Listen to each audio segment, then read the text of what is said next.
So this is where I shouldn't start swearing. Oh, hi, chat. Dang it. Yeah.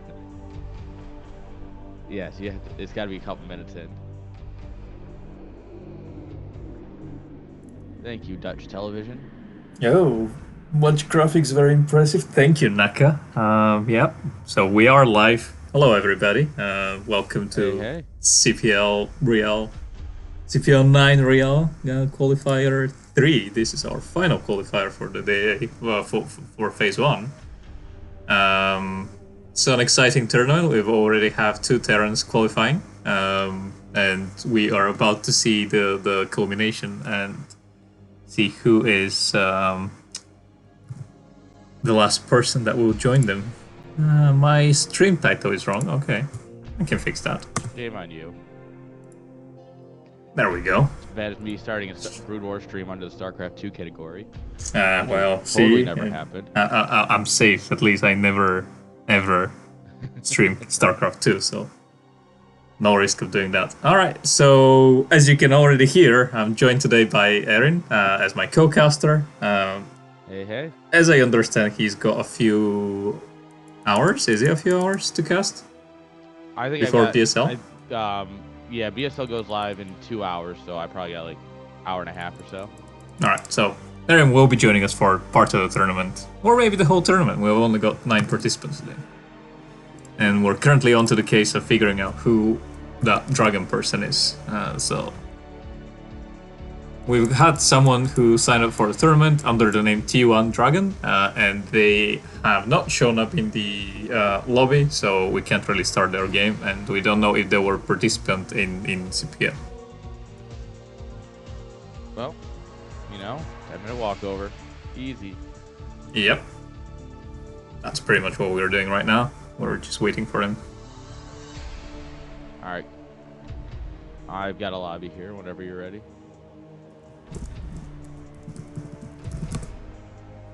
Are you in Ponger's game? Yeah. Alright, I'm joining in a second.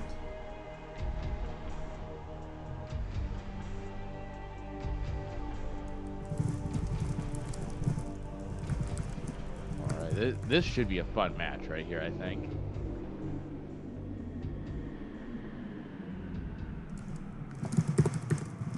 Rip Naka with his ZVT practice. All right, Naka. So what you're gonna do is you're gonna build 9 drones at your main, and you're gonna build 7 at your natural, and you build 3 at your third, and then you build a lot of hydras, and you pray to God. There you go. There's your builds. Narin saying all the I got you. secrets of the User Grace. 9 hatchling all in. Just steal from Zonger. Ooh. No, you know what, Naka? I'll send you my replays from today. You saw my game too for NSL.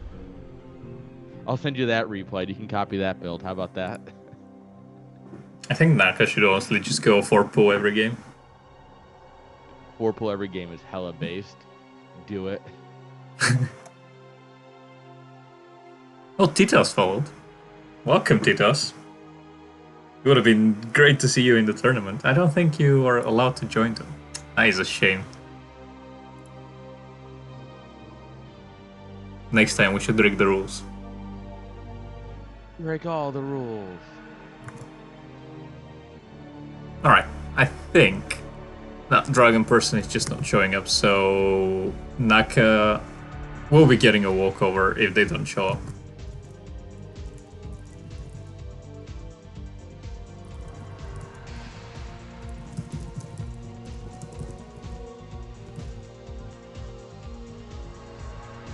Azhi with the disgusting Zerg. Absolutely beautiful.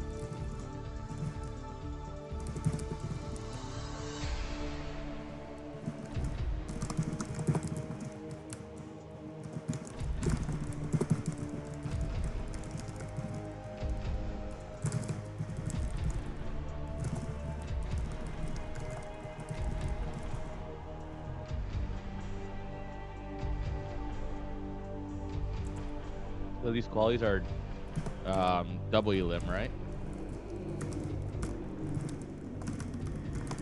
Yep, double elimination. All right. And who qualifies? Is it just like the winner? Is it top 4? The winner of the qualifier, so it's same as the all the other qualifiers. The winner of the qualifier will get a secure spot in phase 2, and phase 2 is the 9-player round robin thing, and there's some money for every single win during that phase. Oh, nice, nice. And then we're gonna have the big tournament with the big boys. Then we have prizes for the winner and the runner-up, or additional prizes.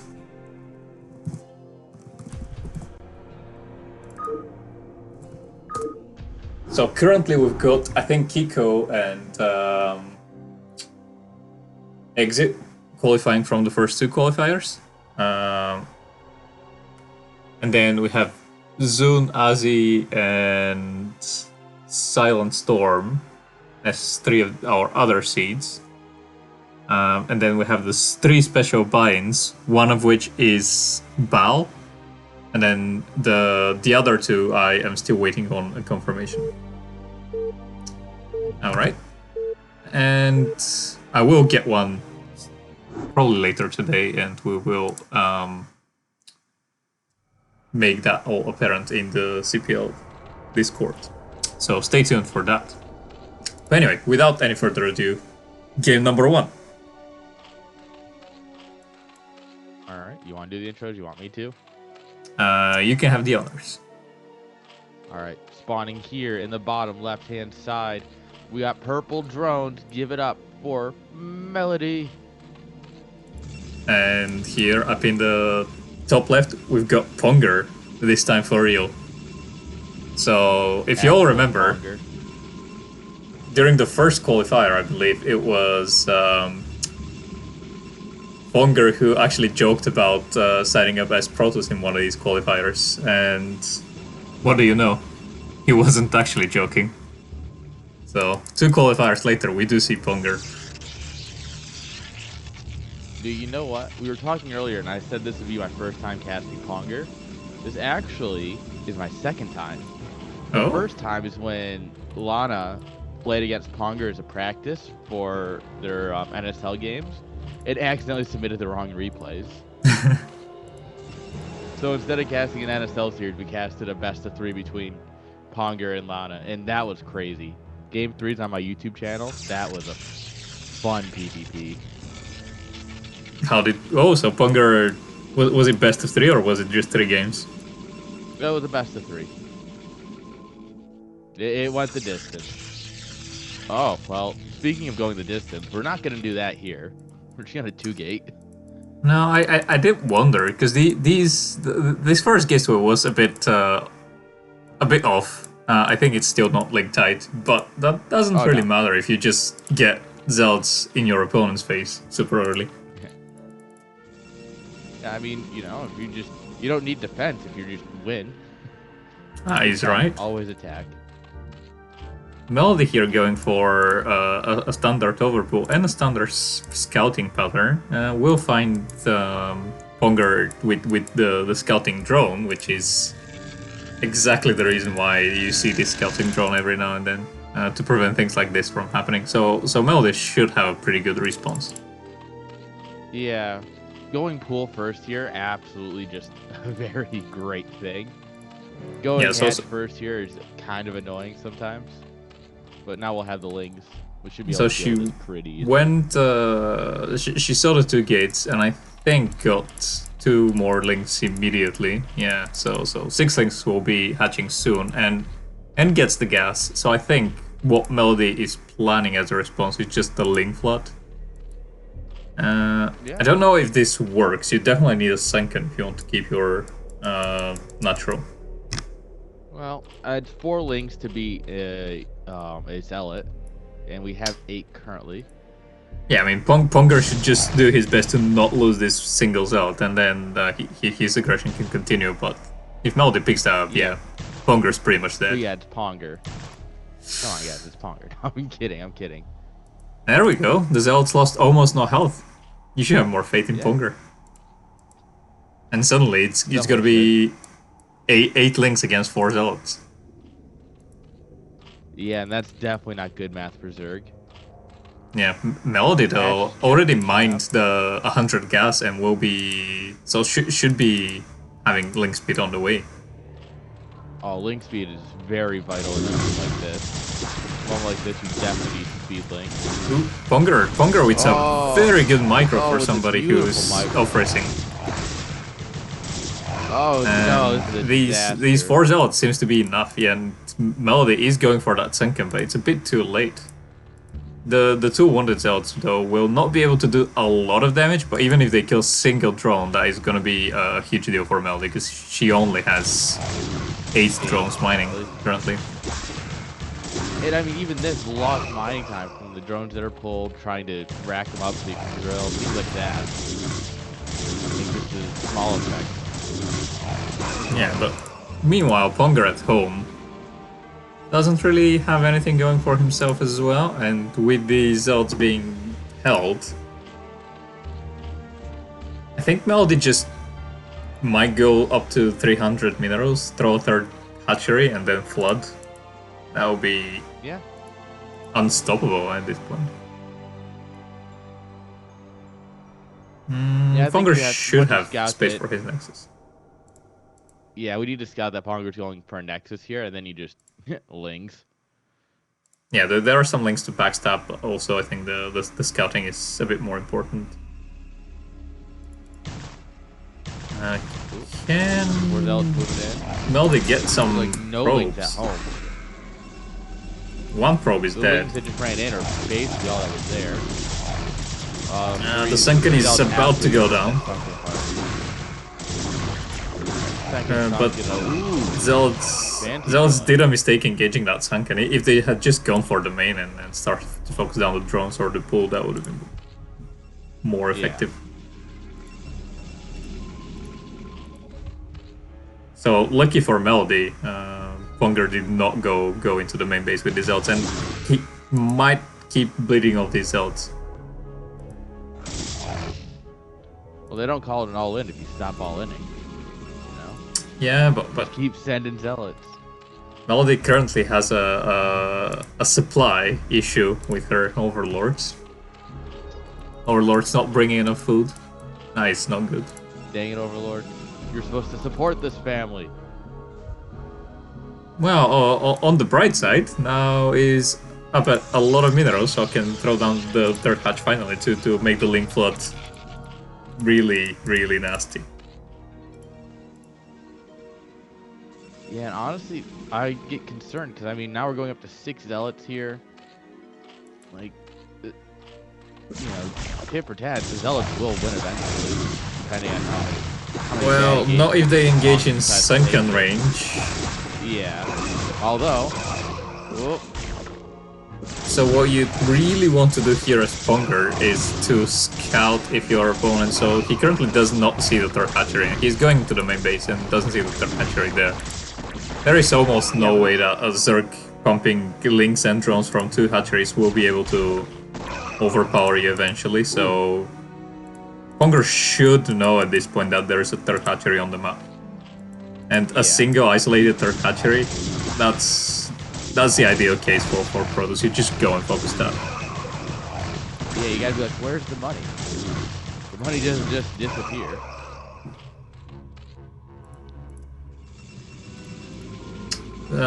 Interestingly, Ponger seems to be taking out of this. And this is okay. I mean, he saw that one drone was mining gas, so he's probably thinking Mutus could be on the way at some point, or Lair, I should say, should be on the way. And there you go, Lair just starting now. Forge, Cybercore come on up here for Ponger, so he is going to start trying to tech up from here. Definitely a little delayed.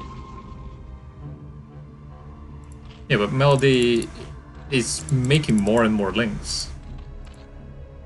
Let's see what's catching from that third base. Dangerous. This wall is not a wall.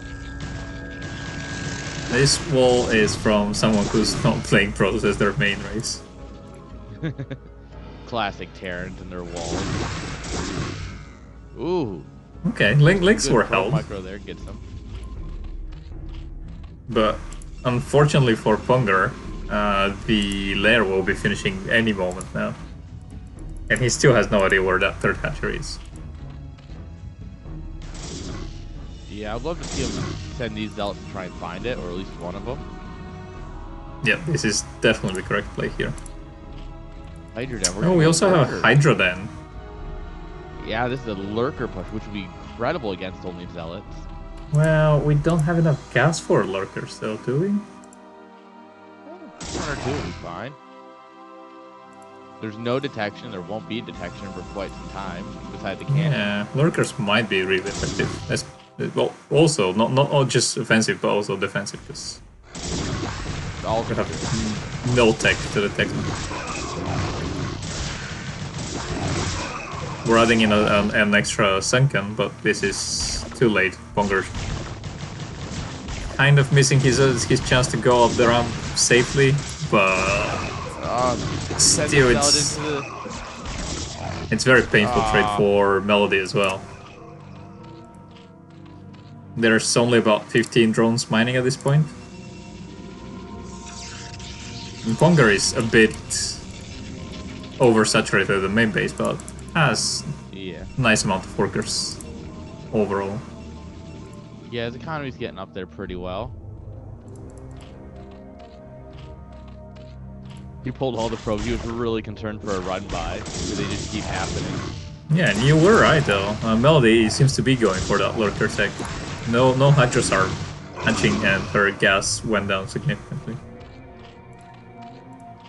Yeah, so Citadel coming up here, so we are teching towards Storm, you know, as you do as a Protoss. And once you have Storm, dealing with lurkers is much more doable. You just kind of walk over, Storm, Storm, Storm, and then you win. But well, it's not foolproof. It's up to the Zerg at that point, because you kind of, your early storms are very precious, and you want to keep the storms for Hydra clumps, because if you use the storms on lurkers, you need two storms to kill a single lurker, and then Hydras just come and bust you. Yeah, that makes sense. So storm would be useful, but you should only use it if you can get a bit of extra, so some Hydras or two lurkers at the same time or something like that. Otherwise, storm against a lurker early on is not what you want. Alright. At this point, a couple Hydras are out, get spotted by the stair. Very nice SimCity, yeah. Yeah. Oh, this is a mess. Don't do it. Ponger, no. Ponger just heard Protoss in Timba and he's pushing in. Unfortunately, those are not immortal. I think it contrary was, to a common belief. Chat, just Naka said it earlier, chat. Just 9-gate every game, or 2-gate every game. One of those two. And I think Ponger is just taking it absolutely serious. Yeah, 2-gate all day. There it is from Naka. Let's go. To his credit, he is doing transition quite well from these 2 gates, and then Melody, primarily as a Starcraft 2 player, seems to be a little bit thrown off by Ponger's unusual opening. His Melody is really solid otherwise in a straight macro game. So it was wise from Ponger to try and pull something unordinary. Yeah, and it's, you know, this is Ponger's game, right? You do something crazy, your opponent's like, huh, I don't really know what to do. And it's fine, because as long as you know what you're doing in this game state, you are all set.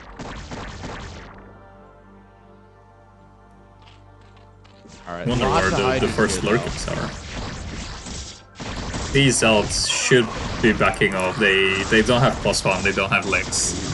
So they just came here to die. He's trying to buy time for the Corsairs, but the Corsairs are getting targeted down. Still gonna get an Overlord? Yeah, still got one. Corsairs too good. Melody dealing with these Zelds. Yep, Zelds finally have their leg upgrades. That's nice, but it's not really enough for Ponger. Eventually Zerg will just overwhelm me with Hydras. Provis is finally found. 6 o'clock.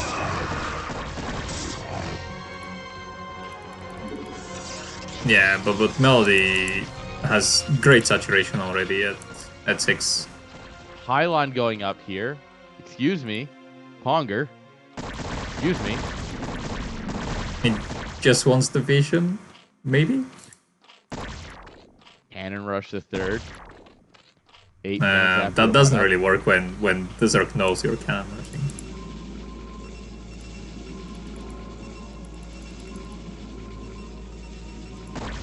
Alright. Zealot skirmishes going on around. Oh no!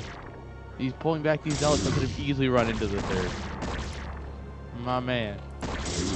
Well, maybe he's just regrouping with more zealots. Okay, zealots do have +1 right now. Hydras also have +1, but yeah, Hydras should eventually overwhelm these zealot numbers. At some point, your zealots are ineffective. The moment your opponent hits critical mass Hydras. I would definitely 2 lurkers just rip this zealot army to shreds. You know? Oh yeah, I mean as soon as lurkers are out, you can you just have no other choice but to stop the aggression.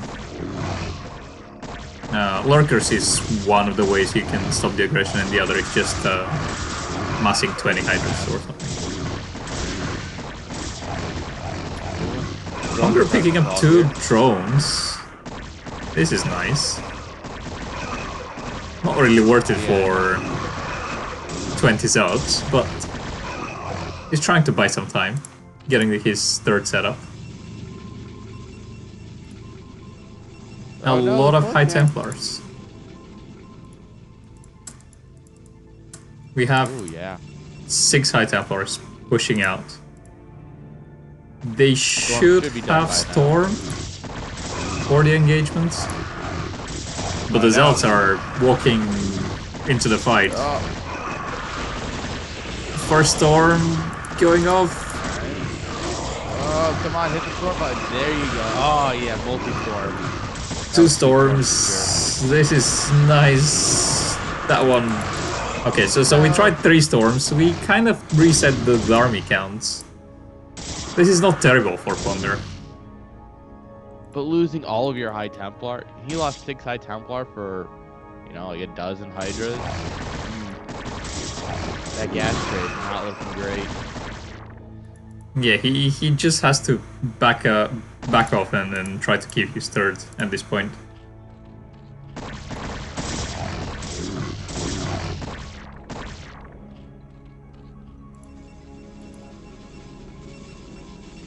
He's got the worker count. There. Yeah. I mean, Melody's starting to catch up here in supply. 3 bases are really looking good on saturation. Look lots at of what's lurkers. Yeah, the natural is. Zealots are not gonna be able to do anything right now. Zealots pushing in only to find the bad news. Now you just control click and you burrow and you pull the zealots in. Come on, boys. You just... Yep, let's see. Let's see how fast Ponger's reaction is. Ooh, that is a juicy storm. No. Yeah, good storm. Grab some Hydras and a couple of lurkers here. Alright, we're setting in the Hydras. High Templars falling left and right, but we don't have enough Hydras. This is the thing, when you make 10 lurkers, suddenly you're 10 Hydras behind. So my math works. Yeah. But oh, we are finally adding detection. Robo Bay on the way for Ponger. Burrow. Get him in the dirt, come on. Oh. Don't lose your lurkers like this. I like that Melody's trying to split them here, knowing that like Storm's a thing. But also the 3rd base just died. Yeah, Ponger won that engagement. Yeah, Ponger's going up to his 3rd base. This is looking real good here. If we had obviously, Melody doesn't know this, but if we had stayed home and defended this push and then gone out, I think there would have been some serious potential here for winning. But losing that third base, it's damning for Zerg.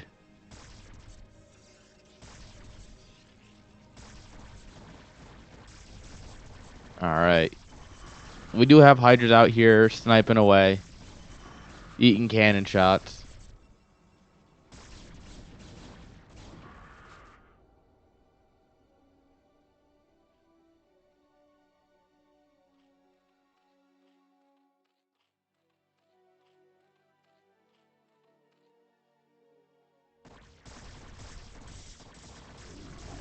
Yeah, that's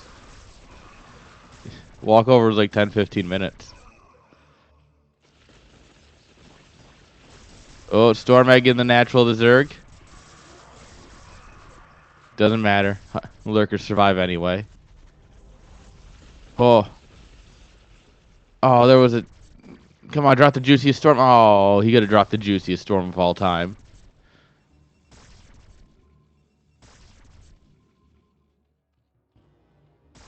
No, Ponger, no!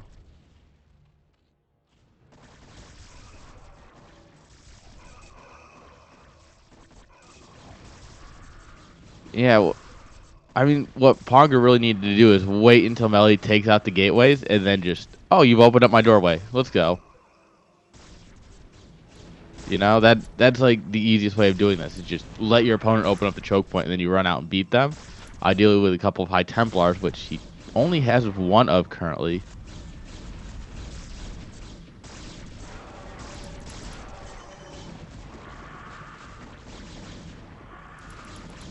Right, so it Goons are doing seems their like I best was to trade out muted here. after I tried to fix some game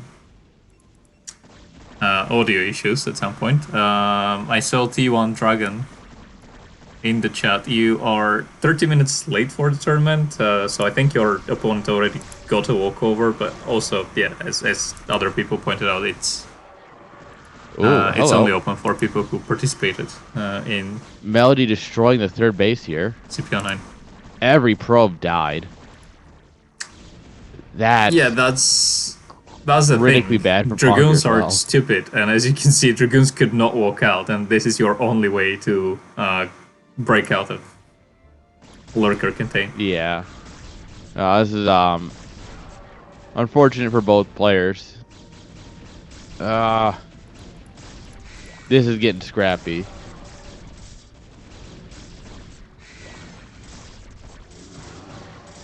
All right, big waves of Hydras coming in here. And if it's just Hydras versus Goons, especially if we're fighting up onto the high ground. Ponger, no! It's a trap. Goons will never win.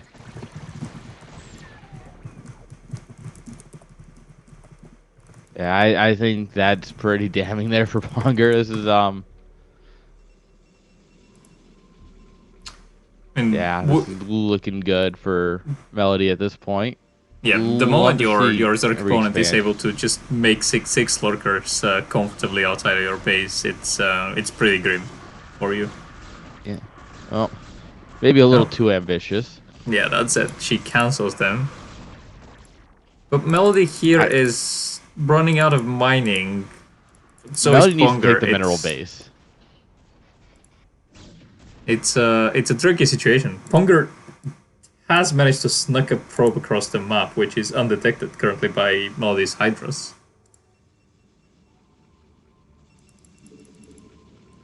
Ooh, nice little ninja base. There's literally Hydras in the natural, looking for them. Yeah, but if that probe can set up 3 or 4 cannons, the base should be good. We do have an invisible man here, along for the party. Invisible man, not so great when there's Hydras and Overlords. And lurkers that don't care about detection. Ponger checking if the third base is still alive. Might lose 2 of the High Templars. Loses a single High Templar. Yeah, but that's the one. He used it to drop the storm at least, so that's something. Oh, look Oh. at these lurkers. Oh, that's a lot of lurkers. Oh, that's a storm, though. Yeah, but you need the Oh, follow-up my storm. God. Oh my Oh, god. there it is. Ask and you That shall burrow. receive. We might be able to hold on for a little while as Ponger. We have 5 zealots in our natural as backup. It'll Yeah, be the really biggest useful. issue is we're at 22 minutes. And he's just now getting Nexus. He's double expanding. Look at how little, like, his income is basically stopped at this point. I mean, he While, also thanks to has Zerg's no saturation. probes. Yeah, it's true. A lot of them were at the third and they died. So now he's got like a dozen. Melody should be taking the mineral only at least. Yeah, mineral only would be actually solid here. Since hydras are pretty cheap in terms of gas. But No, no, we're going to seems send like it she's across the going for map. another contain, which is great if you can set a few lurkers and roam with your hydras to deny expansions. Oh. Ponger not quite sure on this engage. Oh, the burrow right around the High Templar. Right click it, right click it. There we go. High Templar's dead, and that is really bad news for Ponger. It does have 1,000 gas though. Yeah. You can see he just started up a round of High Templars. His gas just by most. Oh, I the mean, even his natural low eco, he's getting his upgrades. I mean, not that it matters. is Ponger's compromised. looking around the map. He's No mining convinced from this the is another natural. base. Melody should just kill that natural while she can and the forge there. Yeah, that would be a great idea. But I like this, checking for a base. You're like, oh, Okay, wow, he's got a base here. we are definitely killing the third base. Yeah, Ponger is just in disbelief. Like, you've got to have another base. So he's checking everywhere on the right side of the map. And good news, no.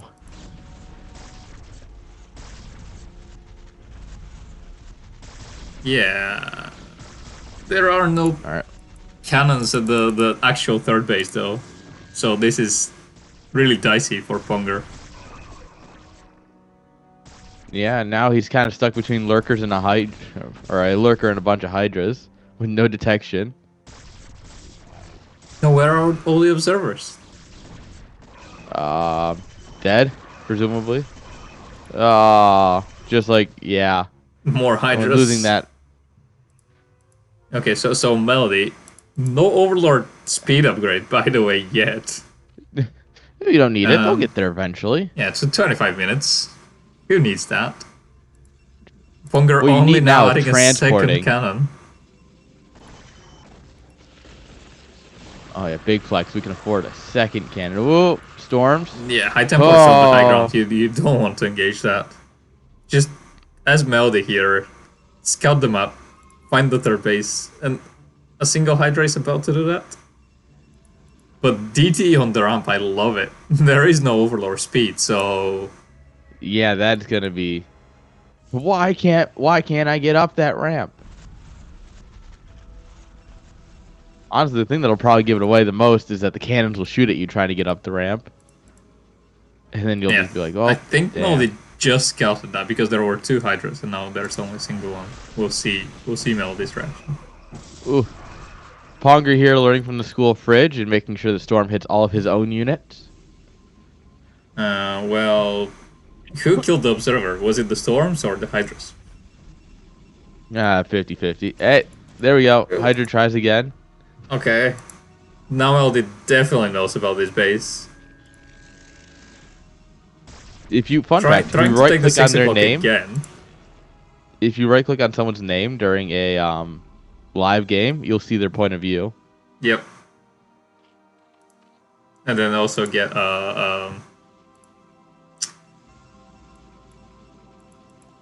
it's not safe for your sanity. Just seeing how their screen flickers. Yeah. But all right, it looks like he's finally figured this out. Like, something's going on here. Yeah, but where is the detection? A single Overlord will be I don't think going we've across quite the figured map. that much out yet. We just know that there's something. And a dancing lurker. Yo, 4 overlords. A gift to Ponger. Ooh. No, it's a peace offering. This is what you do when you want to, like, allied victory. So Melody suddenly has... Oh, she's focusing the Hydras to try to kill the Yeah, DT. that's a huge StarCraft 2 move right there. You'll see that a lot where they kill their own unit to use the splash damage. So that's one of those neat things. Like, all right, yeah, StarCraft 2 player for sure.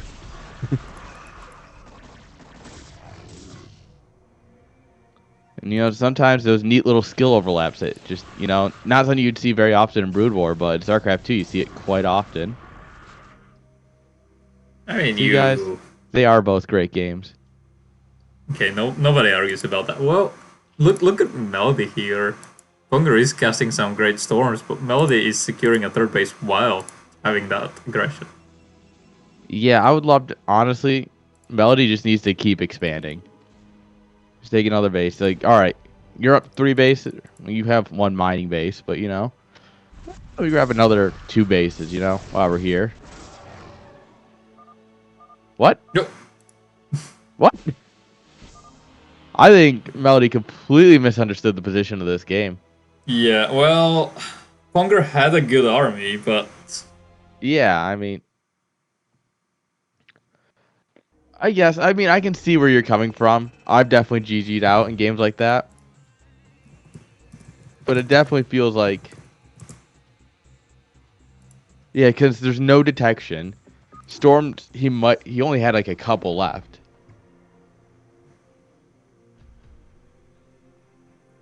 I mean, yeah, Yeah, but when I you see have high either side of ground, that. when you have high ground and lurkers, you don't really need anything. I see where you're coming from, and yeah, I definitely think that it probably goes to Ponger anyways, but there's definitely enough worlds where Melody could win there. I Yeah, don't it know. was I also have some Firebat Hero GG timing sometimes, so Alright, I'll so own it. Hatchcake seems to still not be here, Rip. as Javier said. Or maybe he finally showed up.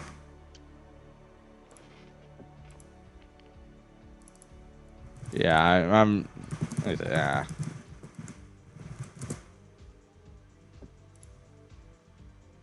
Let's see. Okay, Melody...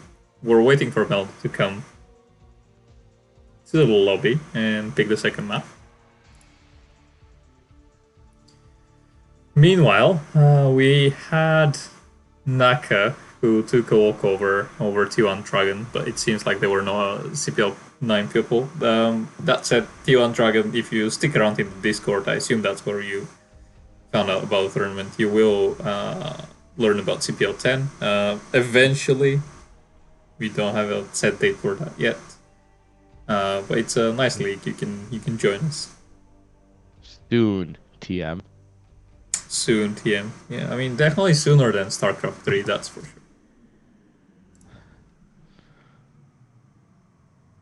I don't know. I mean, StarCraft 3, once Microsoft buys them. Yeah, well, we have to see. All right, looks like Melody's back.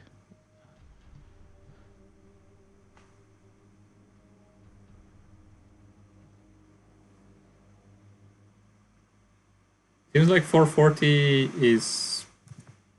Is he playing Inside Job right now? I don't know what he's doing. Hey, there's Hatchery Cake. Okay, so Hatcher and Javier are actually playing. All right, we're doing Vermeer. Let's go. Everyone's favorite map. Okay, let's see if Ponger can take 2 games.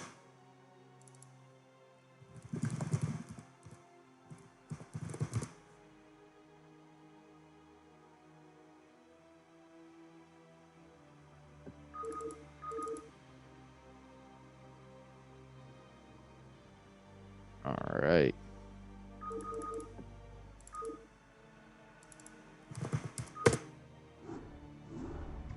Nope, wait. I think... Yeah. Why did you leave? Xavier was asking question about the map pool. Oh. It is all written in the tournament description, but... Nobody reads that. Exactly.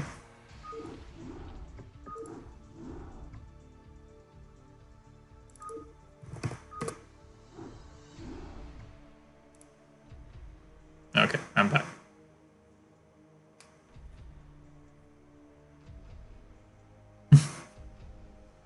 I don't know what was going on in the chat, but Nothing. good luck to Definitely not both our talking about players. banning you. Definitely no mentions of banning you from the lobby. Oh. Yep, None whatsoever. that's fine. It's only my own tournament. Well, not right. I'm organizing it. It is the tournament of all the CPLers. Yeah. Alright, do you want to have the honors announcing Sure. the winner of the last game? All right. The winner in my heart at the top now, in the bottom right hand side. This man, he plays Terran, he plays Protoss, he plays Zerg. This man is truly getting every penny out of Remastered. Give it up for the 4x3 player himself, Ponger. And at the top right corner, we've got Melody picking the black color. I like black Zerg. Black I Zerg think- is a solid choice. Yeah, I think magenta is the best color, hands Obviously. down, for all the races, but black for Zerg is just so nice. Black for Zerg, teal for Terran. And then, what's a good Protoss color? And I think teal works really well on Protoss and Terran, but... Yeah, teal is great on Protoss. I don't really like it on Zerg, though. Terran, I like orange, actually. Orange Protoss. You got Suri. Suri's entered Wow. the chat. Ooh, hello. Gateway High Ground. Against a 9 pool? Or an overpool. Sorry. Didn't see the Overlord. Yeah, but we're opening a single gateway so far. Probe will intercept the Overlord. Nice. That's high level. That's big brain. But we need a second gateway. Yeah. Come on, Ponger. Do the Protoss thing. Build a second gateway. What? I mean, yeah, Alright, he's he's playing going PvP, one guys. gate tech. This is fine as long as the Zerg doesn't sniff it out. It's fine. He thought, for some reason, Melody picked Protoss, I assume. I mean, you can definitely do that. You can pull out the quick reaver strategies or the goon all-in timings. Melody finding Ponger, just sitting there with the drone to spite him for a bit. Just chilling. Going for some very quick gas.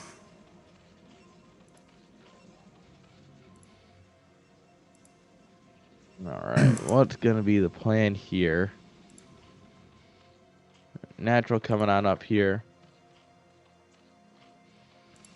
So right now as Zerg, you just want to stay on 2 bases and get your Spire and get your Hydra then, and that's pretty much it. You are sorted. Yeah, you just tech up on 2 bases, you'll be fine.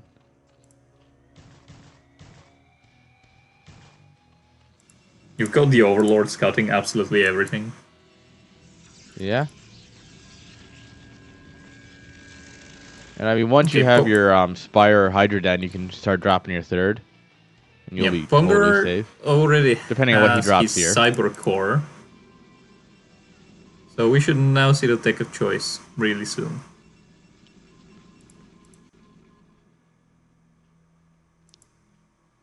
So Zealot's moving out to force some links Target? and then backing up. There it is. That's a very good play, unless your Zealots get intercepted on the way. Yeah. As long as you're careful, it's not too bad. Seems like they're both trying to bait each other. These 8-lings need perfect micro to deal with the 3 Zealots. It's possible. Yeah. But the They're fight just can dancing. go either way. Yeah. Melody staying on 2 bases, getting up to the layer tech, so far, really solid play. Might need Robo. to transfer some drones. Do I smell Corsair Reaver? It is very possible. I thought that was gonna be Reaver Rush into maybe Corsair Reaver. But if you do that, you don't get the Stargate. Yeah, you get the Robo first. Yeah, so he's getting a bit of everything right now. Getting the Stargate first here, the Overlord ran away, and then with the Goon pushing it away for sure. Now he has Melody will have no idea that the Reavers are coming till it's too late. Oh yeah, but that's why the safe thing for Melody is just to stay on these 2 bases Scourge. and get the Spire eventually. With the Hydra, then she should not have any issues fending off that first shuttle. Yeah, should be fine here. We are being very annoying as Ponger, picking up that Lost Overlord. Yeah, poor Overlord will never go home. Supply blocking Melody, rip. Reaver is on the way, but we don't have a Spire yet. That Corsair honestly could have... The Corsair should be scared to go out on the map right now, but it is not, and as soon as it scouts no Spire, Corsair is gonna be feeling quite good. Yeah, Ponger's just built different. He's not scared. Don't worry. Okay, we see no Spire in the main, and now we're gonna see no Spire in the natural. Oh, yeah, there's only one Hydra out. This is a Protoss wet dream. Technically, we can still hide the Spire in the natural. Ponger has not scouted everything, but we are not getting any more Overlords. We have a single Zergling that sees the Protoss moving out, and this is a big mistake by Ponger. Oh, I said that, and then Melody has been droning too hard.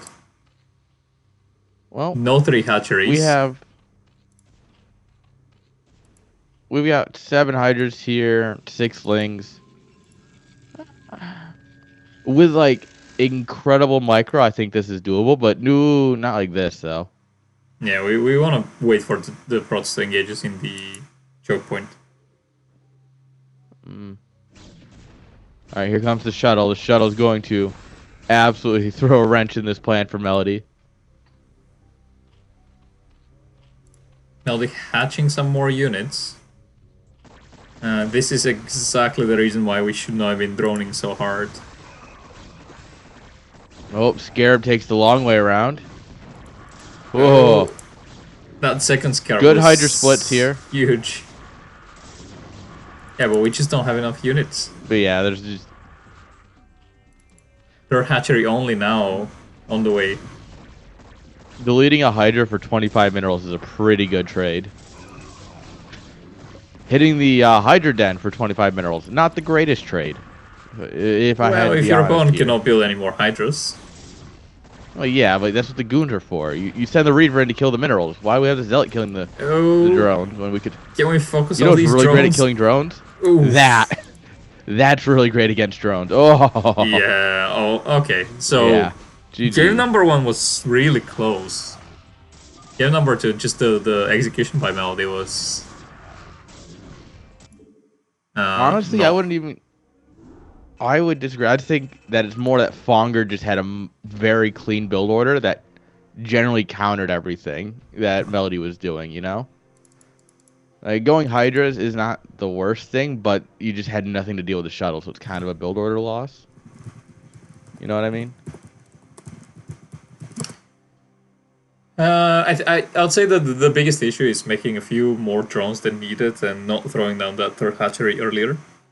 Because if we Yeah. had the units, we'll prevent the Roach army from ever reaching our natural. True. Okay, so 440 is asking for a minute. All right. And Do you want to hop in 440 v Ponger? yeah, I think earob and Javier are still playing, so we don't know when they'll be done. So Ponger I versus think 440 would be a good match. it looks like it's Earob versus Javier now. So I think he because it looks like Hattrick got kicked down to the lower bracket, and we'll be playing Melody actually. Winner goes against Inside Job.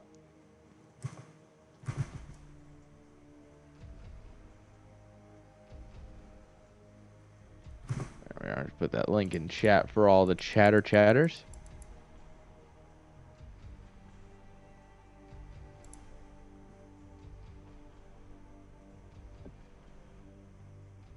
All right. So I guess we should hop into 440's game because he looks like he hosted up already. Okay, I'm joining the game right now.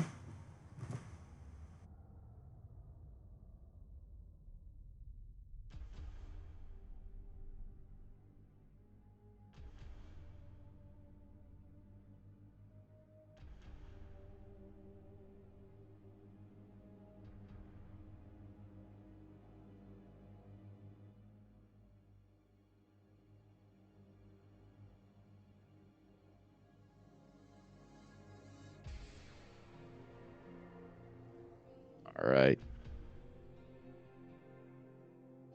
Looks like 440 still AFK, so we got a minute here.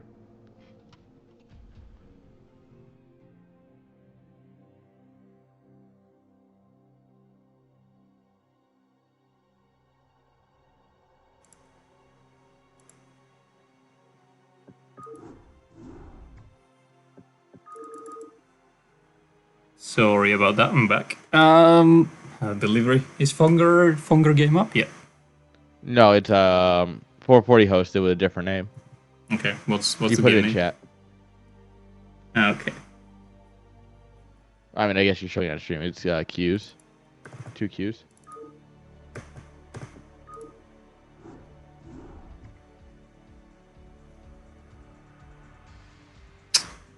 Azhi, get in there. Hey. Yeah, so Or you grab can the cast replays. if you Whatever like. works for you. Is Ponger joining? Yeah, we can go to.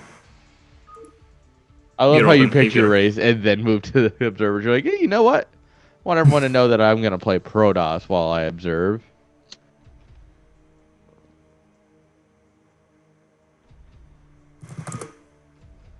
I mean, I can go and play 440, but that would be not great.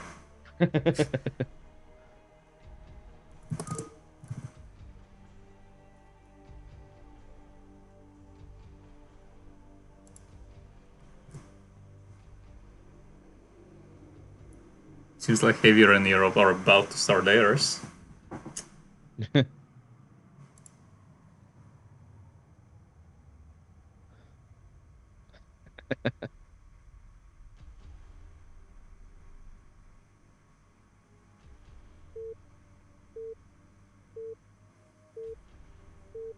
All right, Bozzy.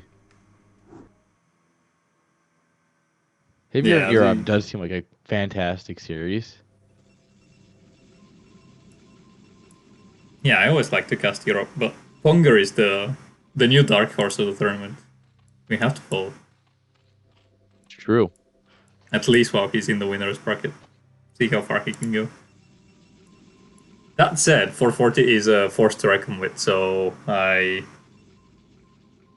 I'll be very impressed by Ponger if he manages to overcome this challenge, but let's see. So, don't doubt the speaking Pongs. of that, we've got Ponger in the bottom right,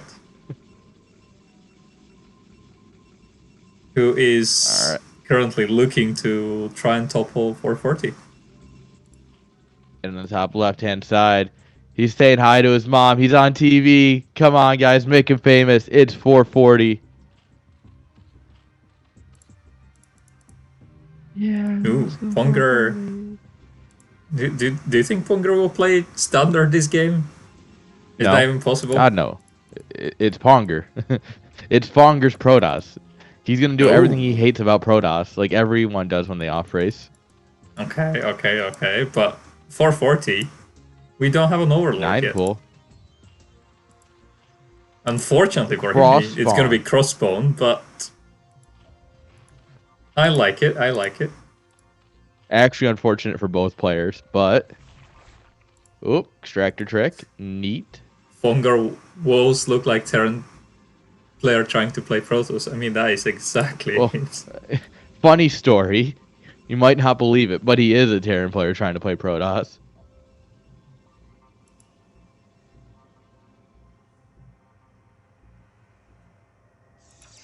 Oh my god, we have a Forge. What is this? What? What? Is he playing a standard? I think that Forge is back one too many. I mean, the Forge is definitely a bit... It's not placed where it should be, and neither is the pylon. But we are pulling out a 12 Nexus. And we are not scouting after the pylon, so depending on... Yeah, we've already got 6 links on the way. This is why you don't really want to go 12 Nexus as Protoss. Yeah, it's not the greatest, but he's got some time. Does he? 6 links are already on the way. Not a lot of time. He's lucky currently that it's cross-spawn. Okay, we don't want our gateway to be touching the pylon, so gateway is way too forward. Yeah, trust me, it's like food. You know, some foods can touch and some foods should never touch. So like the Forge and the pylon, they're good to touch. It's fine. Gateway though, don't want none of that. Let's see what's the reaction gonna be after we have that cannon done. Is he backing off? Oh my god, that 6 links can definitely kill a cannon. Oh yeah, 6 links win that, or they just run past it and lose like 1, maybe 2. We have more links on the way, and scouting probe is dead.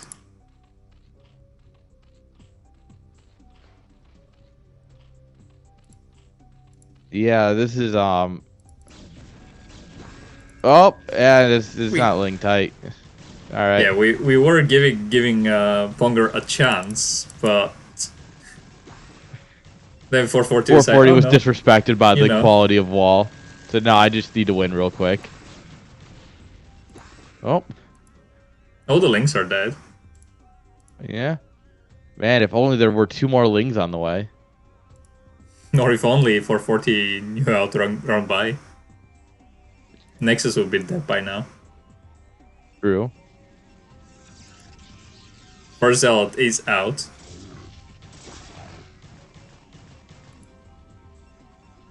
Oh. The ling just kind of walks on past. Like, that's fine. Yeah, one link is being sacrificed. The other one can go in.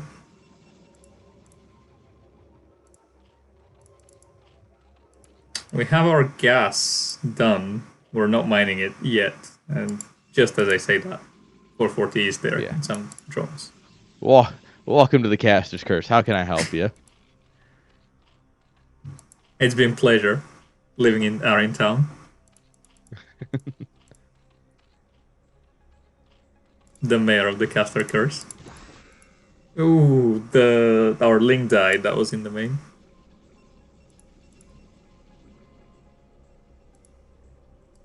You know, 440 managed to notice that probe slipping by. Yeah, good catch. That probe, depending on these 2 lings that are trying to swing around, might be able to scout the 3rd. Yeah, but I think the real story is if we can get to the main, because the gas was spent, and it was not for a layer. Yeah. We have 8 drones, probably another one on the way. 6 currently in the... 862. Yeah, He's doing 862. everything with just the one less drone. Ah, he's turning it. Oh, Probe is about to get into the main. We cannot allow Oh that. No. God! Ponger. You see the Ponger sees hatchery, it. you see the Hydra Den, you see the worker count. Ding ding ding ding ding. To be fair, he is a Terran player. He might not recognize this as a 973 as easily as a, a Protoss main would. Or But he definitely there might should be a just... little bit of concern. He might also think that 3 cannons is enough to hold it. Oh, but we are still pumping lings.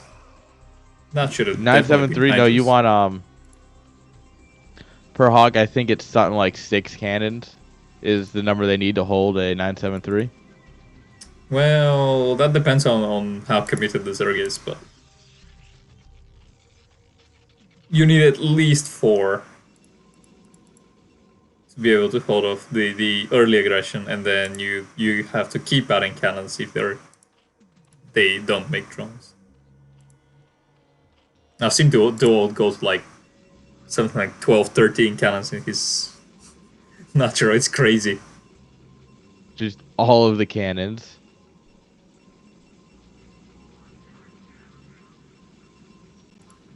So we have some links. And Stargate a lair coming now. up. 4th and 5th hatchery being placed. Alright. So it looks like he's going to go almost towards a 5-hatch Hydra. I think luckily for Ponger, you might be right, and he did not realize that this was the 973, so he's not over making cannons. Yeah, he does really not have a... He got lucky by not to reacting correctly. Yeah. He's not doing what he should do to survive, which is the correct play.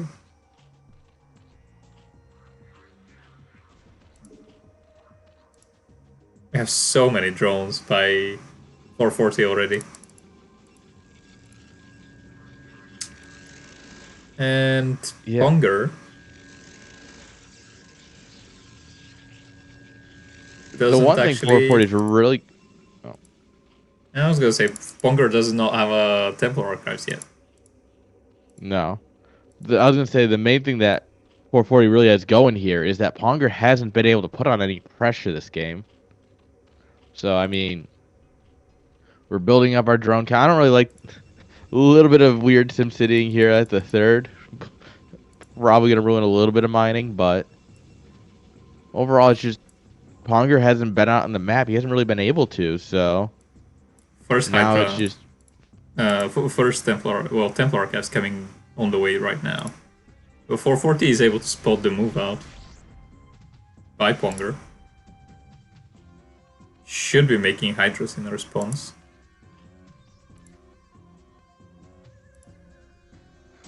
Alright. Or maybe he just says, yeah, you know what? Links are pretty good. We do have +1 on our Zealots, so that is pretty nice. But it looks like Mutas should be starting here. Plus with no armor links. Oh yeah, look at this massacre. +1's one hell of a drug in this game.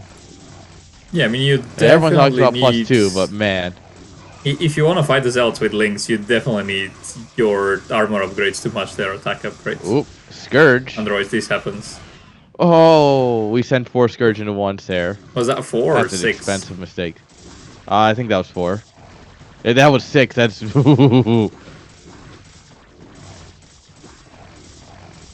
We just never got any Hydras as 440. Yeah, he had like this big thing to do, and then he just didn't do it. Tried to transition. I mean, one Muta will kill the Zealots eventually, but after they've not before they kill all the drones. Yeah, you'll have nothing left. Your Spire, your Layer, your Hydra Den, it'll all be dead. But the Muta will win eventually. Okay, we got the Spire down. Honestly, just start right-clicking buildings in the main. You know, with a few Zealots. Like you got zealots down He's here in the going after natural. Those can go after the workers, which is nice.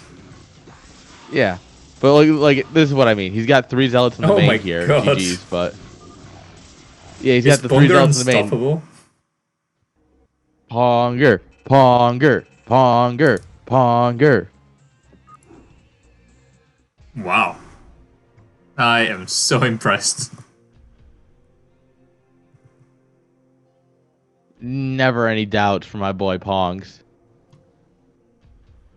440, Alright. not wasting a single moment. He's already Melody like, come on, going we're up going. to the...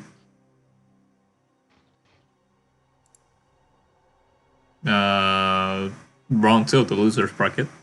So we might see Melody resurging.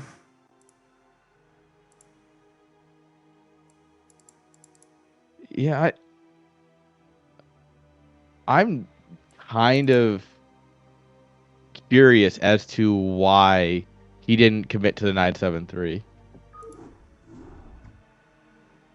I think... it's a good question. I think he was just expecting Ponger to overreact. That's fair. But... Didn't really confirm that Ponger made 2 cannons only as defense. Yeah. He So didn't that was scout definitely anything a after. mistake. Wow. And all right, Ponger getting the 12 o'clock here, spawning at the 12 o'clock as the blue Protoss on. Oh no, it's red Protoss on Sylphid. All right. And on the bottom left-hand side, with the green drones, actually, this is probably a good one to shift tab for anyone who's colorblind, because you'd be red-green colorblind, and it'll absolutely ruin their day. It is 440. Playing with the slightly other gray drones. Wait, no.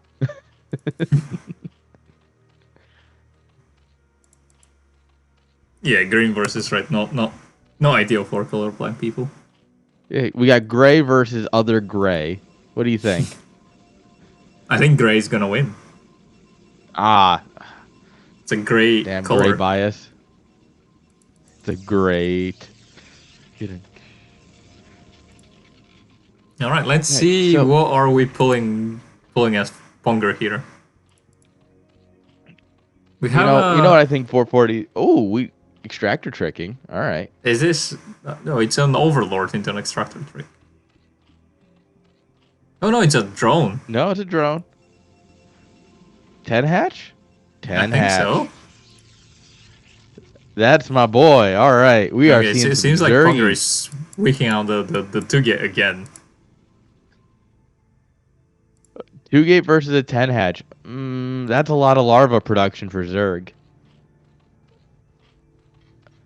Yeah, but that's also a lot of zealots by Ponger. It's true.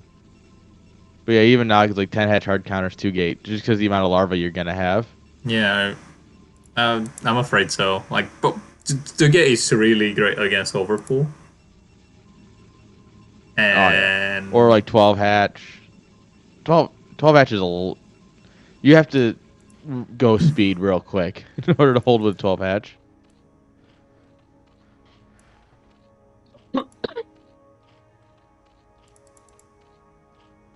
Yeah, so unfortunately for Ponger, I think we're going to go into game 3. Yeah, but not if you're bad at the game like I am, Naka. Calm down.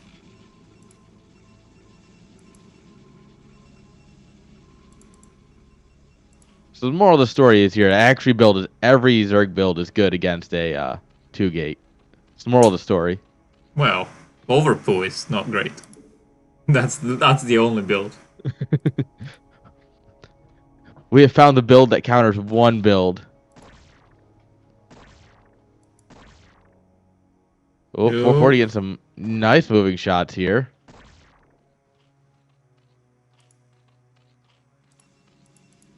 Ponger really needs to keep that drone alive, that worker alive.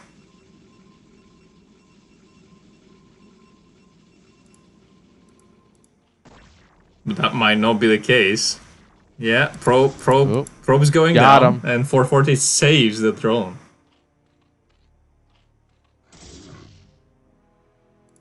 Oh, He's gonna save the other drone too. Let's go. And we have that's a standard gas. It's a bit early given that we did 10 hatch. Oh, we get caught up as you right say, here in the we have choke so point. much larva right now. Yeah, there's just so many links. Just keep flooding. Ponger backing off with his ults. I don't think that's going to be enough, especially with that kind of a wall here. This isn't a wall. This is more of like a series of elaborate doors.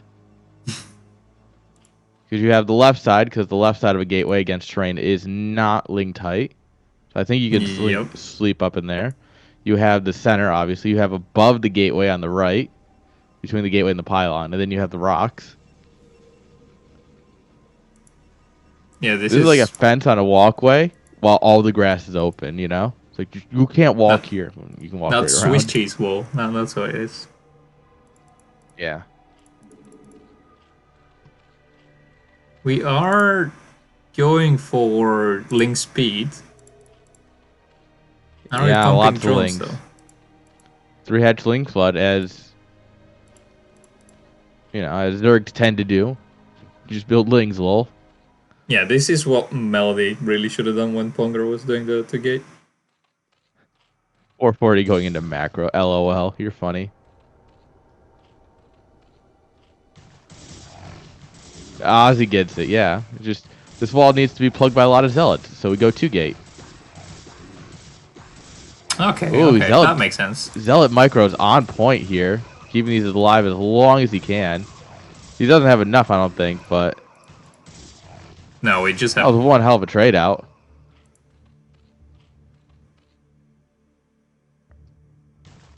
And losing all of those lings when you're going for a 3 hatch link flood, that's unfortunate. That's okay. I mean, drop a 4. Dude, she's gonna drop a Nexus. 7 drones can really support this.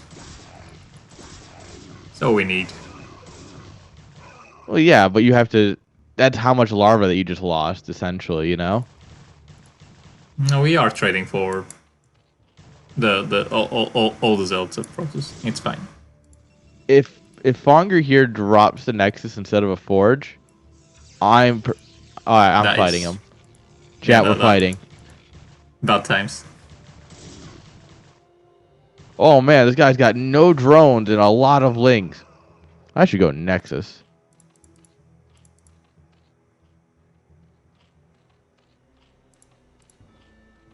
Oh, we're gonna find some zealots out here on the map.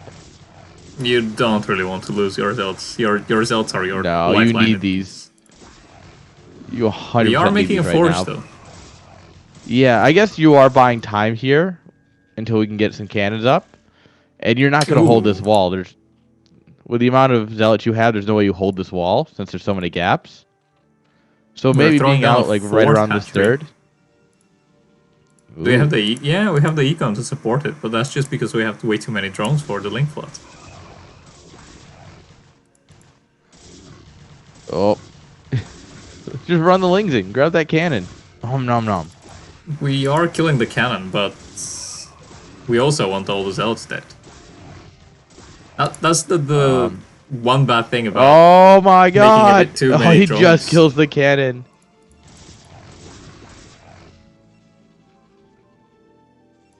You need more. You need another cannon.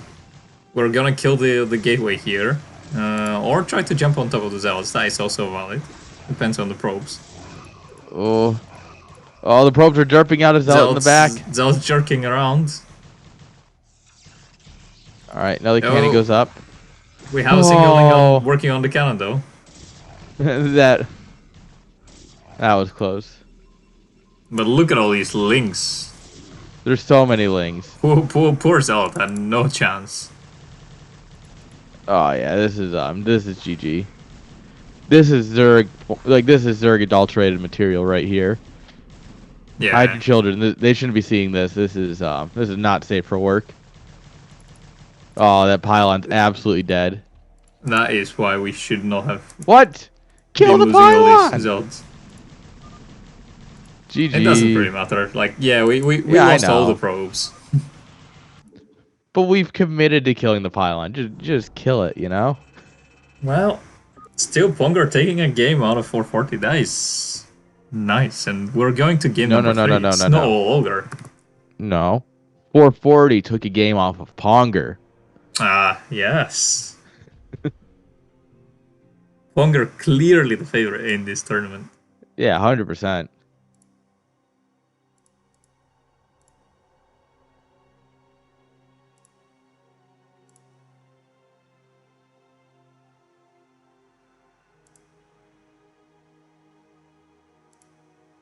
All right. Naka in chat and in game cheering on the Pongs. Yeah, definitely if he just dropped the frickin' forge first. But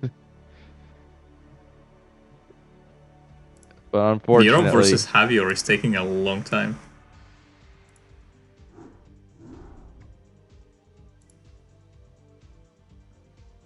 interesting.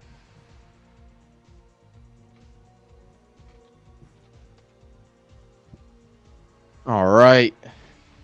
Game number 3. Who doesn't love a game 3?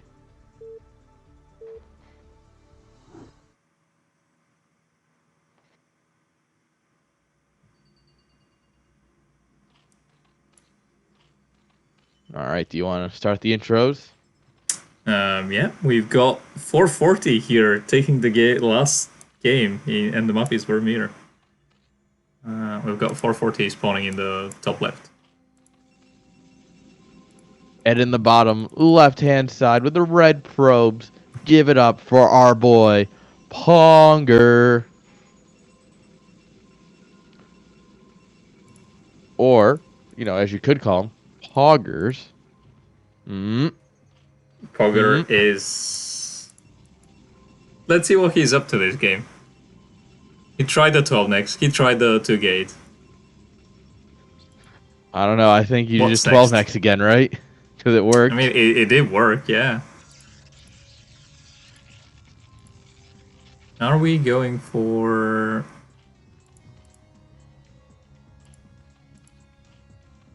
an overpull, or are we going for a 12 hatch this time?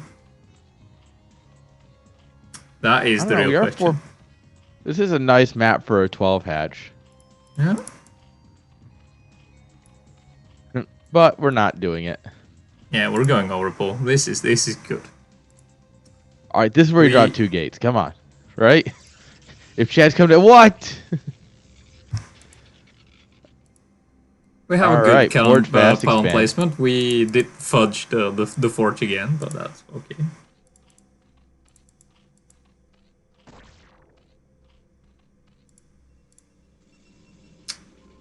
I think you're right. He might be going for the 12x again. He's not scouting after his pylon. Oh no, I'm just delusional. Nope, The probe he's is got already in the a main. probe across. Oh, it's a pylon. There's a cannon rush. Is he gonna be able to get that second pylon? Yeah, you can. Oh no! So- Oh yes! Oh Yeah, but yes! I don't think you can make a cannon there, can you? You have to No, cancel the pylon. I think you put the pylon in the cannon spot. I think you need to cancel that pylon. Ah. Yep, but he knows that this There man. we go. You Big brain plays. Honestly, drop the cannon, and then you can. I would have dropped the cannon, walked the probe out, put the pylon down to cover it. Yeah, so you can build more cannons. Yeah, and then you get the probe out. That's the main thing. It's getting that probe out of there. But who doesn't love a good cannon rush? Oh, the Lynx can get in there. Yeah. Excuse me. I was Hello? gonna be surprised if this was sling tight. Oh. What is this game? Bad news for our champion Pongers. You still got a cannon coming up at home. Drop the gateway to finish off the wall. Shouldn't be too bad. Come on. Nothing is linked tight on the top or left. Ah.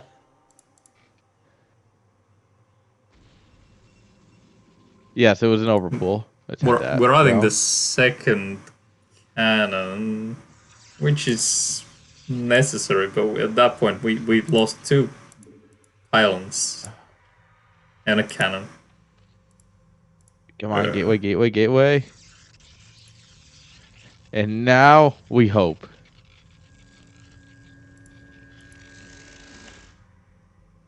Eight links at least, we are safe for now. Yeah, 2 cannons is enough to hold back some lings here, especially with a probe in the right spot. All right. Probe is The most ambitious scouting probe I've ever seen, but also 440 doesn't notice. the probe just needs to believe in it itself. You know, just apply yourself and then you can do good. The probe proves it. 440. I don't think that is actually. Nope. Okay, Oh, with the second drone, it's gonna be good tight. movement.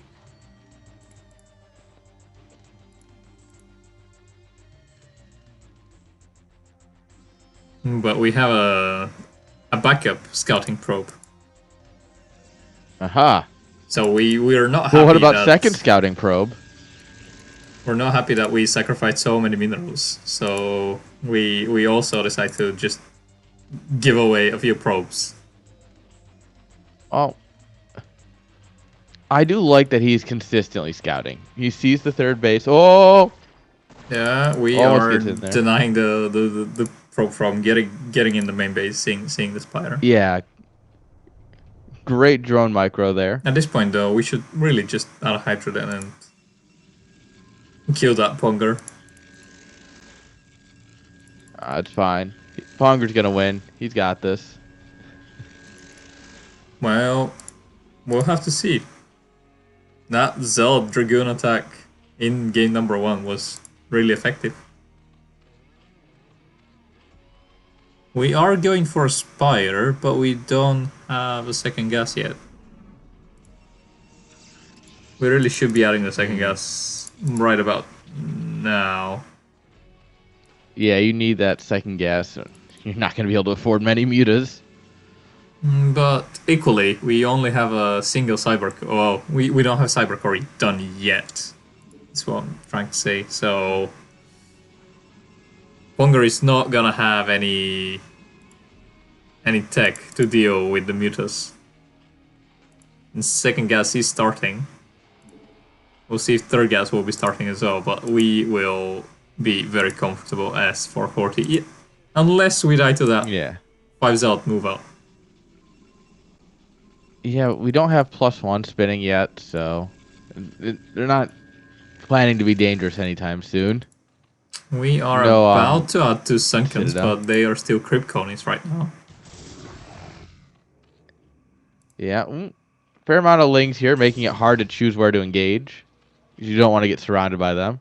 Yeah, but we're too hesitant as Ponger, so we're about to lose our window of opportunity very soon. Yeah, unfortunately, this is like the twilight hours of this game. Yes, Sunkens are done, and Mutas will be on the way really soon. Yeah, 2 mutas are just going. But we don't want to engage yet. We don't want to reveal the mutas. No, you don't want to. The longer you... honestly, you want to take these and just send them south? Well... we do need a second Sunken in the third base, though. But we choose to defend with the mutas. Yeah.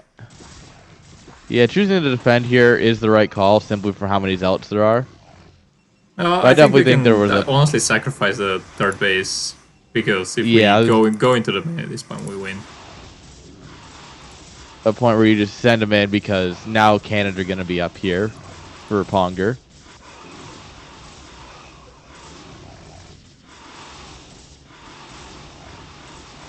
Yeah, but Ponger did not have a great econ to start with.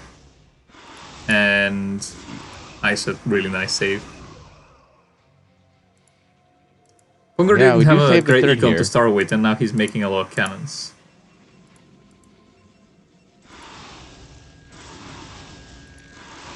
Yeah, this is not looking great.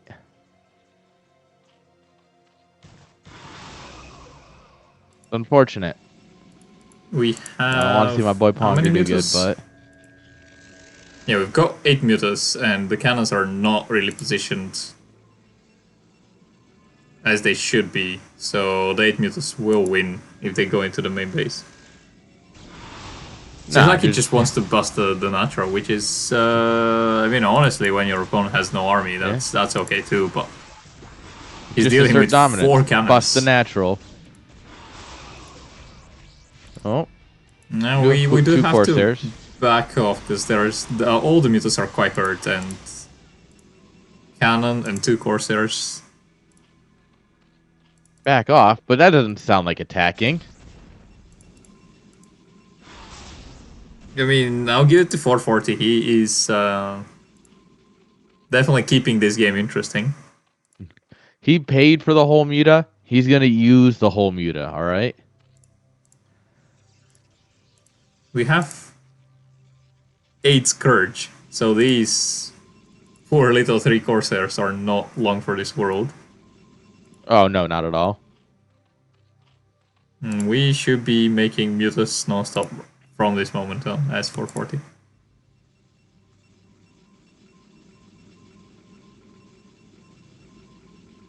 We are about to engage the Corsairs.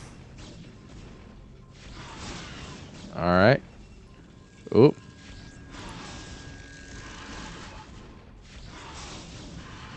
Oh, we're really trying, but we're bleeding out a lot of mutas here to do this. We're not getting any connections. And we're not making any mutas. Instead... Oh, yeah, we just lost that. We're making some other units. We do have Hydras. Yes. My favorite unit. We're forcing Toes to go into that all this entire... And we're gonna bust him with Hydras. Yeah, I mean... the Hydras always win in the end. That's true. Should be a Berserk slogan. Hydras always win. I mean, it's true. Ooh, but Ponger is doing a good job trying to supply block 440. Hydras will be revealed, but at this point it's no surprise. Scourge on the way to intercept these Corsairs. But we are in a deep supply block. Oh, God, this was my ladder games in a nutshell. It's so painful. But we are throwing all our zealots as Ponger here. Yeah. So this supply block hurts, but Ponger is not happy with this trade. Oh no. None of these trades have been good for our boy Ponger here, so unfortunately, we don't have any High Templar out, which means even if they're coming now, they won't have energy by the time this Hydra bust starts. Okay, all these Hydras right now will be flexing their through power. He's like, wait, there's only 1 cannon completed? Hang on a minute. I can break that. Oh, we even pick one of the High Templars. Yeah, just focus that single cannon. Come on. Come on, 440. No, let's wait until all the cannons are done. Then we push. I mean, he will still win. Yes, but... Oh, we snuck a probe out. Alright. Yeah, as I said, 440 is definitely doing everything in his power to keep the game interesting. True. And you know what? I, for one, appreciate fun games. Ponger really trying hard to do some damage with his Corsairs, but they all end up dead. Oh, Ponger's gonna take the bottom right, it looks like.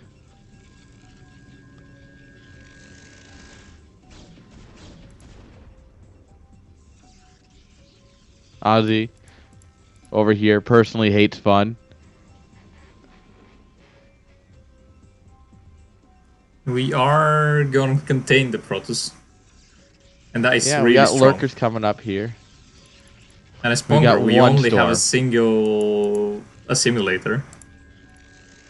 That's not quite what we want. Oh, but storm right in the middle. Oh! Okay, a single if only that mattered is at all. fine if your opponent just donates 15 Hydras. If only that made any difference here.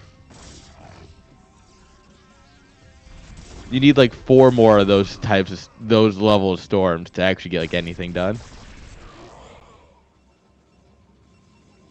Oh, that's fine. We will have another storm in 5 seconds, so 440 can donate more hydras. Mm. Mm. Spare hydras. Yeah, a whole cup spare hydras. Great lurker spacing here.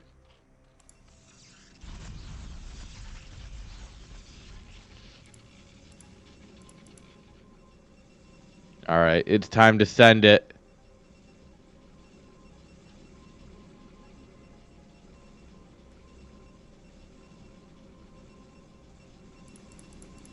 We've got 4 cannons and a single storm. Is this going to be enough when 440 decides to pull the trigger? Oh, I mean, he's taking his sweet time, that's for sure. Oh, hidden base got found. Not that it ever really started, but it was a Nope. good try.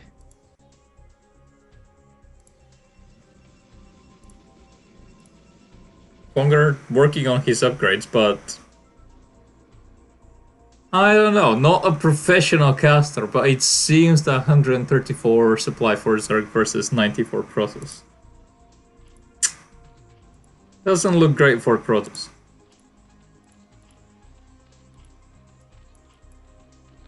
Yeah.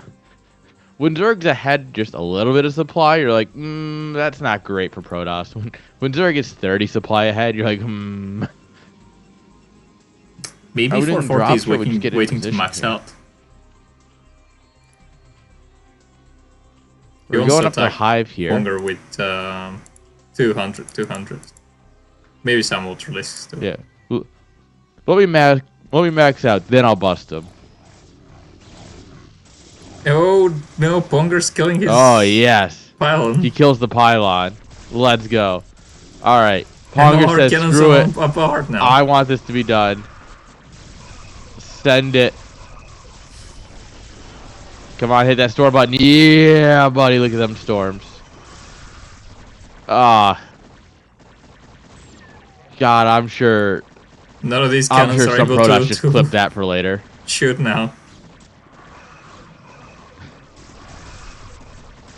Power Well, that didn't was make. fun, but No, look at that. 440 was so close to maxing out. he tried. Oh, the spines. Oh, ooh, we almost kill our own observer. Classic Protoss things. Okay, now we're going up the ramp and GG. Ponger Yeah. admits defeat. GG's. Unfortunately, our boy Ponger going to the losers bracket. But it's not all over for him. All right, this is where I actually step out, though. I hope you have a fantastic cast. Good luck to the players, and I'll see you later. Yeah, thank you for joining us. Now you have more important casting to do. It's fine. Everyone show up to the LAN. I'll see you all there. Yeah, please all consider going to the land Airn is organizing. Yes, Javier, you do get a walkover versus Dragon.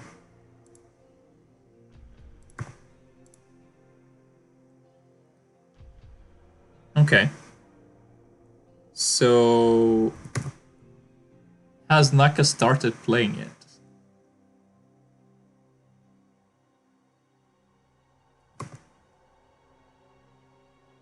Oh no, I did see earob here.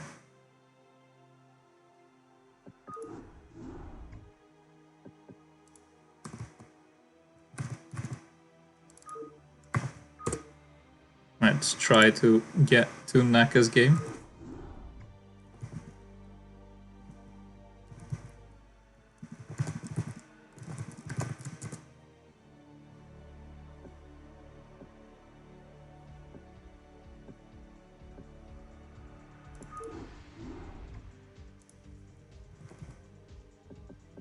I think Naka just started.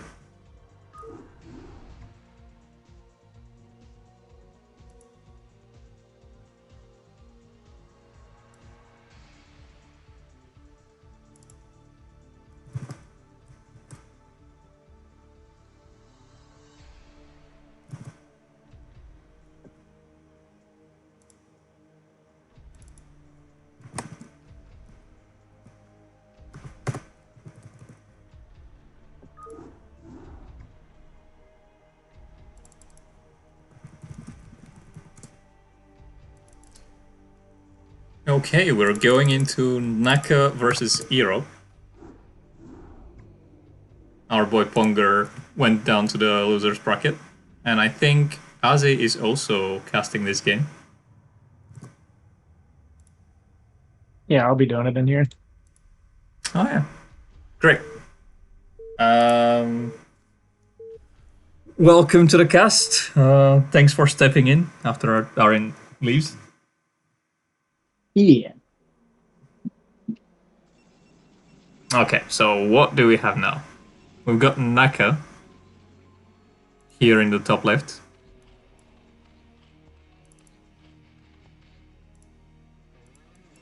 We've got earob spawning in the bottom right. So this is actually going to be quite a different game from the game that we had before. Yeah, it we have an actual Protoss player this time, right? So Yeah, it should be a little more clean, I guess. Maybe less Ponger weird. I haven't actually watched earob play much PvZ, so I don't really know his style, but I imagine it's pretty straightforward. I think earob's PvT is his best matchup.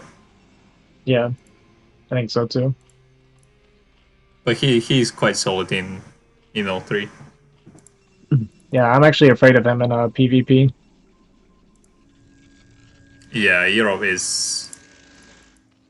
He somehow has a losing record against me, but I wouldn't say I'm better than him in PvP.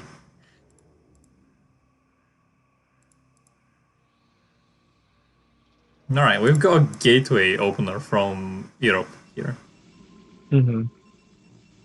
Yeah, pretty standard. And then we have the overpull from Naka, so both pretty standard openers, nothing weird or crazy to start with. Yeah, I wonder how many zealots earob is gonna make, because Naka is cross-pwn. So yeah, based on position and like also depending on what earob scouts, like whenever you see like how many lings get made early, it kind of makes you decide how many zealots you want to make before you drop your nexus. yeah, and the other big thing is we have to watch out if he's going to make his second pylon before throwing down the nexus. Because in these positions, you should be able to defend with a single zealot or two. Yeah, for sure. Okay, first zealot moving out. We pretty much don't have anything to say about that. And are we going to cancel the second zealot? We see 2 links being made, and we are monitoring the eggs. Yeah, and he's chasing the probe right now, so he should be comfortable dropping his nexus before anything else right now. Yeah, we have 4 links, so we could have not made the second zealot, but it's fine, honestly. Well, he didn't make the second zealot, right? Yeah, he didn't ever make the second one. I thought second zealot is about to pop up, but yeah, you are right. Yeah, he's pretty much cutting all the corners he can cut right now, so we should see like a forge come down. We can even go gas before, yeah, so there's the gas before the forge. I actually really like that call because he knows there's no more lings that have been made, and he's got the lings here fighting by the mineral patches right now, so I really like the greedy gas before forge here because he knows he's not going to get countered anytime soon. Yeah, he's able to monitor all larvae. Yeah, this is all like the correct response from earob so far from what he's seen. Yeah, Naka though, his gas seems a bit late. Yeah, I guess it kind of depends what style it wants to go for. Like, we are going for a third hatch, like, relatively early-ish, so this is going to be a little heavier eco as well. No, like, crazy fast Hydra bust timing or anything like that.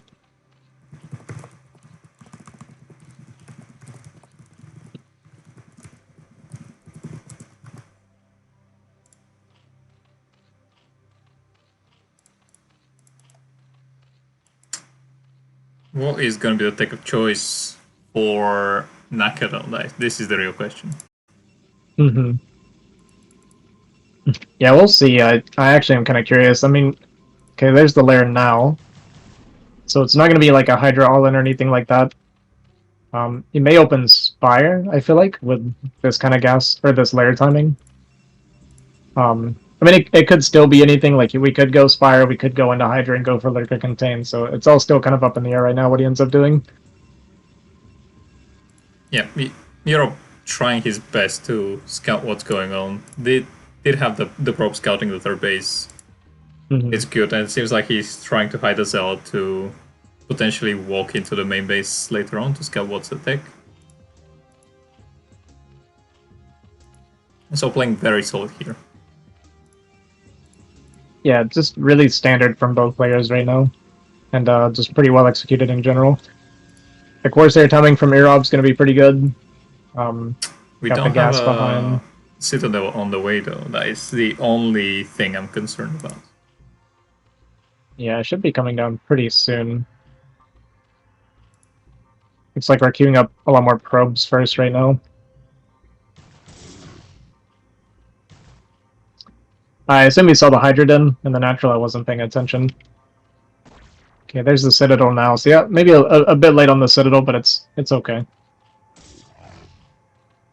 Of course, they went straight to the natural. Okay, we're gonna go for the Overlord first.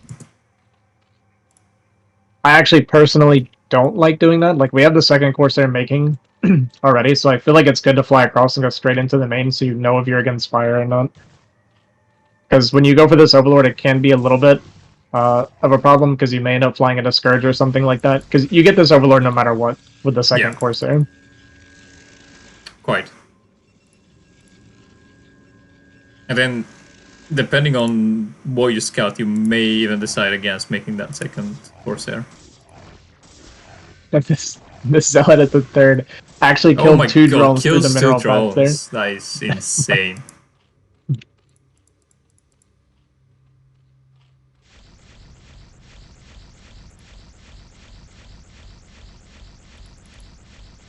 First Corsair. Away at the, yeah, go ahead. This is another reason why you don't want to make the, or why you don't want to kill the first Overlord that's near, because right now he's able to kill a single Overlord, but if he went straight across the map, he would have been able to kill maybe two Overlords near the main base and then get that third one. Yep, exactly. Hey, did we see the Spire? I don't know that he flew in and saw the Spire. He did not confirm the Spire, no. And you can see that he's... Well, he did see that there's no second gas, so technically with 3 Corsairs, he should be safe against Mutus from a single extractor. Yeah, that's true. And the Spire is just one of those, like, anti-Corsair Spire you're just making Scourge out of, you're not planning on Muta, but what ends up happening a lot of times, if you do end up killing the Corsair, you'll see Azhi make a handful of Muta just for sniping Templar once the Corsair are gone. Okay, we just lost one Corsair, so this can snowball if we're not careful into Muta sniping Templar. Yeah. That being said, we got a push coming across. We do have +1 on the Zealots right now, so they're going to chew through these Lings really quickly. We don't have we have no Hydras, though. Yeah, we have 3 Hydras, and we're just dropping a creep colony. So this could actually do a lot of damage. We're actually going for the Hydra then. It's a really interesting call, but I kind of like it. It's very good. Your opponent has no Hydras yet. You're preventing him from making any further Hydras, and if he had the Lurker upgrade on the way, that's not going to be a thing. So you can actually your detection. Yeah, with that snipe, he can turn this into taking a third, like right now. He has Templar Yeah. behind us. We just killed the Hydra Den, right? So we can very safely kill or take a third base right now. Yeah, and we can not make any robo for quite some time, which is a huge boost to our economy. Ooh, the two Corsairs are killing the only Overlord into that third base. DT is sneaking in as well. He chose to tuck the DT. We'll see if Naka was aware of it going up there. He's gonna wait for the drones to come back and then come back for the drones here. And we see no Overlord coming across, so either these are Overlords making right now, or he doesn't know that there's a DT tucked there. So this could turn into a lot of damage. We do have a really big saturation in the natural, though. So we have to get some of our drones back. Oh, seems like Naka was unaware of the DT.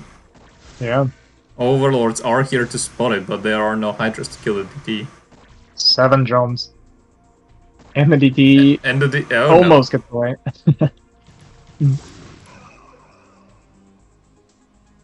Yeah, I feel like earob's playing really well. The only thing is, like I said, I would like to have seen a third behind the Hydra Den snipe, but it's still fine right now. Yeah. We have double forges going as well. No upgrades for our Zerg. I mean, we have the double Evo chamber, so they could be finishing soon. Oh, okay, we just got +1. We are starting the robo for earob finally. Which is wise. We know that our opponent 3 made the Hydra Den.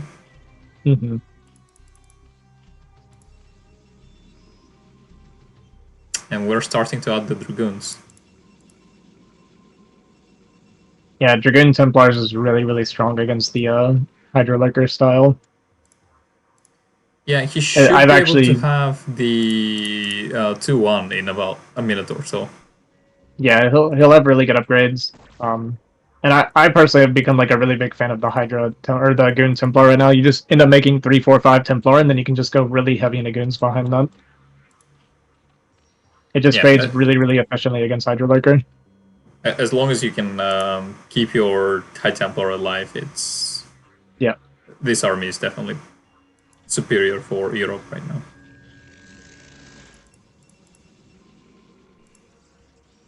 Naka seems to be going for a surround and will be attacking that third base. Yeah, this is going to be really hard for him to push into, though, with this many Templar up here. And we have a lot of energy on these Templar as well, so there's a ton of storms available. Yeah, and we even have the energy upgrade. Oh, huge first storm. Some of these Templars will have 3 storms. Yes, beautiful storms by earob. Yeah, really good defense. Naka only gets a single cannon. Yeah, he picked off 2 of the Templar, but I mean they more than did their job right now. I mean, as earob, you're on 3 base versus 3 base there. You'd feel amazing as a Protoss in this situation. Yeah, this was a huge win for earob here. He will try to push into the third base. I don't know if he should commit to that. Let's see. Yeah, I personally don't like attacking up into the ramps. I almost always go into the natural from this position here. I think what the play he's going on right now is he's pretending to attack the third base to draw the Hydras in there, and his Zeld counterattack is actually the main part of this. We are losing all the High Templar though. That is not great. Yeah, I mean I like it in theory, but we don't want to trade away too many units up that ramp there. But yeah, the Zealots did get inside. They sniped the Spire. They're picking away at a few drones here. So all in all, pretty decent for earob. And again, behind this, we can take a 4th. Although I think that pylon's fine. Okay, yeah, we're fine. Oh, yeah. Just barely. Yeah, I really like taking the 4th behind us as well. And this is pretty much... This is similar to how I play my PvZs. Like, if I'm pushing across, I get a good trade. And while I'm trading well, you drop an expo behind it. So, yeah, I feel like earob's playing pretty solid here. Yeah, the one thing he should be mindful of, though, is have to keep scouting them up, because if that 4th base from Naka goes uncontested, Naka will be in a pretty good spot. Yeah, if this double expand doesn't get found while we're going up to Hive Tech, it can get pretty ugly for earob in a pretty short amount of time. Yeah, he he really needs to be mindful of this game right now. You cannot tunnel vision into trying to bust the third base. Yep, I agree.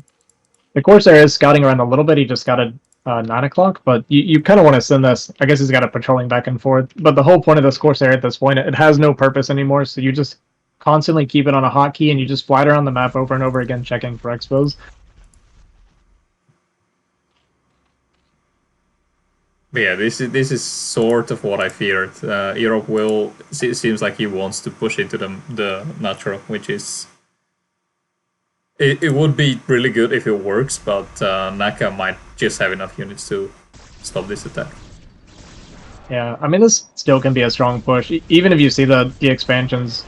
If your army's big enough, it doesn't matter, right? You push into the natural and you clear that out, you're feeling pretty good. But Naka did kind of abandon this position as it was coming. He didn't really see this push coming. But if he holds this and gets those 2 bases up, he could be in pretty good shape, but it's looking pretty bad. These are really big storms right now. Yeah, well, I don't know, actually. The main issue for Naka was that his initial hydras were not there. I feel like with all the hatcheries, our reinforcement should be able to just barely hold off this attack. Yeah, so this will actually dissuade from earob from getting into the natural and doing damage here. He kind of needs to fall back a little bit now because reinforcements are going to clean this up. And as we were saying, in the meantime, we have the 2 bases going up. We're mining from the top right natural pretty well as Naka. So 1 or 2 more bad fights like this, and this expansion going undiscovered, then suddenly we're in a really, really bad spot for earob. Yeah, and here's the thing, like as earob, we did kill. Well, we traded armies, and we feel good about that. We couldn't really do any damage to the natural, so that's fine. But we are taking out next of our own, and we're happy. But the real story is that Naka secures these 2 bases, and it's going to be really hard to contest the Zerg. He's giving it away, though, with the drone transfer. Well, I guess the Zella was moving to scout it as well. Yeah, we have the father mound on the way. 5, so if we took the time to build a Nidus there, that would have been actually so much better. Yeah, I think with this being discovered, it doesn't look like Naka's going to have enough to defend these bases here. So with this being found out, it does get killed. It's kind of just game over from here. All his lurkers are managing to set up, and the observers are lagging behind slightly.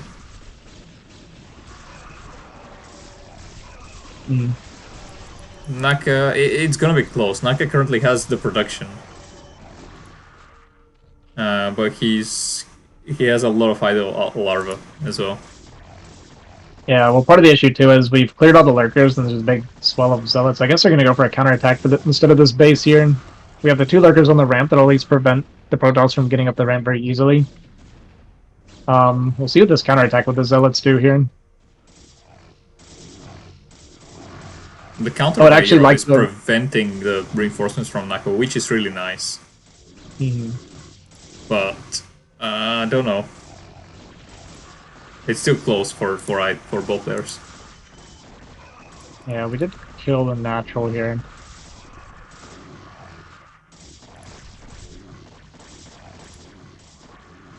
Well, we got lurkers on the ramp, and we almost have enough for 1 more storm.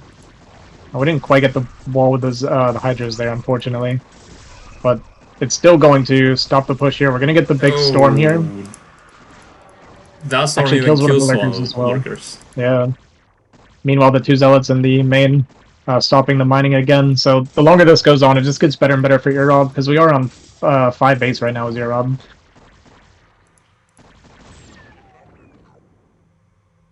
I did like the call from Naka. I think that was the best thing for him to do, to double expand like this and kind of go for tech like he was doing. We also have a Dragoon drop. Oh, there we go. It's a high time for that. Killed so many drones. Yeah, things are not looking great for Naka right now. Earob is securing a base behind that. Hey, earob's done a really good job expanding this game while pressuring.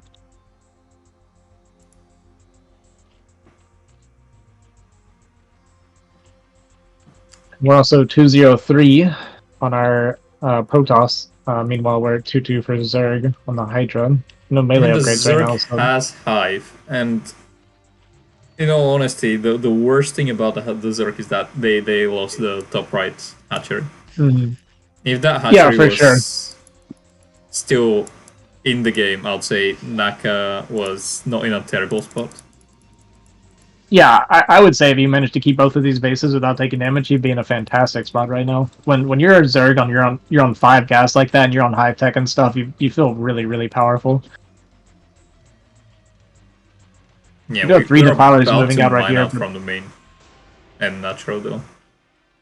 They might get caught out here. We don't actually have any energy to even cast anything yet, so bit of a mistake Losing here 3 from defilers Naka. like this is gonna be like earob does not even need disadvantage at this point, but it's so huge.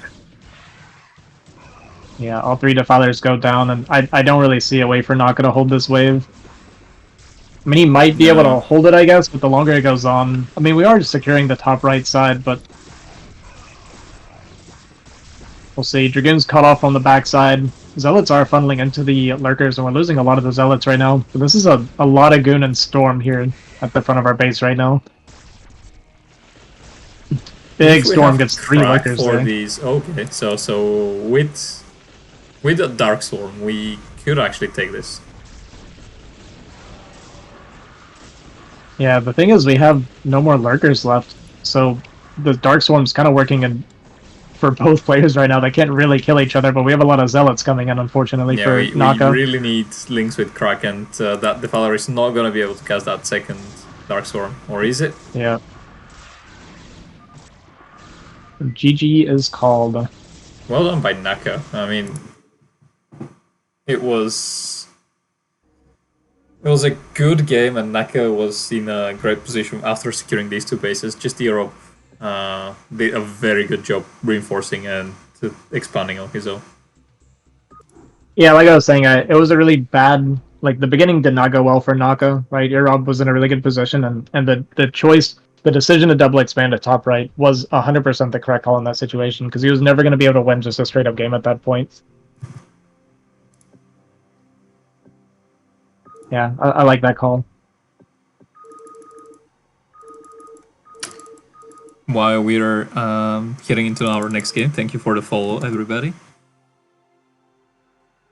Good to see some people who are new to the game. Nostalgia and whatever. We also are running a league called the Coach-Pupil League. We are currently in an off season, so there is no CPL season going right now.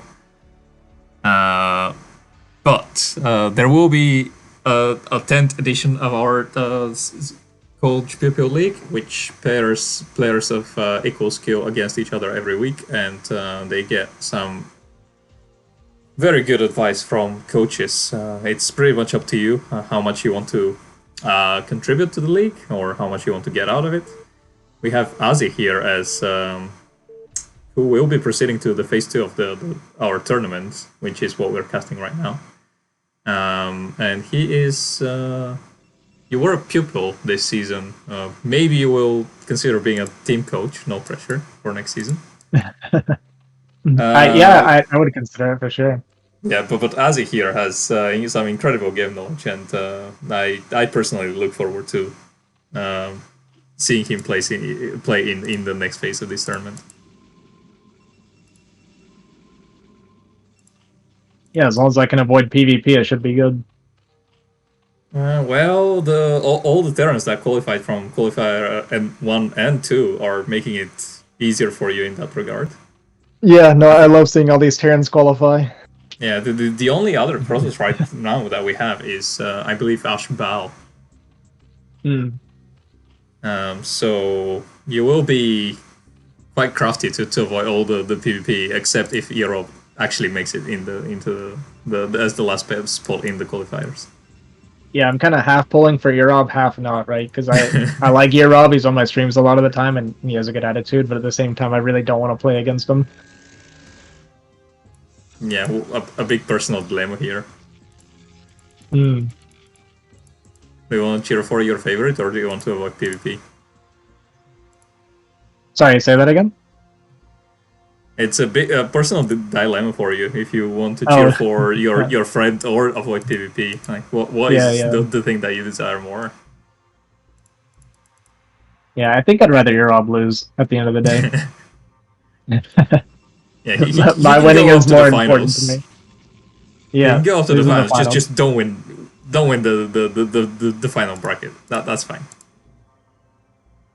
Yeah, I've actually really started to like PvZ lately. I think it's my best matchup currently, so I would like to see Petri or someone like that win. Yeah, and I Around have 440. seen some practice games of you and Zoom lately, and he's a really solid player. Mm-hmm. And you're... I think you have a winning record against him right now. Yeah, I mean, I don't want to call him out, but I'm like 20-1 versus him right now. Oh yeah, well, phase 2, he's got a chance to Yeah. make you eat these What? words. And there's a big difference between practice games and tournament games, right? So Oh yeah, for sure. he runs a lot of drills with me and helped me practice a lot of my stuff. He's actually a big reason why my PvZ has got so good lately. Oh, you're almost sniping that one drone with Naka on top of it.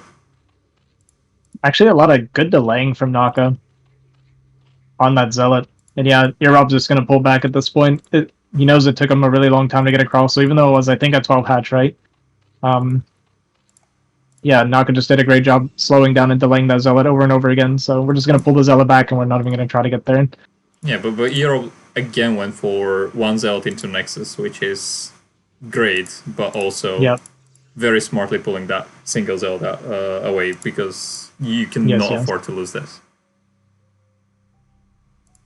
Especially not when you're not crossbone. Yeah, it's a good response again from earob, but it's a bit of a better situation this time for Naka. We actually have a fair amount of lings as well. We made 8 lings and we're doing drones. I was wondering if we were going to go for a ling swell here. Well, I think a lot of these lings are in the response to that first out. So he might just not do any more lings going forward. If it's just for the first Zealot, it's a little bit of an overreaction, but he also didn't have a overlord to spot if a second Zealot was coming or not, so I think that's why we made a few extra here. Yeah, we're a bit late on our cyber core as hero, but that's okay.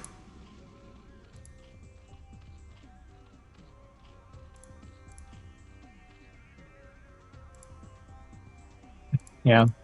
I like the move out. We are trying to see what Naka will be spending his first 100 gas on. Yeah, this move out you want to do as Protoss for 2 reasons, right?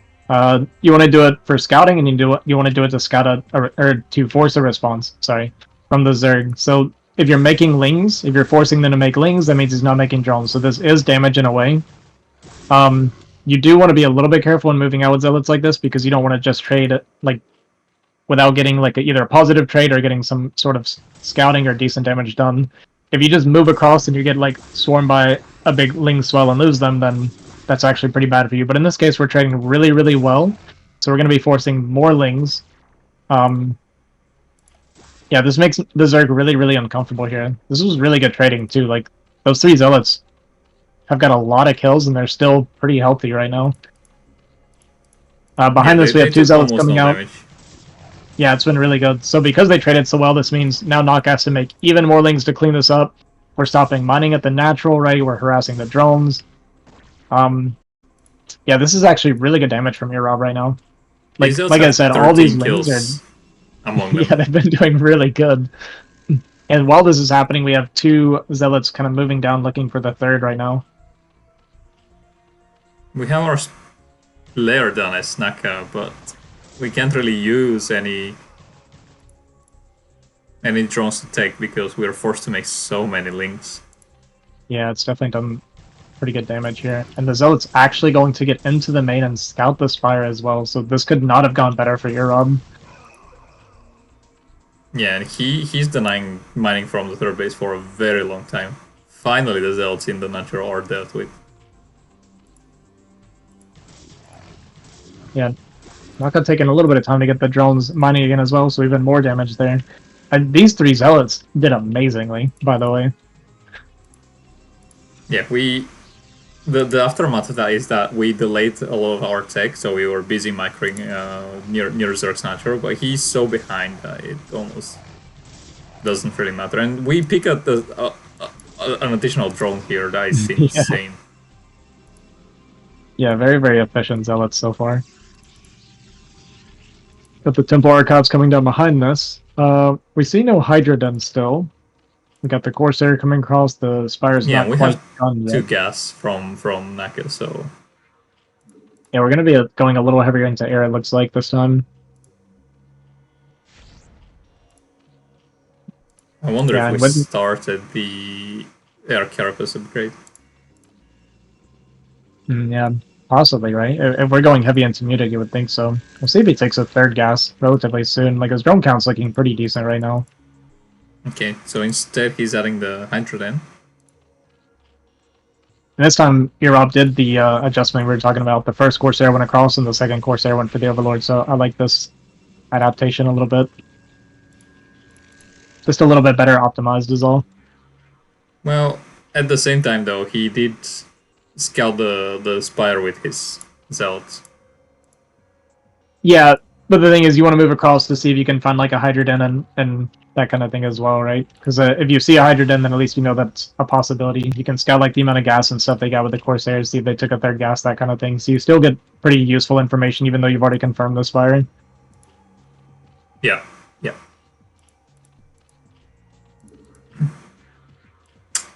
Well, that hatchery is not positioned great at the 3rd base by Naka. Yeah, I was kind of looking at that, right? It is a little bit high. Yeah, for sure.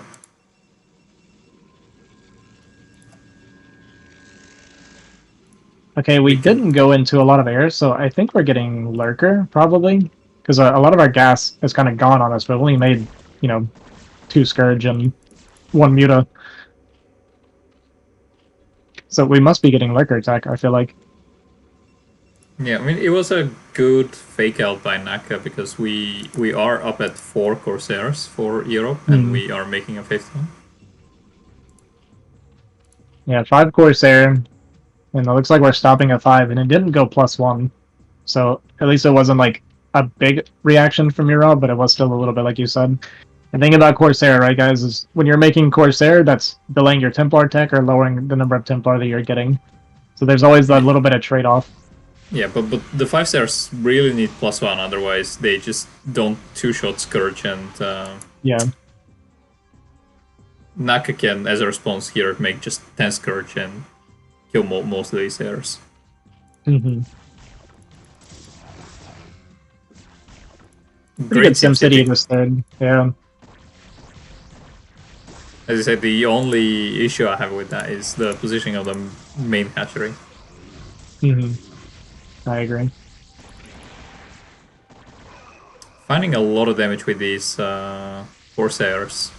Yeah, we got 3 Overlords so far here without losing a Corsair yet. Yeah, and we're not making any Scourge as a response, and Europe managed to sneak a DT into the 3rd base. Yeah, this is really... So the situation is really grim for Naka right now. Mm-hmm.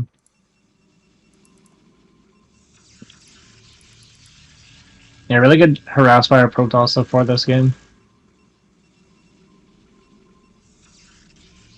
That being said, like Naka does have a pretty healthy eco right now, so we're not dead by any means. Just we've taken some damage. We're okay. We'll kind of see what he goes for here.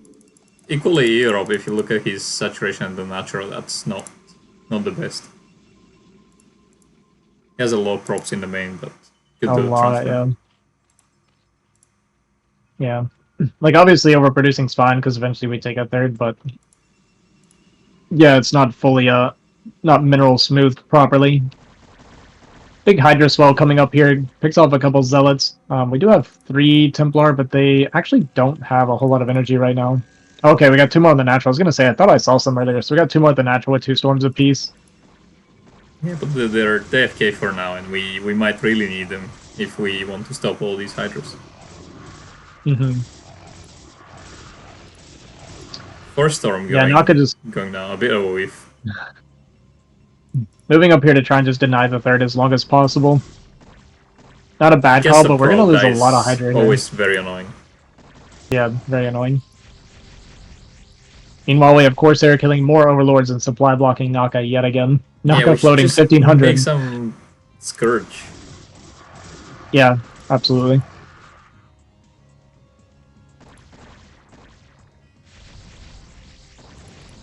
Finally killed one Corsair here. Overlord speed did finish just now, so that'll help some as well. But very painful for Naka. I mean, Naka not mining from that third gas, really. Has only a single drone and two that are standing right next to the gas. Nice. Unfortunate when it we happens. actually also have two on our main gas as well, so it's definitely hurting a little bit our gas income. We're essentially mining from two gases right now.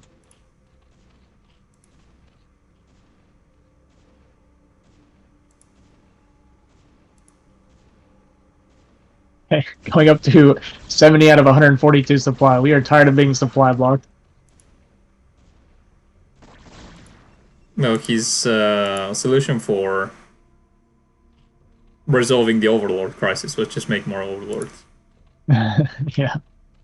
It looks like I was wrong about the lurker tech too, by the way. We never saw any lurkers get built so far.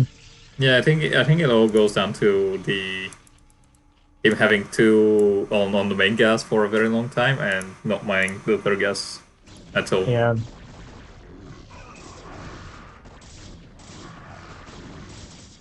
We have a really strong push coming in from earob. Huge bank right now, though. Mm-hmm. Big storm on the right side here, cleaning out a bunch of these hydras. earob taking a really, really good trade here, pushing across. Naka running a bit thin on army here.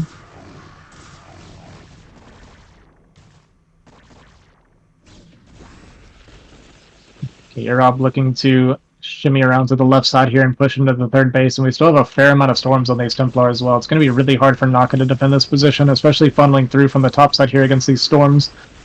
Yeah, Zelt's very smartly not moving into this Sim City. And, GG. That's gonna be it. You're proceeding to the next round of the winner's bracket. Yeah, really well played by earob there in both games. So we're going to get earob versus 440 next. Yeah, Naka to be fair for Naka, he did want to avoid all these PVCs.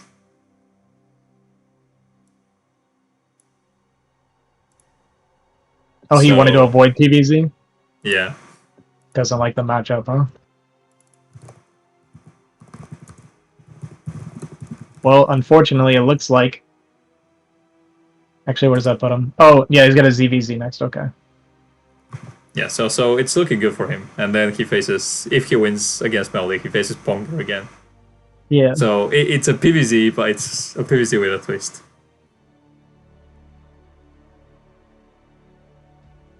Hmm. 440 versus earob.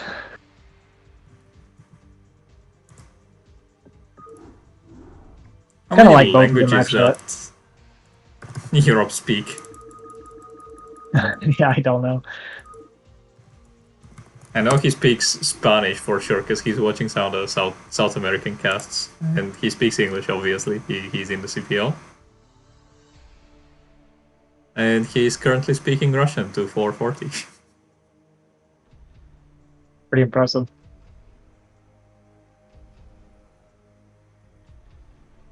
That kid never managed to amaze.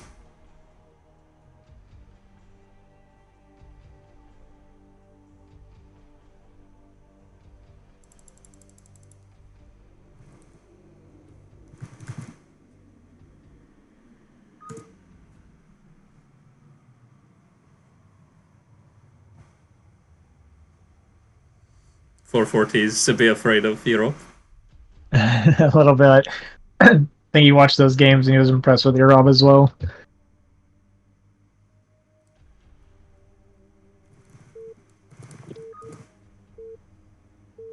We're going into game number 1 between 440 and earob.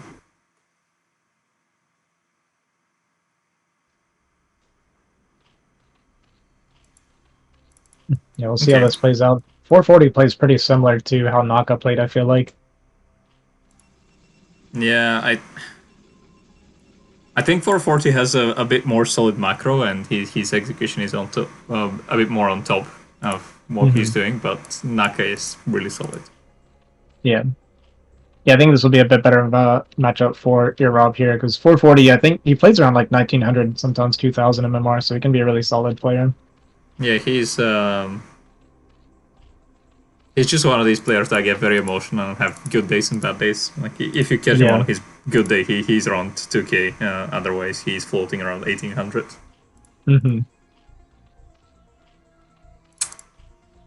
But yeah, we've got 440 here in the bottom right and earob in the top left. Let's see. We've got a scout after pylon, so we're most likely gonna open forge this time. Yeah. Yeah, I'm not the biggest fan of the pylon placement because this does make it where you're gonna have to kill something later to get dragoons through. You can make your forge a bit lower and then it's okay. But yeah, I agree. Sorry, lower like one down. hex. Oh, yeah, okay, I see what you're saying. One hex to the bottom, yeah. and then goons can still exit. But regardless, this pylon is in the way of the cannons that are quite crucial to defend the 973. Yeah. Yeah. So goons can exit currently, but yeah, it does mess with the cannon placement a little bit, I guess, too. We'll see. We'll see if it comes into play. Might not matter. Oh, he cancels the forge. Yeah, he did that in response to seeing the hatch first. Yeah, he can hatch first and cross spawn. He decides that he can go a bit more greedy. I like this play. Yeah, very like nice optimization by earob.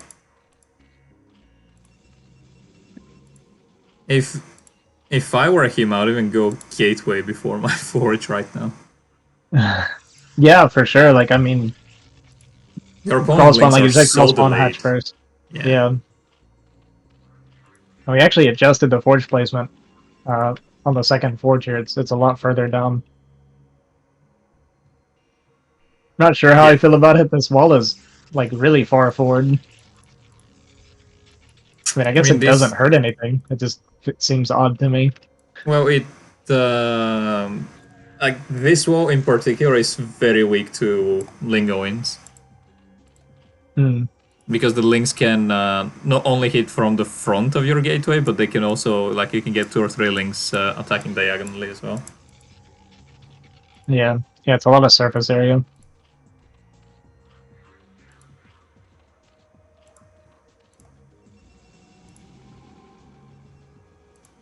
Our Nexus is almost done, and we'll be starting Cybercore soon for earob, so he's in a very good position.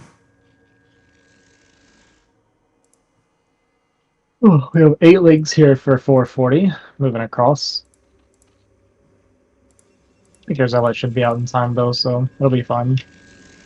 If we started it right away, wasn't really watching resources to see when it started, but I think we're okay here. Probe already in position to help plug the wall with the Zealot. Yeah, we should be fine. We're not too greedy to start our Cybercore before the Zealot, so... Zealot should be on the extra probe, so I guess the Zealot... Okay, there's the Zealot. Okay. He's a little bit worried you brought the probe down, the extra probe, but... yeah, we're gonna be okay here. Behind us, we just got drones from 440, core about halfway done. Just barely did not manage to scout that scouting probe. Good for Rob. Yeah, that Overlord failed to intercept, but... yeah, really important to have the probe out on the map like this so you can get information. PvZ is so much about information gathering and reacting to what you're scouting. Yeah, I wonder though, like 440, at least I thought, could not intercept the scouting probe with the Overlord, and yet his links are back home to prevent further scouting. And we actually go Citadel before Stargate, so we might not be getting a Stargate. Yeah, we're just gonna skip Stargate this game. earob could not get into the main base, but he saw only 7 drones in the natural, and when he scouted the third, there was only 2 drones, so I definitely a love bit this Dragoon cautious of from a earob. 973. This Dragoon to prevent scouting when we're not going Stargate. Oh, and he even manages to pick up the Overlord. That is very worth for Europe. Yeah, so we're gonna get a supply block here for 440.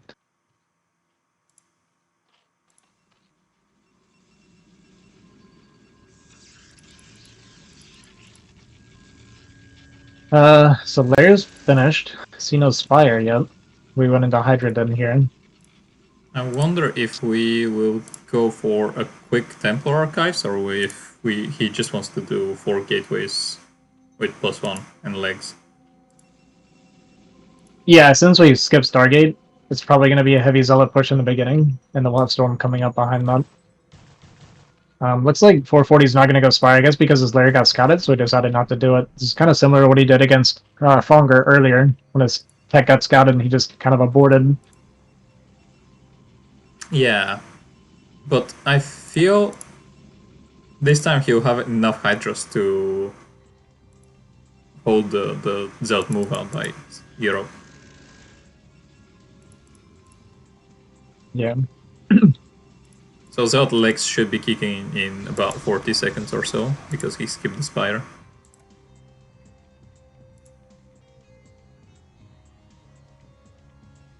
This will be a pretty strong push from earob coming out. Oh yeah. I mean, this is a pretty early 4-gate like pump here. And yeah, like I said, there's the Timber Archives coming down behind the push out. 440 adding a single sunken to his... I don't mind the single and sunken as natural. long as we're making enough Hydra. But we were actually making drones still. Like, Yeah, I we think- actually a few more drones, so it's a little bit risky right now. I really think that we need 2 sunkens and gold bases to hold this with Hydras. Yeah. Yeah, we're still making drones. Now we're making more drones. Pretty This is greedy definitely from not what we want to 440. see.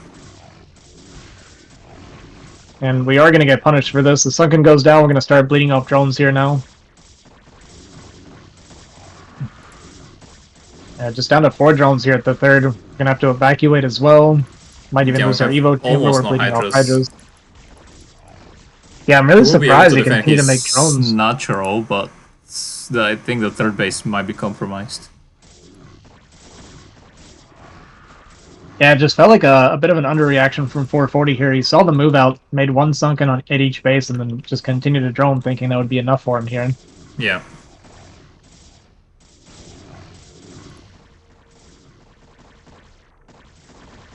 I guess he was really thinking that the Zealot attack will hit around 7:30, but because Europe skipped the Stargate, it was much earlier than that. Yeah. Well, he spotted the move out with his lings. I think he just didn't respect what he had seen, or maybe just didn't realize like that it was an actual push out and not just kind of stopping the... Yeah.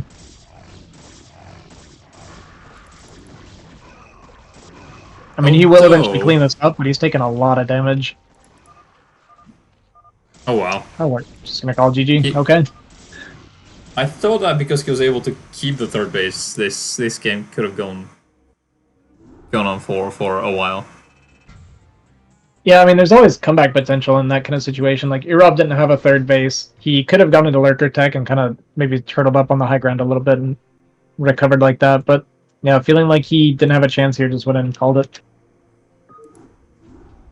Yeah, I mean, it's a really tricky situation to call, but I think it was a bit premature. Yeah. Javier unfortunately got knocked out by Ponger. And also, once again, 440 kind of mind gaming himself a little bit by skipping the Spire after going for the Lair and just going into Hydra. He ends up dying to just Zealots. It's very similar to his game against Ponger earlier, actually. Yeah, his biggest mistake really was that he did not build the Hydras in as a response. He kept droning. Yeah. As you say, yeah, he mind gamed himself. He was really expecting that earob will not commit with this attack. But he did.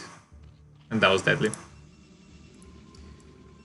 That said, the map is now Sylphid, and I think this map is... It's definitely good for Zerg. I don't want to call it definitely Zerg favorite, but Protoss is struggling a bit in this matchup. Huh, are they? I actually like this map. Do you like Sylphid? Against Zerg. I do, yeah. Right. The reason I like it is just because the first 3, like, only the, like, 12, like, the side bases, right, are kind of uphill bases. Everything else is low ground.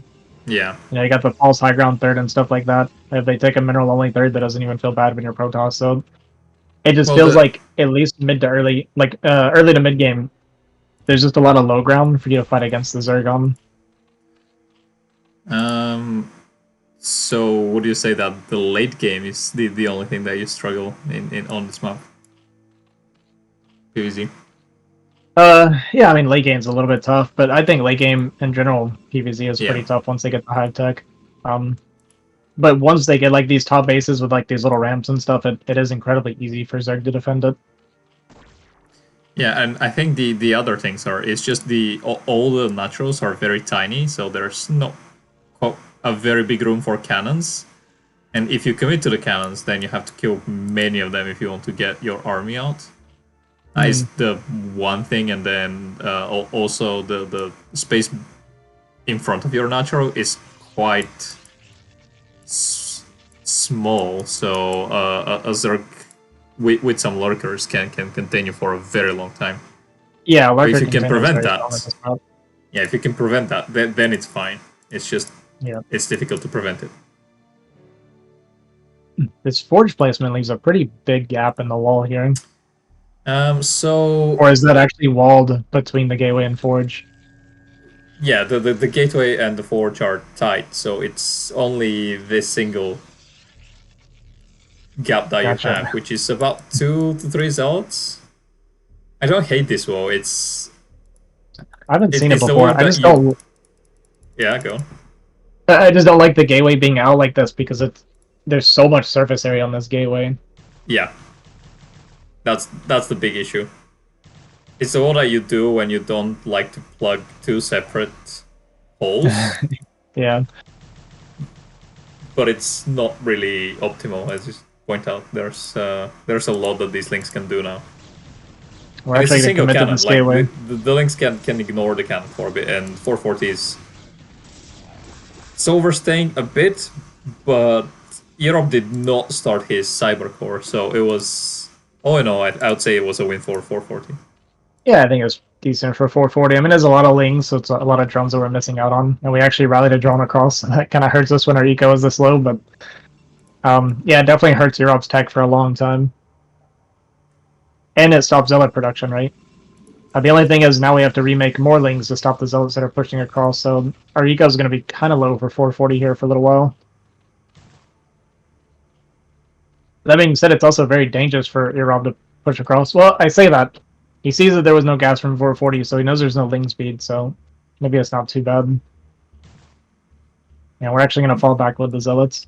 Yeah, that's very wise, because... Yes. These zealots are our lifeline. If you lose these 3 zealots, you don't have a gateway, so you cannot produce any more, and the lings just run by your cannon, kill it, and then you lose the game. Yep. Yeah, so I'm gonna take back what I said a little bit about the push out. I like the push out because you're making the Zerg make more lings when he's already gonna be kind of low eco after making that many lings early. As long as we pull back, right? That's good. 14 so lings I actually like it. made from 440, so that is huge damage. Yeah, plus the, what was it, like 8 in the beginning? 10? 8, I think, that we lost. Yeah. But again, we did kill the gateway, and we are slowing down the tech for a significant amount of time. Mm-hmm. That being said, still a decent Stargate timing considering we lost the gateway. A single zealot managed to sneak into the main base, and all these drones in the main are currently not mining. Ooh, we even get a drone kill. Get a single drone, yeah. And the second one. Oh my god, that Zeld managed to So get 2 much drones. damage.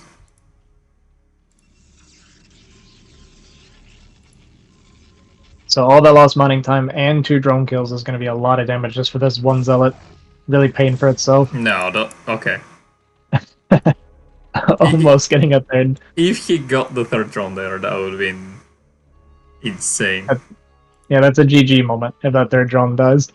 I'll not blame 440 if he GG'd.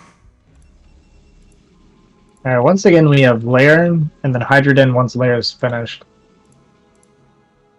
Is this just a common thing for 440 to do, that if our Lair gets scouted, we just go into Hydra and don't even drop us fire? But we also took a lot of eco damage right now, so we don't even have a lot for us fire. Yeah, we can't really support Aspire, and we are taking a mineral only. Yeah. I just don't know what the quick Lair is for in this case. I've seen him do it a few times. He's definitely not using it. He doesn't have the gas to start the lurker research. Mm-hmm. And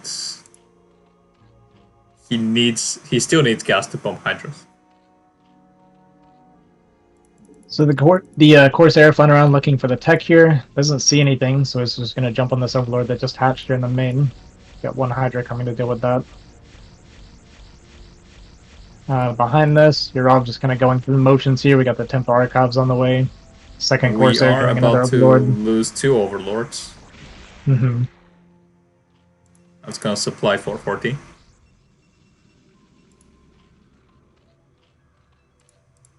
Oh, and the Corsair that's currently just roaming the map. If the Corsair can find these 2 stray Overlords, that's going to be almost game-ending damage.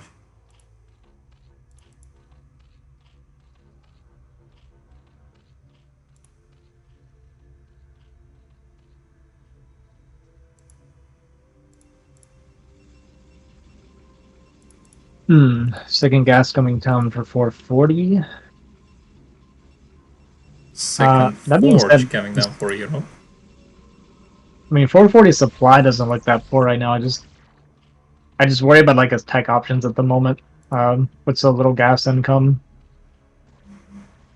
Yeah, he's adding the second gas to address that issue, but he really cannot be losing any more Overlords. 4 Zelts running into the 3rd base, but there's plenty of Zerg units to stop that. And earob being so annoying with his Corsairs. So annoying. Kill another Overlord and supply block 440 yet again.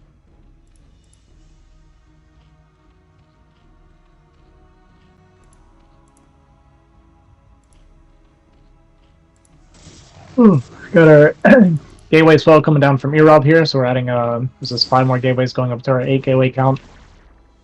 Zealots will run into the Zerg army here in the middle of the map. Currently retreating. We have the 1 attack upgrade for earob right now. I think the Evo chamber just finished for 440. Leading off a couple Zealots. I don't know if we have Storm ready. We've almost got enough energy. I imagine we have enough for Storm. It should be, yeah. There it goes. Okay, we have Storm. Pretty big Storm. A lot of damage on those Hydras, killing a few as well. Second Storm goes down, kills a few more Hydras. It's a question of whether 440 will keep the aggression. It looks like we're still making Hydra, but it's just right now our force is really small.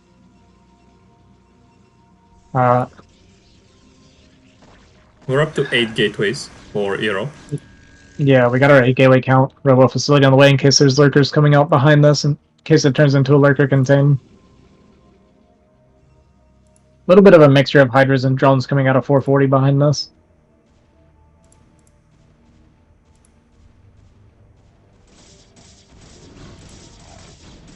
earob killing that single egg at between the main and the natural.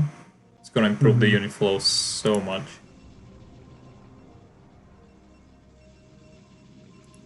But we Yeah, pretty only have small Zealots force right now. here. This is the only issue for me. If 440 makes a few lurkers, Yeah. the army of Europe is just so bad. Trying to dive on this Templar and actually giving up like last second, taking a bunch of damage from the cannons. The Zealots are going to come in behind us and try to trap these Does not Hydra manage to here. kill that second cannon, which is a win for Europe. Yeah, for sure. We bled off a lot of Hydras to essentially kill one defensive cannon. That's really not going to matter in the long run. Yeah, and the big story here, I feel, is Europe's 2-1 is on the way, and we don't have any upgrades yet for 440. I think our +1 attack should be finishing soon for 440, but yeah, we're still going to be pretty far behind in the upgrades. Yeah, but if we have +1 attack by the time our Roots opponent gets +1 armor, that is not a Yeah, for position that we sure. want to be in. Absolutely.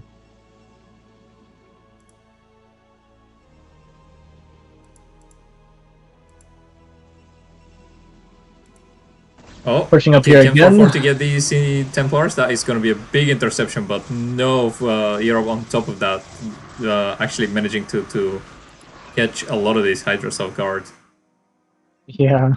I mean, these were really good storms, and we lost so many Hydra yet again for just 1 or 2 Templar. I think we only killed 1 Templar there. So definitely not ideal for 440. Falling a bit behind in the supply count right now, and tech not looking that good for him either. So it's just great army movement with the Zeals there to trap all these Hydras. Yeah. Yeah, definitely. We actually got a shuttle that came out, so are we going to go for a storm drop, maybe? We do have the Corsairs that are roaming the map, and I suspect they will at some point kill the Overlords in the main.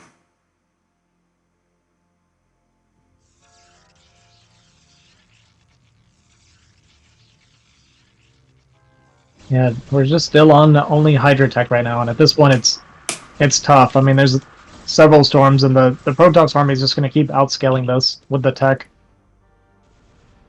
And we don't have a big enough eco from 440 to really fight like this. It looks like we did get Lurker tech finally. We're just using defensive eggs here, maybe to soak some damage.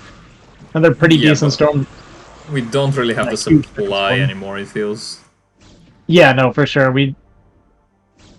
The tech and the supply, right? It gets worse and worse for Zerg at this point.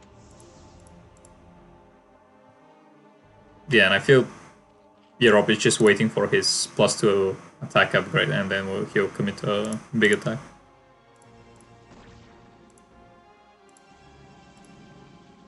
I'm also pretty sure I heard the shuttle loading. Yeah, shuttle is across the map. 440 might be able to intercept that, and he does. Yeah, a bit of an odd drop from earob, but... Okay, so shuttle goes down, a small victory for 440.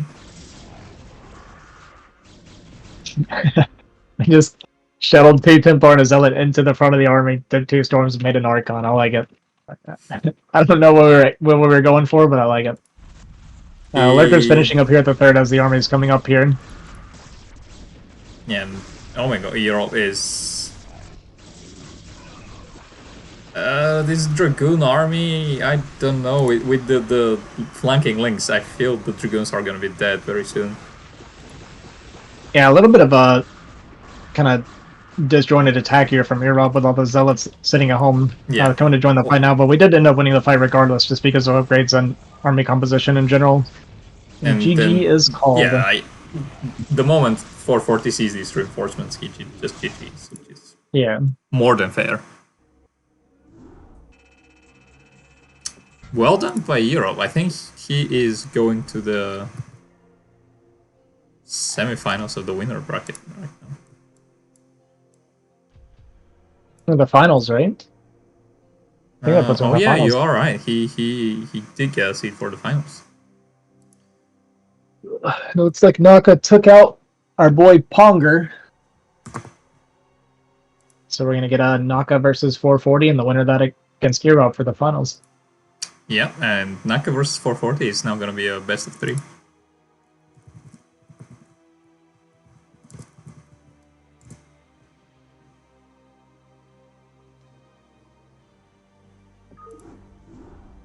Okay, So fortunately for earob, it's gonna be a ZVZ, so I don't imagine he'll wait for a long time for his opponent. Yeah, true.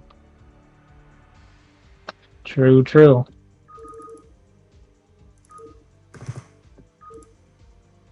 But unfortunately for Naka, even if he wins this, his reward is gonna be yet another PVZ that he wants to avoid. Right.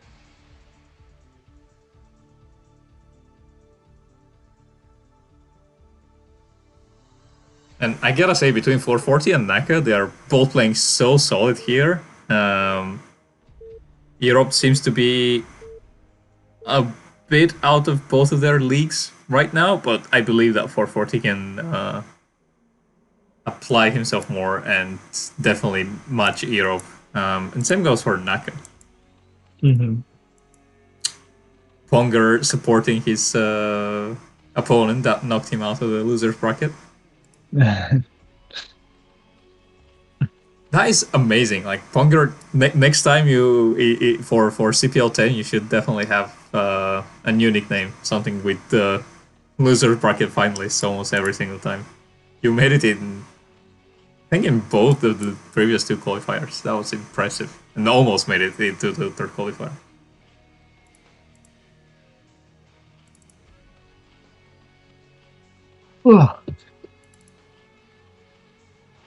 Good old ZVZ.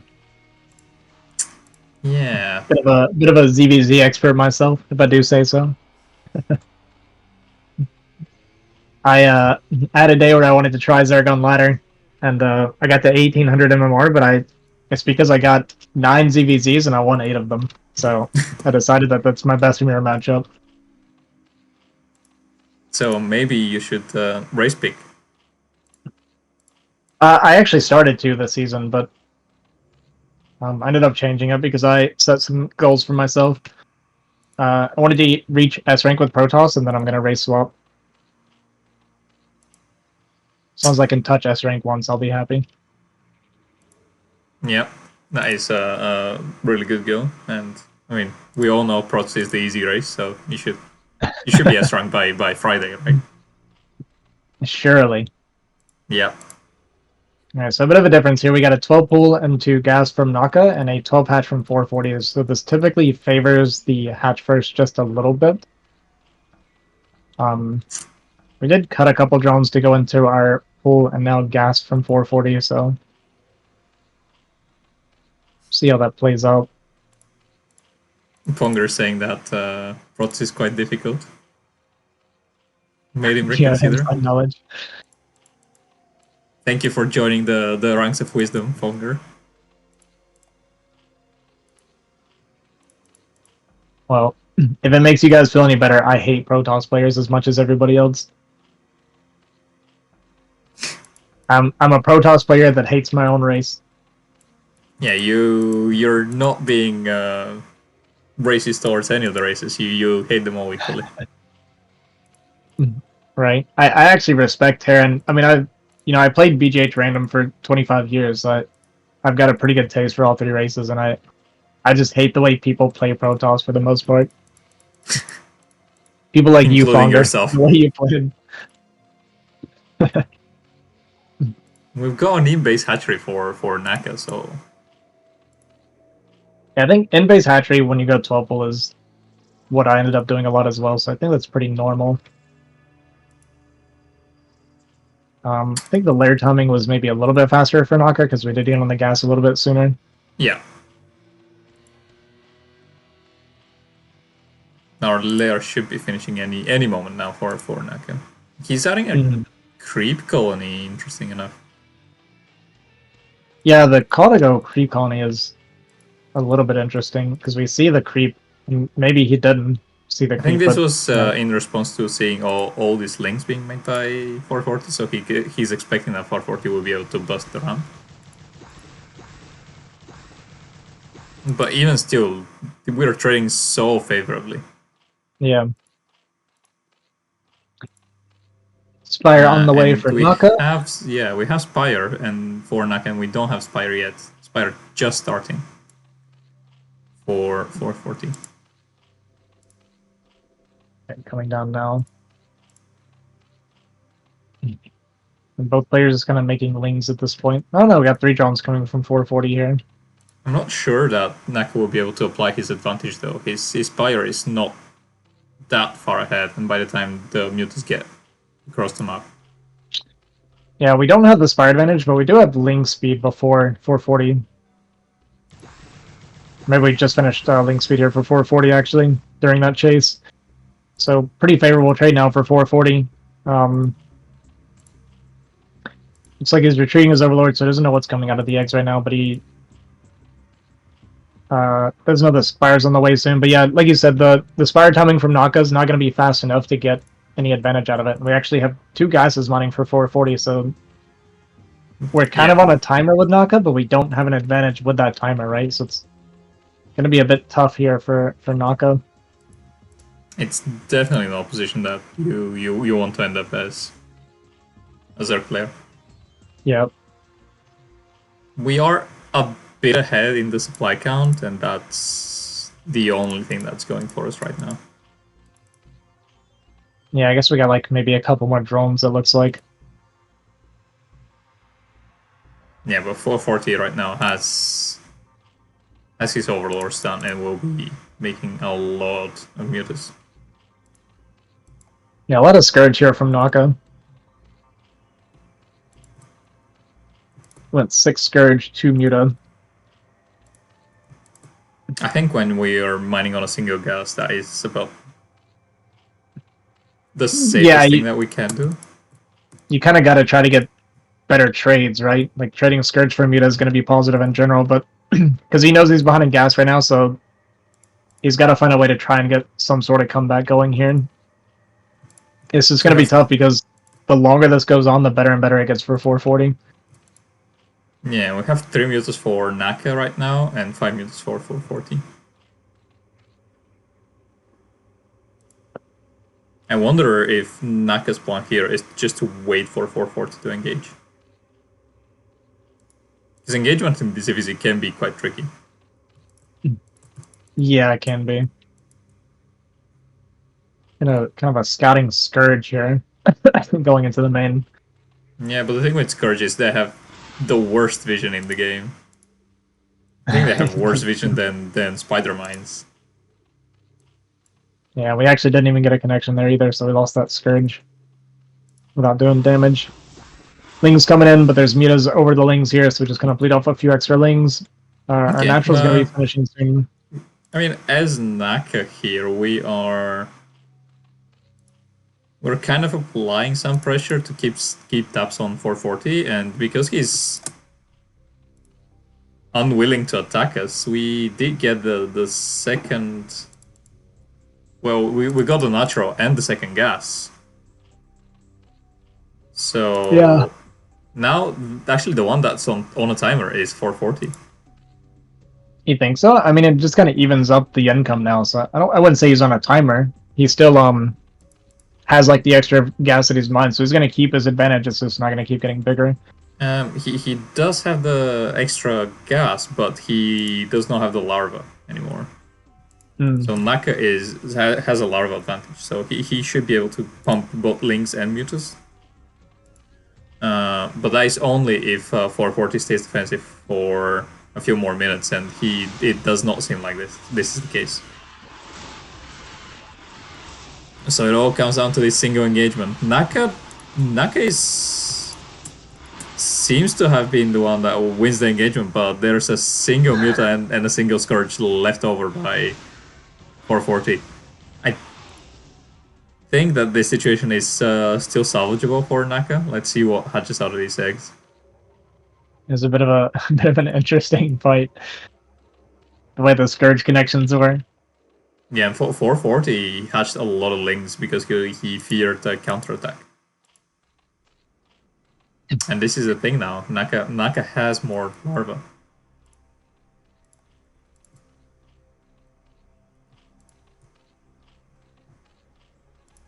Yeah, he has more larva, but he can't afford the larva yet. We're gonna have to get a few more drones up before we can actually be pumping from all 3 hatches here. Yeah. It's just kind of tough fitting drones in ZVZ sometimes because it's so like tight a lot of the times.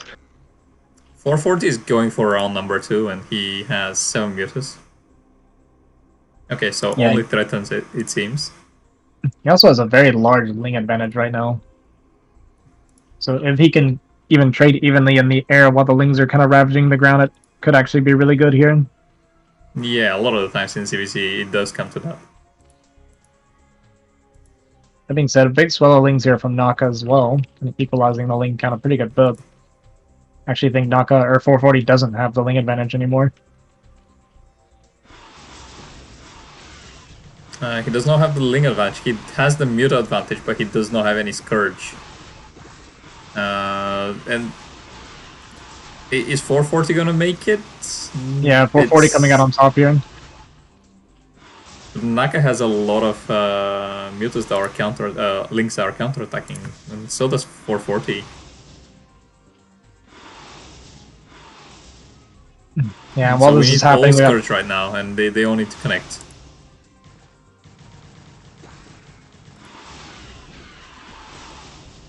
Okay, three mutas left over. Unfortunately, all our links for Naka are dead at the moment. Yeah, we cleaned up the Muta, but we have no gas income right now. We have one drone in gas. We're gonna need to fix that pretty quickly. And yeah, actually really smart by 440 to immediately jump on the drones on the gas in the main base. Because any amount of like gas denial you're doing is just getting your lead bigger and bigger. 4 mutas for 440 against only 2 mutas for Naka right now. And it seems like 440 is just resetting that muta count over and over again. That's the thing in ZVZ. Once you get their advantage, it's really difficult for your opponent. Mm-hmm. And Naka will be adding some spore colonies as a response to that. Yeah, we got some Lings getting in here and killing a couple drones. It's not too bad here. But that being said, I mean, Naka's already taken a lot of damage himself. I kind of like the Spore because it makes it obviously harder for him to die. But there's just such a big air advantage right now for 440. Yeah, I mean, Spores dish out so much damage, so... Yeah, and they're really tanky. It's not all lost, but Naka really needs the best Scourge connections. Nope, the Spore is dead to the Lynx. And that's it. It was a very good game. Naka almost managed to come back. Yeah, as bad as the kind of opener was for Naka, he managed to equalize it pretty well. We've kind of seen that from him twice now, where it seems like he's pretty good at navigating, getting into a relatively even game from a losing position. Yeah, but then closing out the game is difficult. Yeah.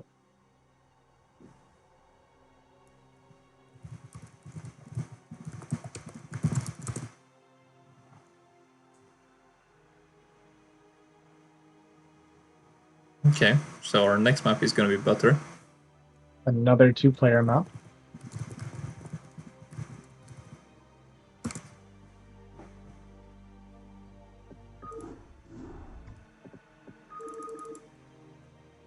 Okay, so we just need 440 to rejoin. Okay, it did.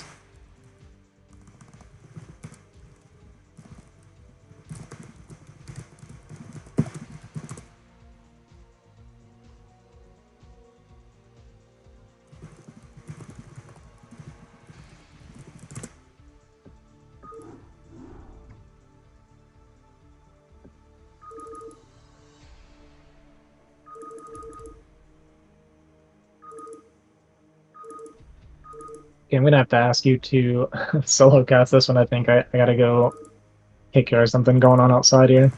All right. Well, thanks for joining me, and yeah, I expect it's not going to be much longer than this, but it was appreciated. Thank you for the thing, and yeah, as I said, look forward to your game in phase number 2. Yeah, I'm excited to play, honestly. Okay. All right. Good luck. Good luck. See you later. And thanks for joining. All right. Bye bye. Bye.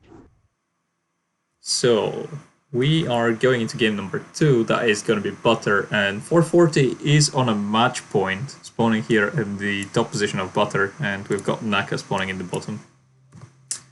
I'm not sure if they will go for the same builds as they did before.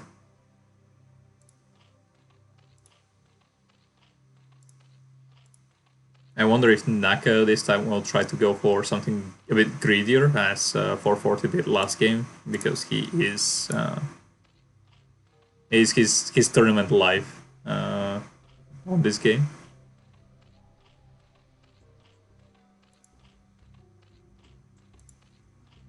So we will see if there's any build deviations after the 9 drone hatches. Seems like both of our players... Okay, so Naka is going for the Overlord, and so is 440. Oh, no, I did tell I. Naka is not planning to go for an Overlord. We have another 9 hatch, 9 pull from Naka. 9 pull, 9 gas. And 440 will be going for a 12 pull, 12 hatch. So 9 pull, 9 gas usually wins against these 11 hatchery by 440. He wants to get his larva a bit faster. And this is currently the better situation for 440 that he could have done. Let's see. The response is he's going to go for a pull and an extractor of his own. But Naka already has mined. I started mining gas, whereas 440 extractor is not done yet. Naka will be mining the mined up to 60 gas with 3 drones, and then we'll be mining the rest with only 2 drones. Keeps mining after the first 100 gas and goes into a layer. So it was a 9 pull into gas, but he chose not to be aggressive.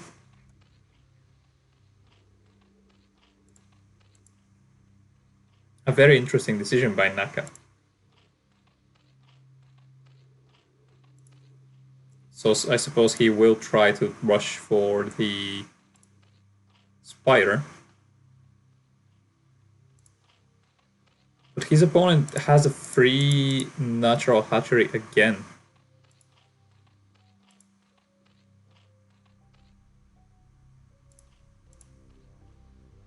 Adding a creep colony and the spider. I think this is not a terrible call, although the creep colony should have been delayed for some time.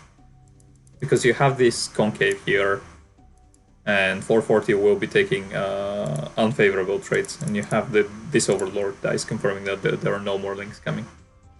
In fact, is Naka currently with the link advantage, he can be... he could get very aggressive with these pair links. His opponent has an extra hatchery, obviously, so he will be able to defend. But the thing is, if he's building links and creep colonies to prevent Naka's links from doing damage, then he's not building any anti-air, or he's not taking into his fire. And as Naka right now, I'd say we should just back off. We forced the sunken colony and we forced some links. And this is exactly what Naka is doing, but 440 has link speed already. And he sees that Naka is pulling back with his Overlord. So the links from 440 are not fast enough to be able to block, to intercept the retreating links from Naka. Well, our boy Naka here currently was supply blocked at 17 out of 17. Will be making his first few mutas on the way right now, but this is enough time for 440 to start building the spore colonies. And this is not enough links for Naka, and he does not have link speed, so he is being caught off guard. Critical amount of links for our boy 440 here, but he can't really jump on the main base because we have a Senkan, we have a very beautiful SimCity, and Naka is doing his best to drill. Has not, well, okay, so lost 2 drones currently, 3rd drone going down.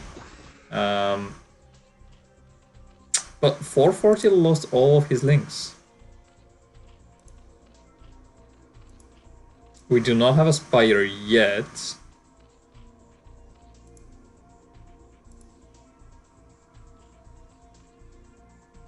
Naka would like to expand at some point, but he currently has only 5 drones mining minerals. 4 drones mining minerals. Can he get another one? No. Okay, so Naka currently owns 6 drones in total. Will be unable to find any damage, unfortunately, at 440's side of the map. But with these mutas, he is preventing 440 from ever moving out. He could technically pick up this Evo chamber. And I mean, if it's a freebie, it's a freebie. It will prevent 440 from building any further spore colonies, so might as well.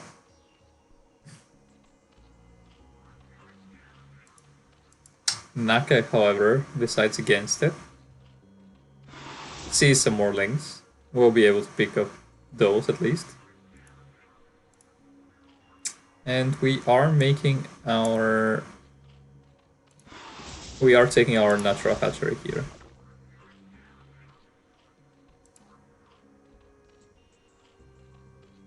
But Naka really needs to find some damage.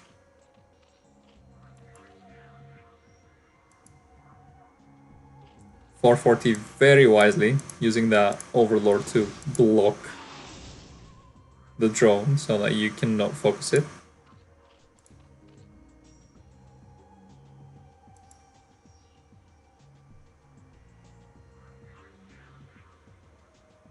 And another counterattack coming for 440. We have 2 links that are gonna be able to keep just long enough for the single muta to for our mutas to come back. And Naka taking his natural gas. So Naka currently not in a horrible spot. 440 has 11 drones mining minerals. Just getting his 12th one right now. And meanwhile, Naka has 11 drones of his own. But the real story is for where the gas can comes, and I'm gonna come back into this, but yeah, that muta fight was pretty decisive, and 441 with a great advantage, which forced Naka, unfortunately, out of this game. Our boy Naka gets knocked out from the tournament in the losers bracket finals, which means that we have 440 going up against earob for the finals.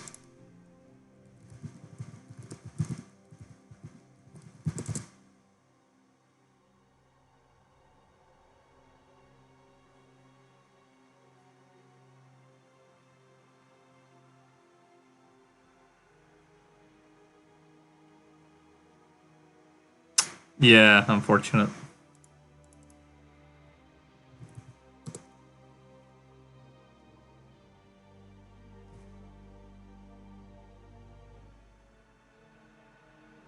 440, making sure that he is familiar with the rules. And since he has done that, I can reiterate. So the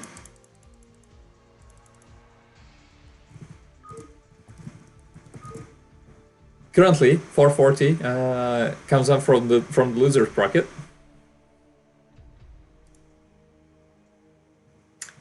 Which means that earob has a 1-0 lead in this best of 5. So earob needs to win only 2 games to win this whole thing, and meanwhile 440 needs 3 wins.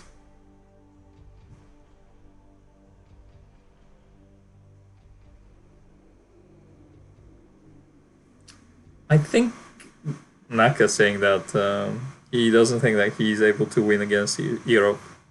I think that you underestimate yourself a bit. Earob is very solid, but it was really tiny things that you did, or tiny mistakes that snowballed. In that first game, for example, when you both traded armies and you managed to secure the second natural and the main base, like you were in a very commanding position. And if you had a Nidus Canal to defend your second natural, that would have been your game for sure. But that said, earob is really solid in his PvC. We'll see if 440 has what it takes to take games off of him.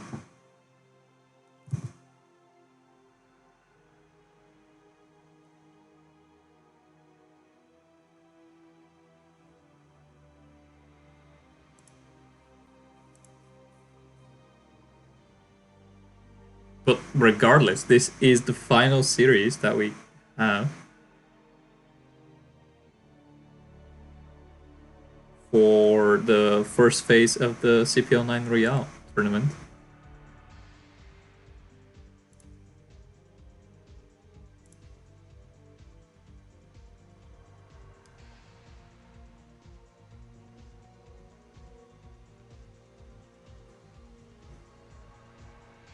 Yeah, I mean, anytime, Naka.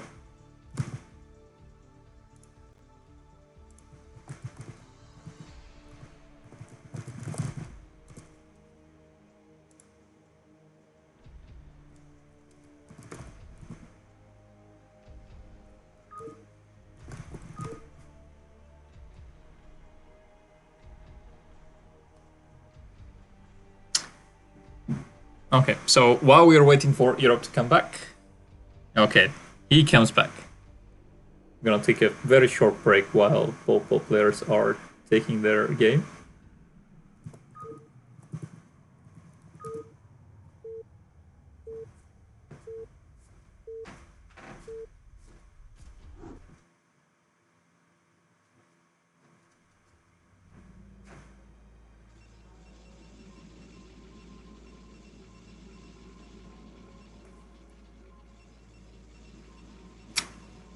So in this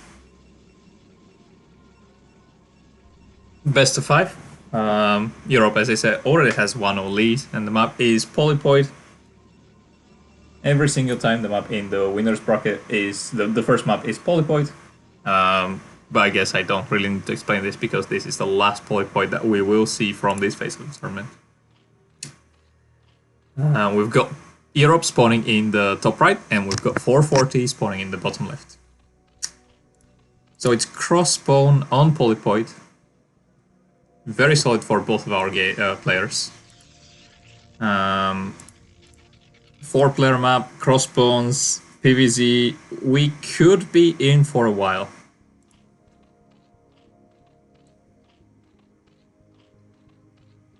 Fun fact, when Data was presenting the stats from CPL9, it turns out that our PvZ was the longest matchup. in the series, and not TVT as most players would expect. It seems to be the case that this is the reality in CPL, because a lot of our Terrans don't like TVT and are trying to end it very quickly. But in PvZ, you can get into these very stalematy situations where Zerg player has a lot of lurkers and high ground bases, and the Protoss can't really attack. But Protoss himself has high Templars and cannons, and it's really hard for a Zerg to attack if they have made a lot of lurkers. So earob sees that it's cross spawn and has his forge ready. Will not be building any links as a response because it's hatch first, and he sees that. Will be trying to full 440 and pretend to start the cannon rush here, but unfortunately does not have enough minerals to make that second pylon. Will not be cancelling the first pylon, so playing a bit dangerous. Okay, now we cancel the first pylon. But as earob, we could have placed 2 pylons and a cannon. So we could have cannon rush this.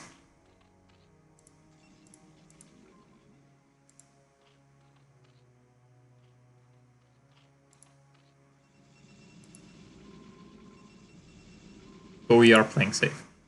And we are currently supply blocked, which is unfortunate.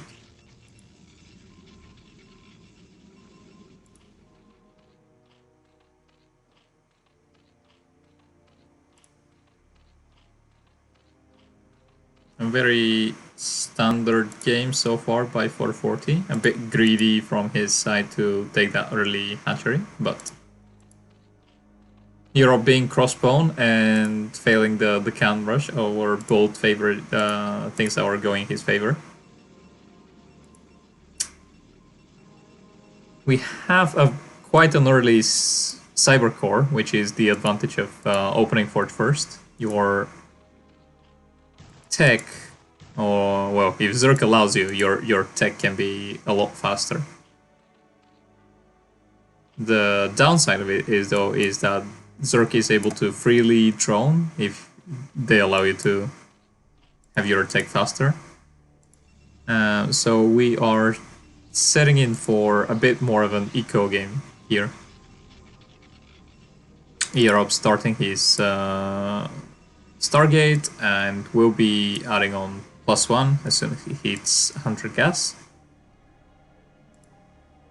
And has a Zealot that is trying to sneak out on the map. Overlord sees this, and 440 should be aware of this single Zealot. +1 spinning, and we are waiting to see where we're gonna spend our next 100 gas for Protoss. Should be Citadel of Doom, relatively early. But it seems like we want to make a Corsair first. Which is safe, because we don't know what Zerg is doing, and now with our next resources, we should be throwing down the Citadel of Doom.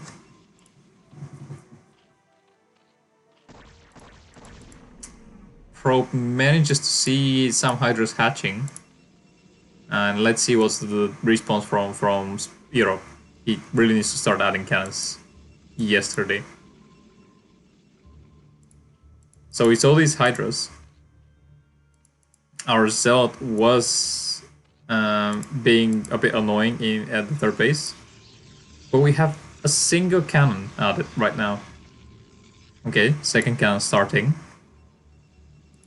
This might not be enough. We have a lot of Hydras spawning for 440. This Corsair was unable to intercept any of the Hydras.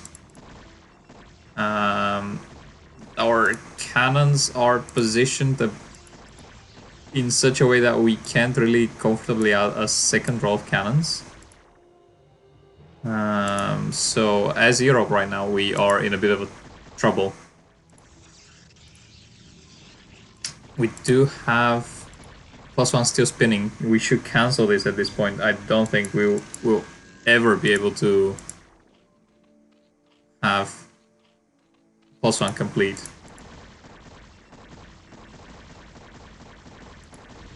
Yes, we cancel +1 and we failed to remake a second forge on time. Luckily, we will see with this single sailor that Zerg made more hydras, more drones. So we wouldn't really need to make more cannons. Which is good, because our forge was not done.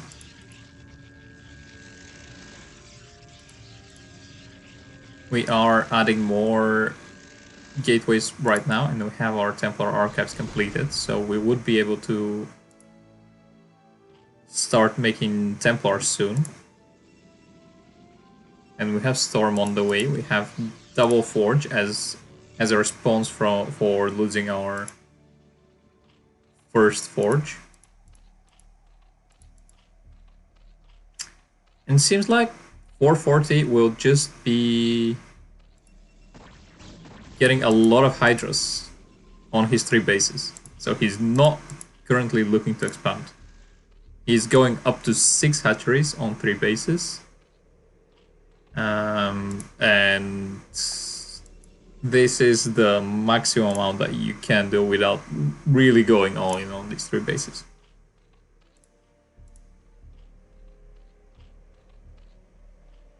Because if you add one more hatch, it's going to be so difficult for you to find the minerals to add a new hatchery at a new base before Protoss moves out. I like this play from 440 right now. Especially if we add that third gas, we will be able to get so many hydras and so many lurkers before Protoss is able to bust out with his big army. And we can force Protoss in an uncomfortable position. Make them to funnel their units through their natural and trade unfavorably that way. That said, we have not been reinforcing, and Europe sees that and will be pushing out on the map. His Zealots won't be able to make any. They should be able to find any damage. Because we have, this time, as 440, we have plenty of hydras to stop it. In fact, as 440 right now, we should be getting all these hydras and making a beeline towards Protoss natural. And this is what we are doing. 440, scouting for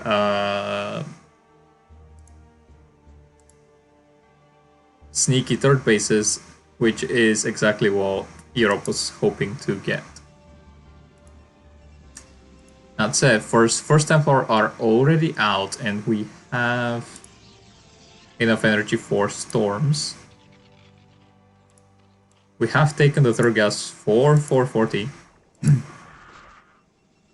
And the first storm kills 2 hydras. Not the best storm, but also makes 440 think twice before attacking in.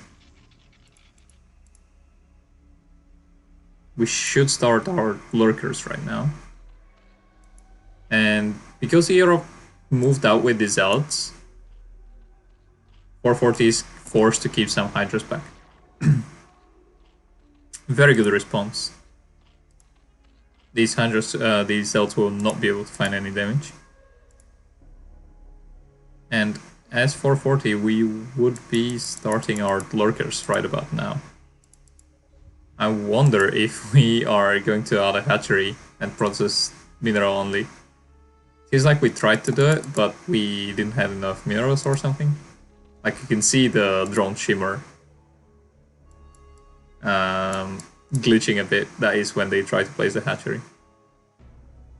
Okay, 440 reconsidered.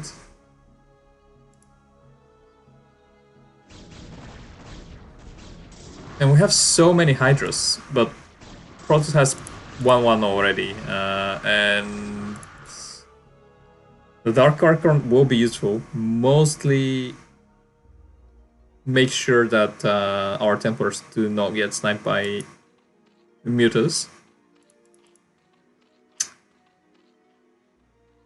But we have enough Hydras to stop this army. Seems like Europe will try to double expand from here.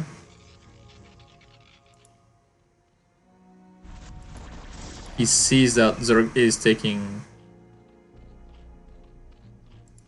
or attempting to take a fort base. I don't think we are in a position to try and deny Zerg from taking that fort base, and Zerg intercepts our fort base attempt. So we will be taking 3 bases for now and be forced to be happy with that decision. We have some very good storms by earob, and the Zerg is funneled in a position that he doesn't really want to fight. So the Zerg really needs to retreat to his lurkers if he is to do anything with this army right now. earob very smartly not going into that wide area where he can be flanked from 3 angles.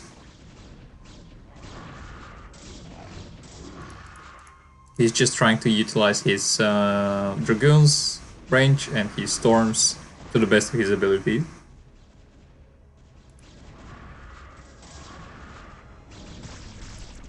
Two Lurkers on the ramp will make it really hard for earob to go up this ramp.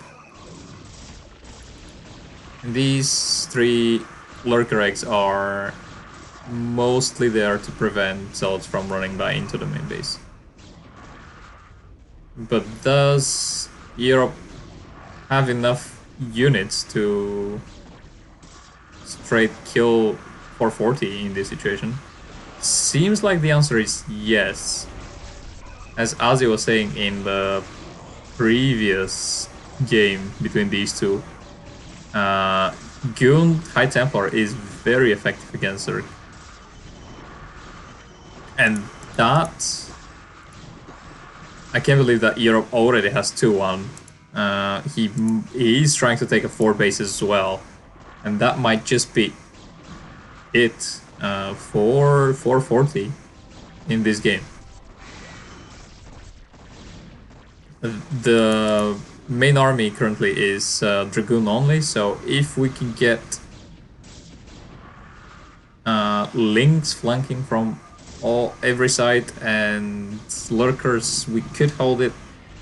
But we are taking too much damage as 440, so GG is called, and earob is on a match point.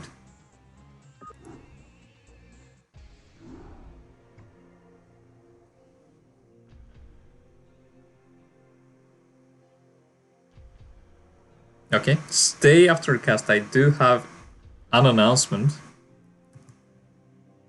I wonder if Escalate is in the chat.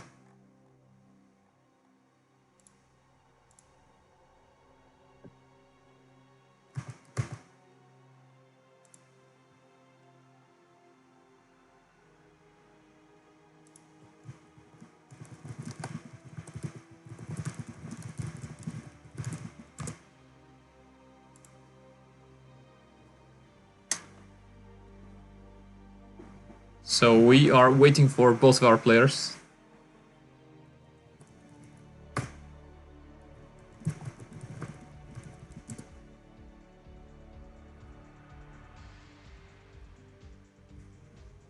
Oh, Escalate is here as soon as I said an announcement. Well, it will be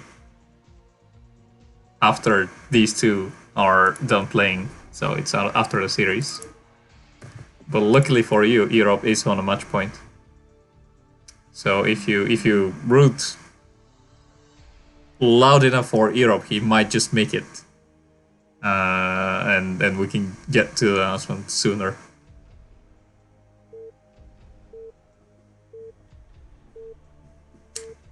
It's this is the finals currently for the third qualifier, and we've got earob versus 440. they are both in Rev. So Team Revolution, very strong. Also too sexy for you. Another quite prominent CPL player from that team. But 440 this time picking Vermeer. He every single time when he was behind in this tournament, he picked Sylphid, but he decides that this time it's gonna be Vermeer. Maybe he just wants to go for a very big macro game, or maybe he has something special prepared for Vermeer.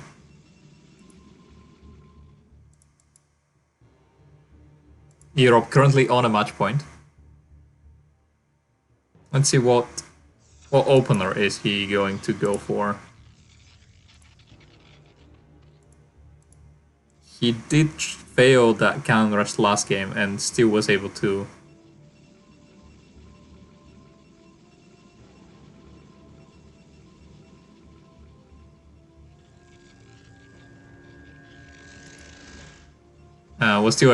win this. Seems like he's gonna be going for a gateway this time. That is... I don't think this positioning was intentional by earob. I think that was a mistake. But cancelling your first gateway hurts really badly, so he will go ahead and let that happen. Escalate, unfortunately there's only 9 viewers right now, so I don't think the announcement is what you're thinking.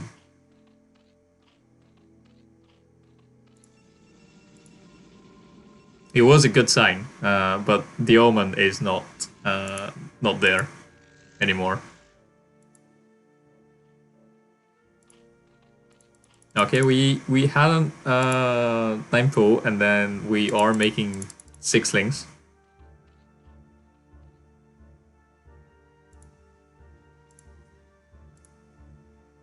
And we did scout the 9 pool and the 6 links, so we are adding a forge immediately. We don't want to risk it and make our nexus before that. So very smart by earob. He's also blocking the natural hatchery, forcing 440 to go for that further expansion. Now look at that, I think it's still a 2 zealot gap.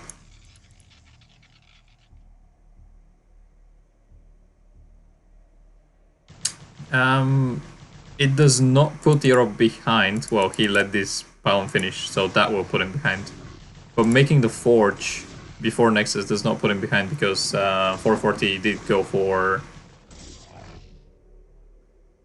a 9 pull into 6 links. So his econ was already hurting quite a bit. He did not need that cannon, and he should have cancelled this pylon. But the forge before Nexus alone did not put him behind.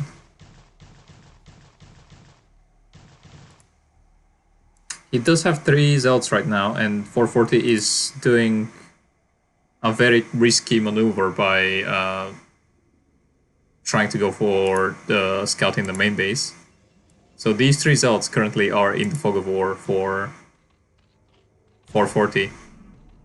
And they could make a very sneaky maneuver and go to the 3rd base and scout it. And if that is the case, 440 is in a lot of trouble, because his 8 links are not able to contest these 3 zealots. earob very diligent with his scouting probes. Will be sending out yet another one on the map.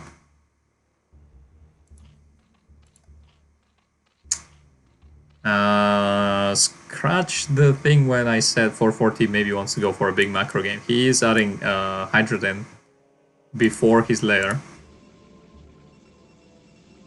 And thankfully for earob, he does have a scouting probe out on the map. And managed to sneak us out. So what will happen right now is 440 will see that probe. We'll send some links to deal with it, but the zealot will be able to go into the main base because all the links are busy. That said, the probe died very quickly, and the Lynx may not be able to intercept. 440 very smartly hiding that first Hydra. But earob sees that there are no drones mining in the natural base. So that should make him feel uneasy already. So we really need to watch out what is direction from earob. He needs to start adding cannons immediately. 2 cannons are not gonna be enough. He needs to add at least 2 more if he is to hold that army from the Zerg. 440 very smartly is pumping out all the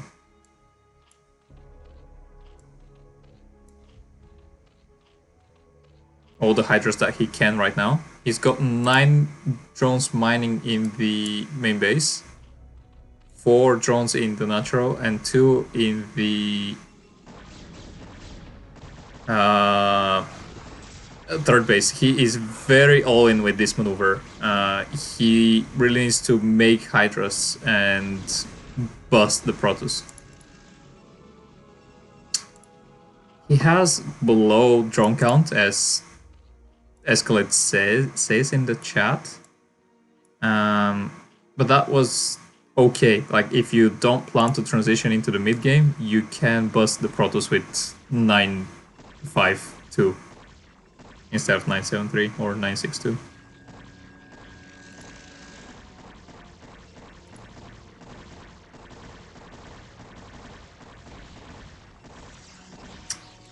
But right now he's also adding some drones and he's making Hydras, so he's doing a bit of both. And that currently hurts him. It's a bit undecisive with his actions, but he is forcing so many cannons. earob has a Corsair that is able to scout that there are more Hydras on the way, and he keeps adding cannons as a response.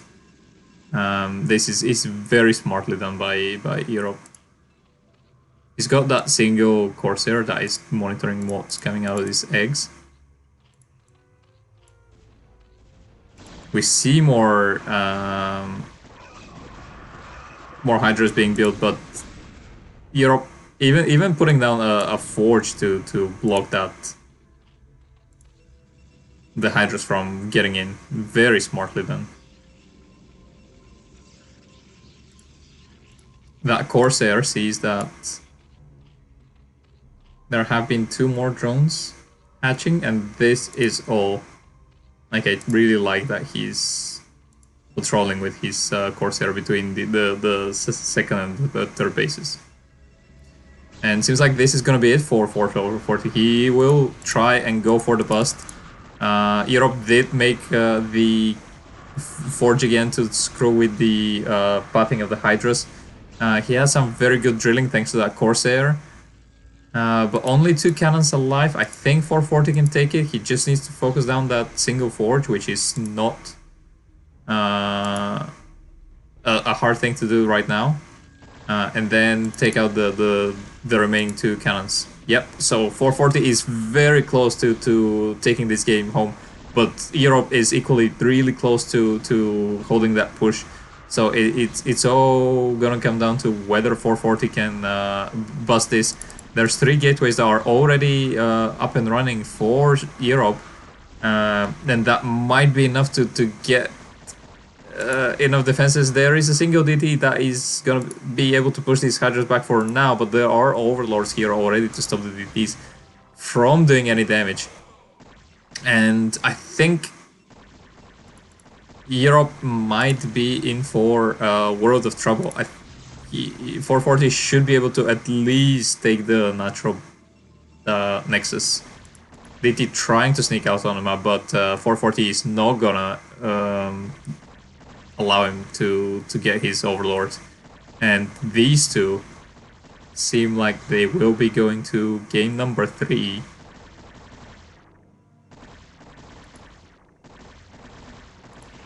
Which will delay the announcement. So GG, 440 takes the game, and the score is currently 2-1.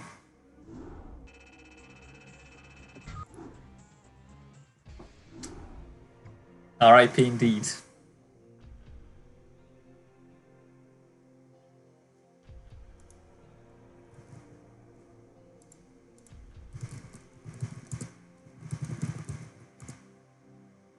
Okay, next map is up to Europe.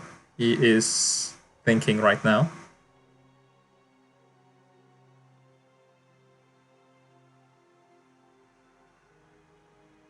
And let's see what is gonna be the final map, or the next map. Could still not be final.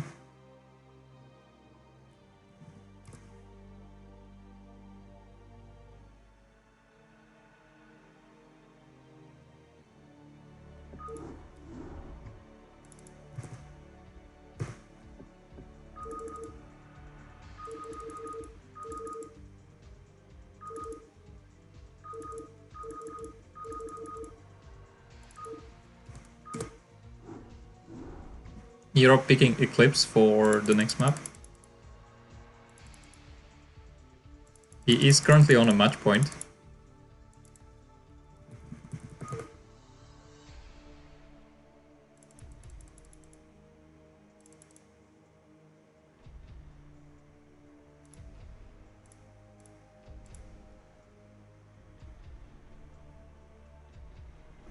I just picked a Zerg for the second slot, so when 440 comes into the game, he doesn't have to.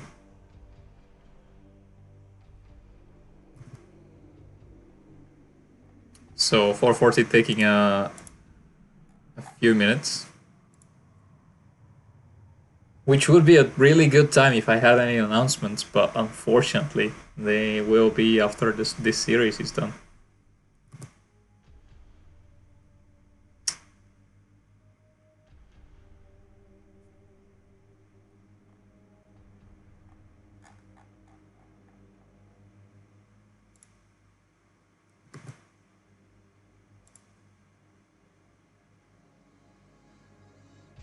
Okay, so while we're waiting for 440 to come join into the game, thanks to everybody who followed today. I hope you're enjoying the stream. Good to see that some people are coming back to Brood War. We are currently running a special tournament which happens after the regular season of the CPL. CPL is the Coach-Pupil League. In the Coach-Pupil League, you are assigned into different teams with different coaches, and you get matched every single week against an opponent if you want to. You can commit as much time as you like, and you can get as much improvement from CPL as you want. It's a very good thing.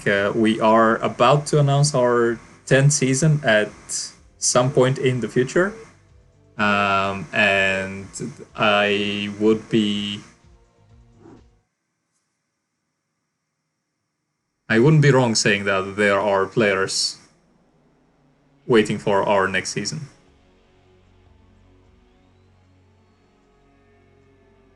Yep. Seems like we might have a bit of technical difficulties with starting this next game. So we might have to remake it. Also, Europe did not post on top versus bottom, so we will have to see what player or what colors they picked. If this game ever starts. We know that for sure 440 is spawning with the blue core in the top of Eclipse. But it seems like game was unable to start. So we had a fail start this time.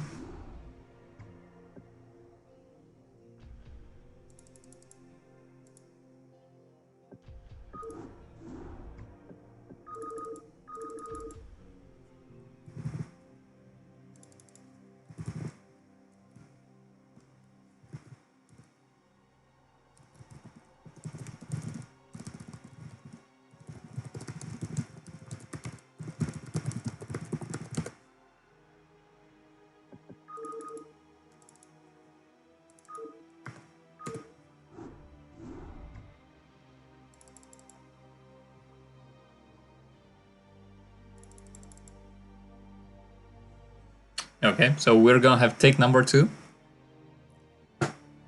in this game of Eclipse.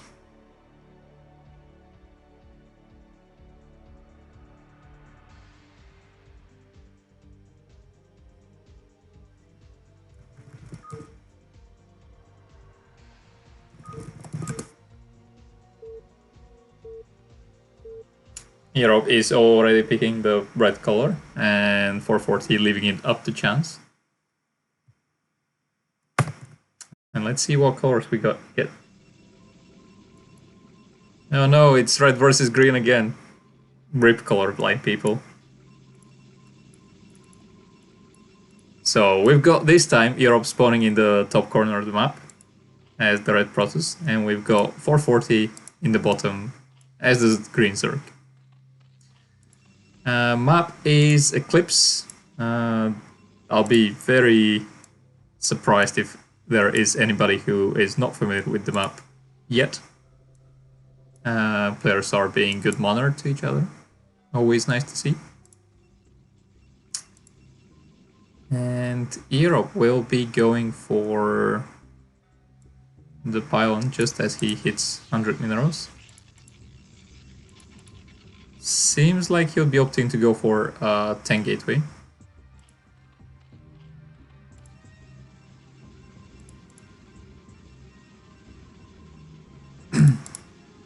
Might even do 9 gateway with that second prop being pulled. And yeah, it seems like it's gonna be a 9 gate opener from Earob. And he'll be going straight to the Zerg main base after that.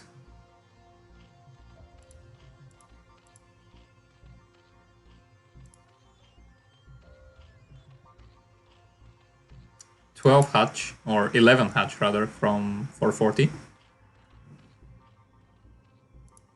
And Earob will be seeing this early hatchery. Yeah, confirms the early hatchery already. And sees that there is no poo.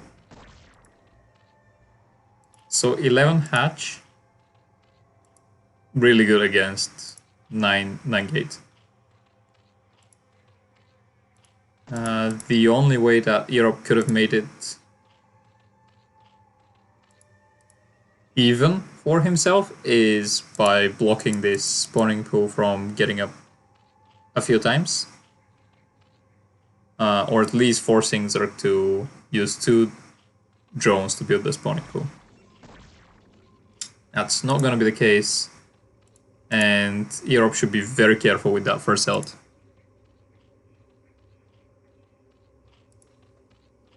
"440 will have enough larva to stop him any minute now.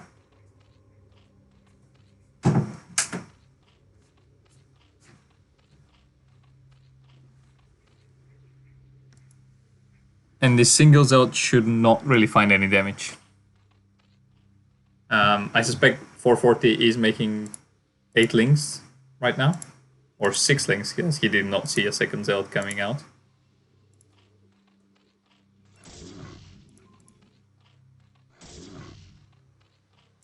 Very nice micro by 440.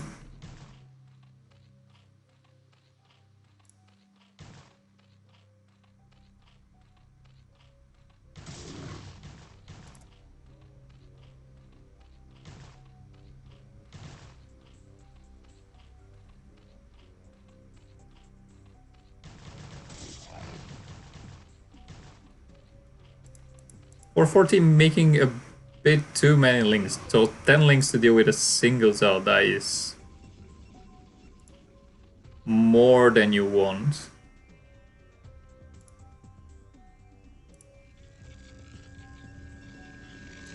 So a bit of an overreaction, but we'll see if he can apply any pressure with that.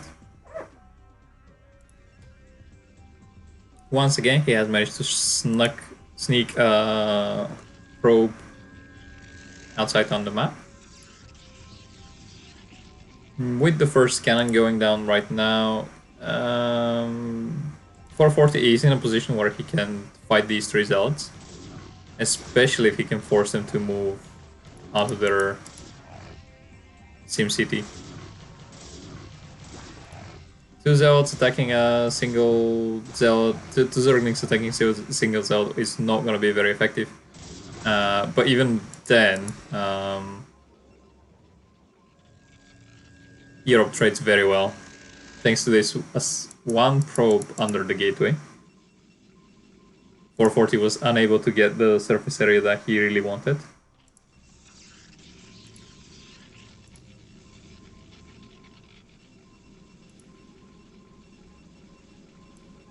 Europe has very few probes in his main base. So both his main base and his natural are a bit undersaturated. Which is not the end of the world because he scouts the Hydroden again. 440 has enough drones that he should not be making any more drones at this stage. Definitely has a bit too many drones mining his natural base.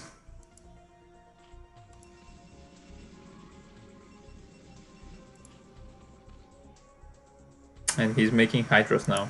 This probe is unable to scout the Hydras. So this is all good for 440. But also cannons are right now... There is a big room for cannons.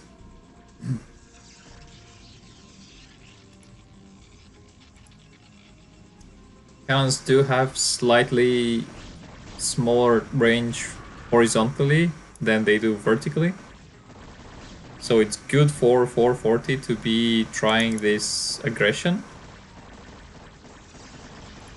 But Europe has all the intel that he needs right now. He sees that Europe is 440 is making more drones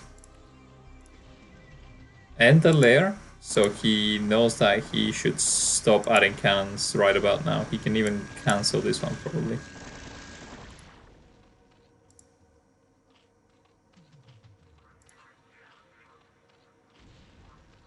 More drones from 440. So he will be fully transitioning out of this aggression.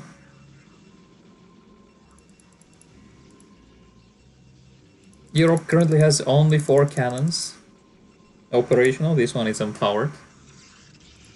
So if 440 was committing to this aggression, he could definitely have busted here.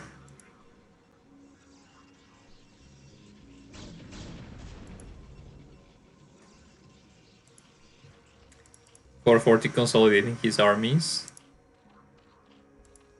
Taking a second gas, no Spire yet, lair is done, so Lurker aspect should be on the way pretty soon.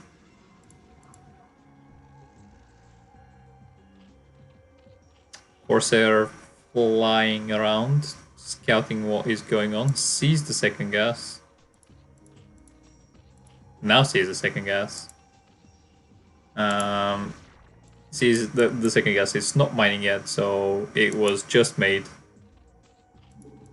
And will Europe scout the third gas going up as well? Let's see these Corsair. Corsair flying over the third base, sees the third gas and the drones. Also sees the lack of Spire. So he should be expecting many Lurkers as a response. And he is adding the Robo Bay. No Dragoon range yet. He does not have the resources. Instead, he's opting to go for a double Forge, which in such a situation might come back to bite him later. Because he really needs Dragoons with range if he is ever busting out of this containment.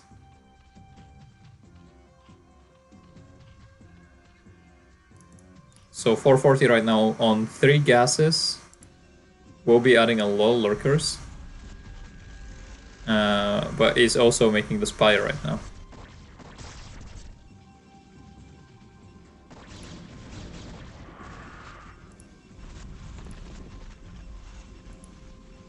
I wonder if earob will try to go for a shuttle play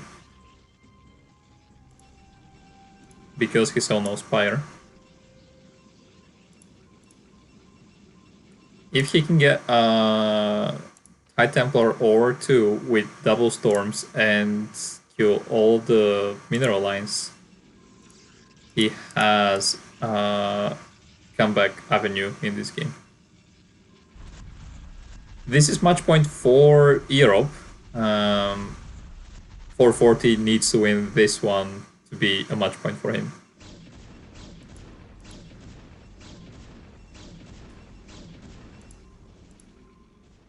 earob making that single shuttle. And this might be the game decider, depending on how that shuttle aggression goes. earob might win, but equally if he loses the High Templars without doing anything, 440 is just in a much better situation. The shuttle went unscouted, and the Corsair is very smartly pulling all the Hydras away.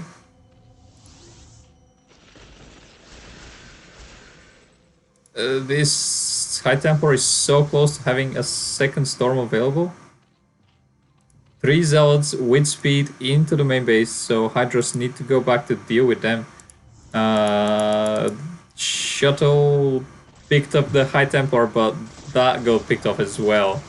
So unfortunately for earob, he's not able to cast that second storm, which would have been insane right now. So this harassment did not go badly for earob, but it did not win him the game. So we are pretty much in the same state as we were a few moments ago. The game state, it looks very good for 440, and if he keeps expanding, if he takes this, he secures this 4th base and takes a 5th base while maintaining this contain, he is in almost a situation that he cannot lose from.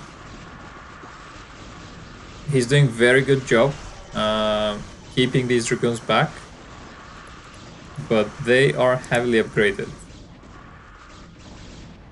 And the lurkers might not be enough to hold back the Hydras and lurkers. More lurkers coming in, but there are no Hydras to reinforce. That is a very good storm that hits both of the lurkers. And earob will be successful in breaking out. Both armies kind of resetting, but earob is up on his 8 gateways again, and he is not letting his minerals pile up to a crazy amount.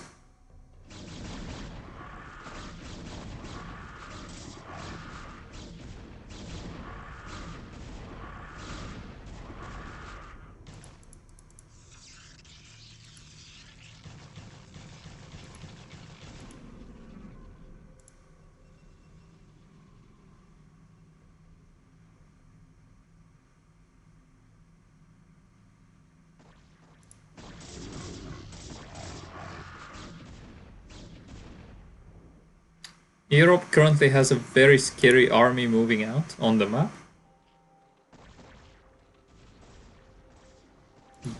But 440 has the units and has made this 4th base unbreakable. earob might find a good attack avenue on this 3rd base if he knew there are no defenses. But the natural is looking okay. The 4th base is a very bad place to attack for earob, and he is attacking the natural right now. His base place would have been again the 3rd base, but 440 doing a good job blocking that from ever occurring. And he's reinforcing. He's not reinforcing fast enough, and the storms from earob are insane. So it will all come down to whether 440 can do a solid flank to push that army away. Earob macros quite well from his bases. These storms by Earob are insane. But almost all the goons have died already. Zealots do very well against Hydras. There are no lurkers into the main territory of this attack to deal with the Zealots, which is very good position for Earob right now. But slowly this push will be dealt with. The question is whether 440 lost too many units trying to defend it. That said, 440 is being pulled away from his defensive positions because Earob is forcing him to defend in both the natural and the main base. 440 is so close to holding this push. There are no reinforcing units from Earob. Seems like he did slip up a bit with this macro, and this is going to be the last attacking units. But while all of that was happening,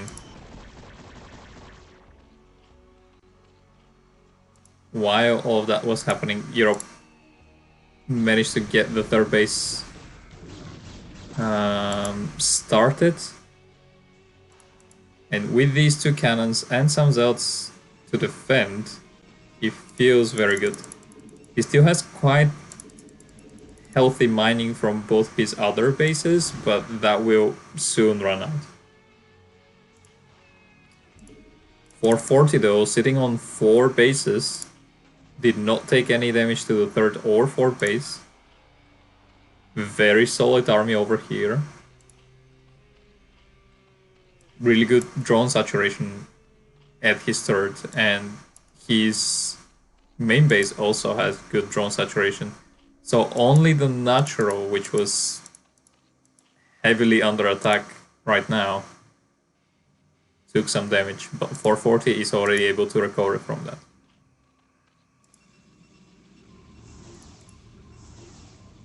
Earob up on 3 base mining again. Will be loading the next shuttle for harassment, and will try to secure that 4th base. It is critical for 440 to deny that 4th base, and if he can do that, he secures the game. If Earob is left to take this 4th base uncontested, then that is very bad for 440. He has sent drones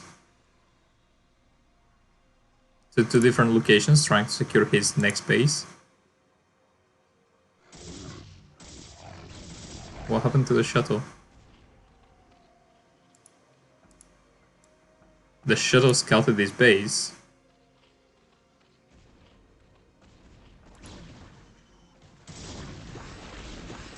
And then disappeared. I assume it was picked up by Scourge.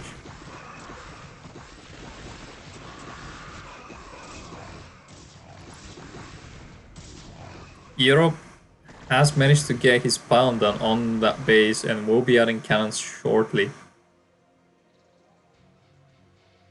Earob doing great job defending at the high ground, but he is out of energy with his High Templars right now. So he cannot cast any more storms, and this is 440's window of opportunity. All the High Templars are very low. One of them needs about 4 more seconds for a storm. This one has a storm available. Will Earob notice though? He should be going through his High Templars right about now.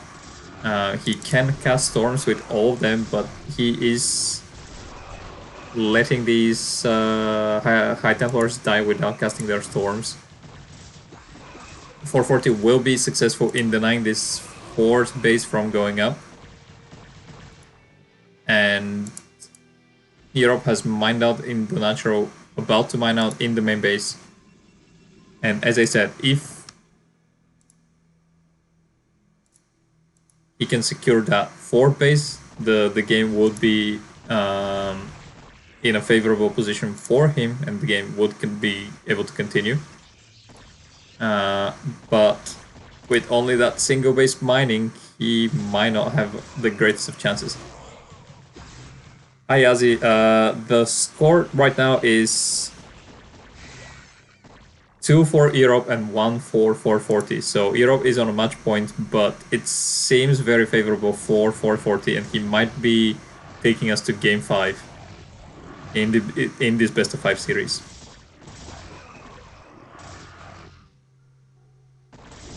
These Hydras are currently being caught off guard, and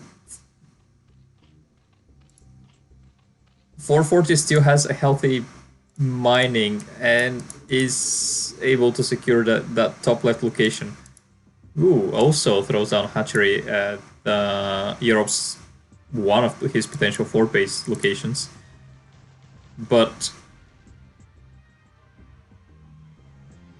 that is unlikely to make the difference. If Earob can take both of these bases, he is not looking very likely, but 440 should be aware that this is a real threat and prevent that from happening. With these 4 lurkers on the high ground, and if he had some more Hydras with Sunkens or Spore Colonies, this base will be unbreakable for Protoss. So currently it's a question of Europe not finding enough damage with these counterattacks, and 440 can win. Alternatively, for Europe, his game plan is to keep delaying these armies long enough so that they stay away from his new bases that he's trying to set up. That is a lot of lurkers that 440 is bringing, but there are Reavers in play, and Reaver and Storm with Archons is really difficult composition for Zerg to deal with. There are no observers though, and Europe is just blindly casting storms, trying to hit some of these lurkers. So seems like Europe was just did one tiny mistake and is now in pretty bad situation after this fight. 440 will be setting camp under this tiny Bram. So this is bad for Earob, as he cannot transfer any workers, and okay. This is enough for Earob to admit defeat.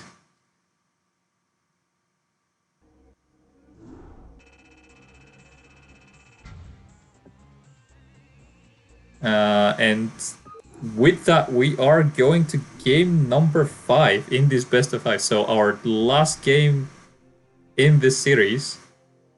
Seems like our players are doing their best to delay the announcement, so Escalate is on edge for the whole series.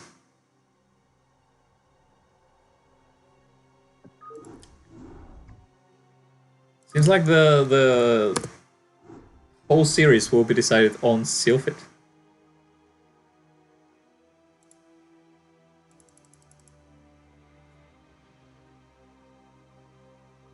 New Sylphid for all the marbles. CPL9 Royale Qualifier 3. Game number 5 in our finals. Who would have guessed that? We had both qualifiers 1 and 2 won by Exit and Kiko. And if I remember correctly, both of them won 3-0 in their best of 5. So these two are definitely the best finalists that we had in terms of skill level, or the most equal, I should say. And honestly, with both of these, or thinking that any of these two can go into phase number 2 is quite exciting, because 440 is a very strong player, and as I said, he is able to get some very good wins of great players, and on a good day he's able to reach 1.92k MMR, and on the other side we've got earob, who is a really big force and is one of the examples of CPL. Like, he used to be in tier 2 or tier 3, and he's right now competing for a spot in the off-season special tournament for the best pupils in the league. So a really good story arc for earob here. And I kind of root for both of them going in. Also, it's very refreshing. We have currently 3 Terran players, 2 Protoses, and 1 Zerg.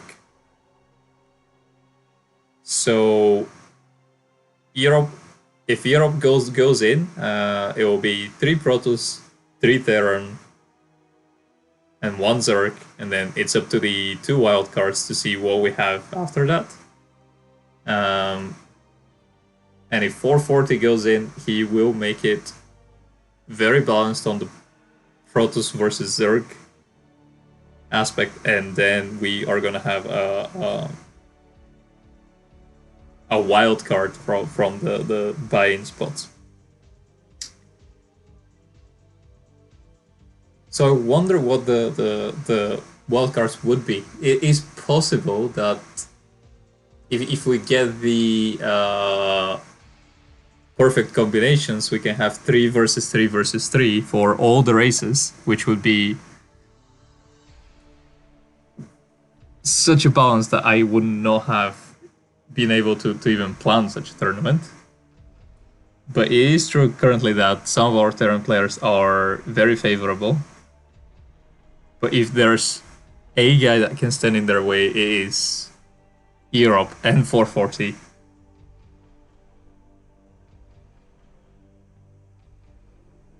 Oh wow.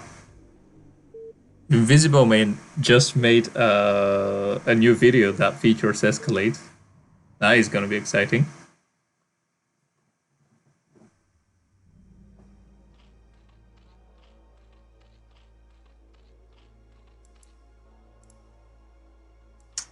Okay, so as I was saying, game number 5, final game for the qualifiers. And the map that will decide it all is Sylphid. We've got 440 spawning in the 12 o'clock, and we've got earob spawning here down at the 4 o'clock.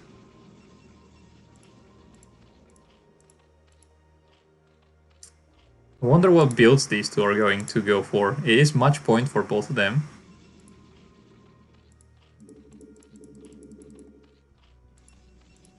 So if anyone goes in for a very cheesy build or a really big aggression, that would be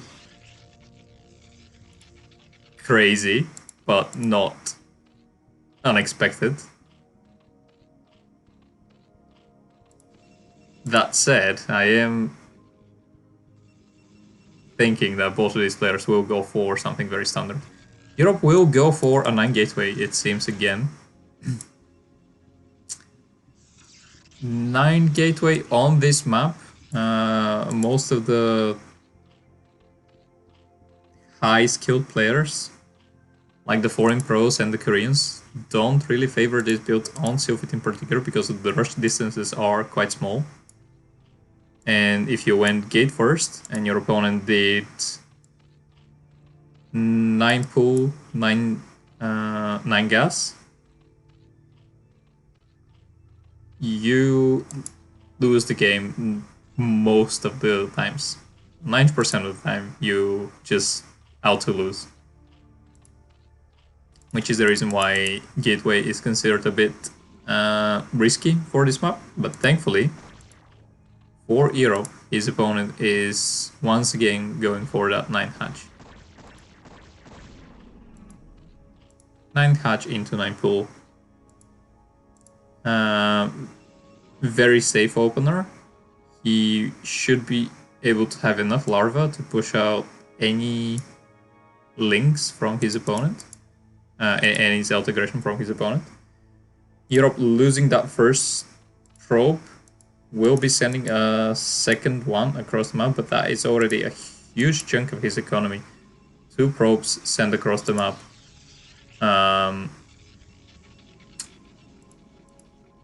Europe better deal some damage with this single Zeld. If he doesn't get at least a single drone, he is behind. If he gets 2 drones, he is in a good situation, slightly favorable, but if he gets more than 2 drones here, he is in a commanding position. He finds the low health drone and snipes that one, so he has already done damage. He has not done enough damage to be ahead, but he is very slightly behind currently. He did unfortunately place the Zelt in such a position that the Zelt was trading unfavorably against these links. So 440 currently with a very slight lead.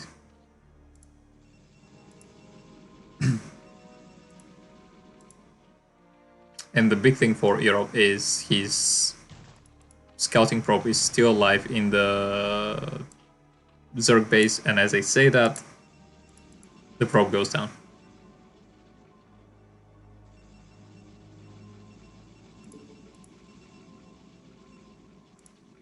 earob already mining from his natural base. This is all good. He could do with transferring 2 to 3 more workers to his second base, but that is an optimization for later. And 440 going for that quick hydrogen once again. earob currently unable to scout this, will be making his Stargate to confirm what's happening. A third probe is out on the map, trying to see what the Zerg is up to. Confirms the third base, so he knows it's not going to be 2 base all in. This is already some good information for earob. The Zeld scouts the 4 Zelds moving out. And the idea behind these 4 Zelds is that they will force Zerg to show their hand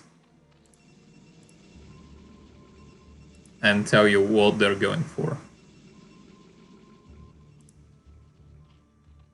So some Hydras should be popping out very shortly to deal with these 4 Zelds. And this is all the information that the Zelds want to see. 440 seems to be very committed to not showing the Hydra aggression and hatching only lings, which is fair, but at the same time as earob, you did not see a 4th hatchery.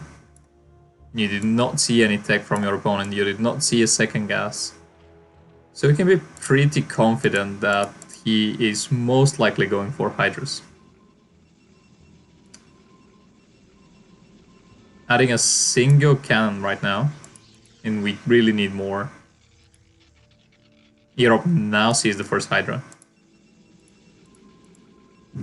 We should be adding more.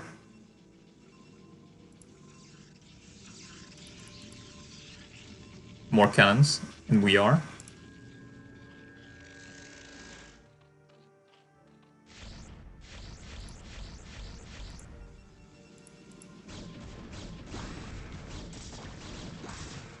Very well done by both of our players here. Seems like 440 has not hatched enough Hydras to complete this aggression. If he continued with the Hydra reinforcements, this game would already be won by him. But he was slow to reinforce, unfortunately. That said, earob did a very good job with his probes, blocking and preventing further cannons from going down. And is 440 going to be able to push before the cannons are done? He snipes one of the cannons, and there's a single cannon to defend. One more is going up right now, and the third one will also come online. So 440 had a very tiny window of opportunity, and he missed it, unfortunately. But Temple Archives is not even done yet, so it will be quite far away from going up. Hydras are having a bit difficulty with killing that gateway. As I said, cannons have a bit more range vertically and diagonally than they do horizontally. And even though these Hydras are in range, they have you should hit stop to force them to acquire a new target, and the 440 did. More Hydras on the way, and earob, unfortunately, this time this does not have his Corsair in a position to see that there are more Hydras being pumped, and only has 4 cannons right now. So it is very close for 440. He might be able to push out all the cannons. He has 7 Hydras remaining all against a single cannon, and this actually should be a game for 440 as he finally manages to deal with all the Zealots and currently kills all the cannons. Will be preventing any more from going up. earob even cancels a single cannon. Will try to defend with his reinforcements from the gateways, and his probes from the main base, but unfortunately some of the probes are dancing around and are not able to reinforce. And unfortunately for earob, these 2 Zealots will not be enough to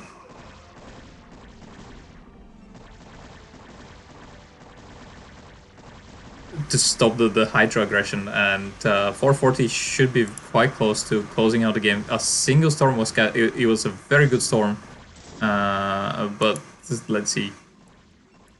earob has only 8 probes mining minerals at this point. He's about to lose his natural nexus. He says GG, and good luck in the finals. That was the finals. And 440 continues to phase number 2 of the tournament. Well done by 440 and well done by earob.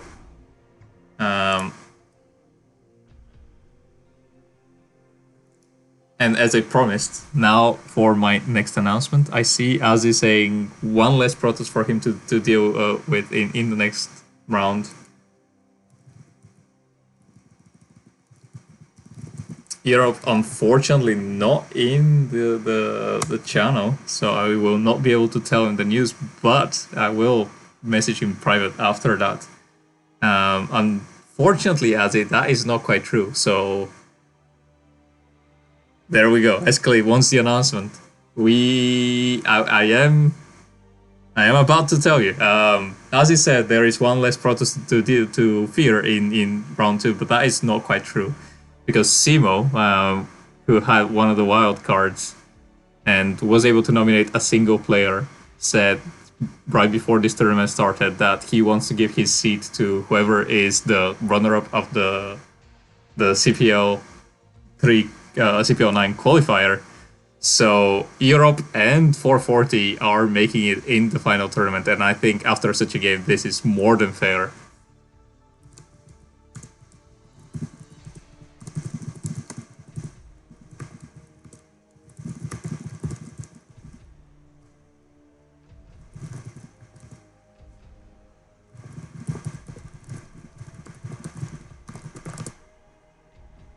So the great announcement was that one of the wild cards is revealed, and then the other one is Ash Bal, and the third wild card I still don't know. And as soon as I do, I will get that.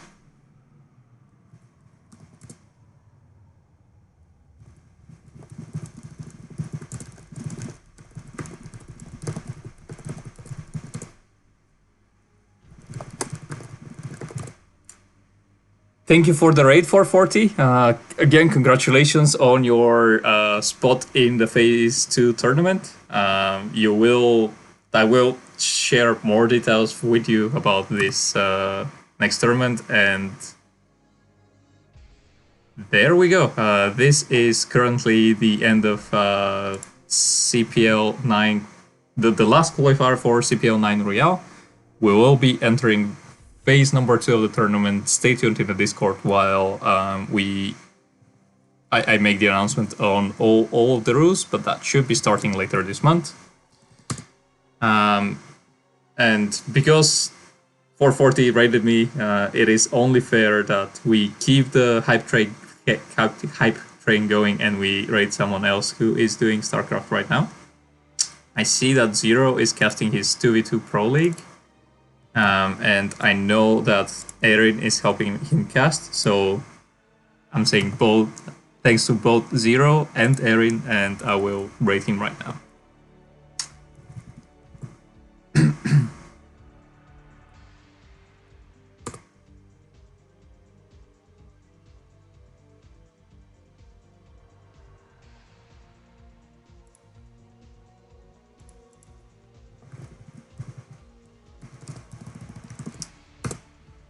Thank you all for joining me. I hope you enjoyed the last qualifier, and I hope you are as excited about the Phase 2 of the tournament as I am. And with that, this is all I have from now, and let's enjoy some more StarCraft with Zero.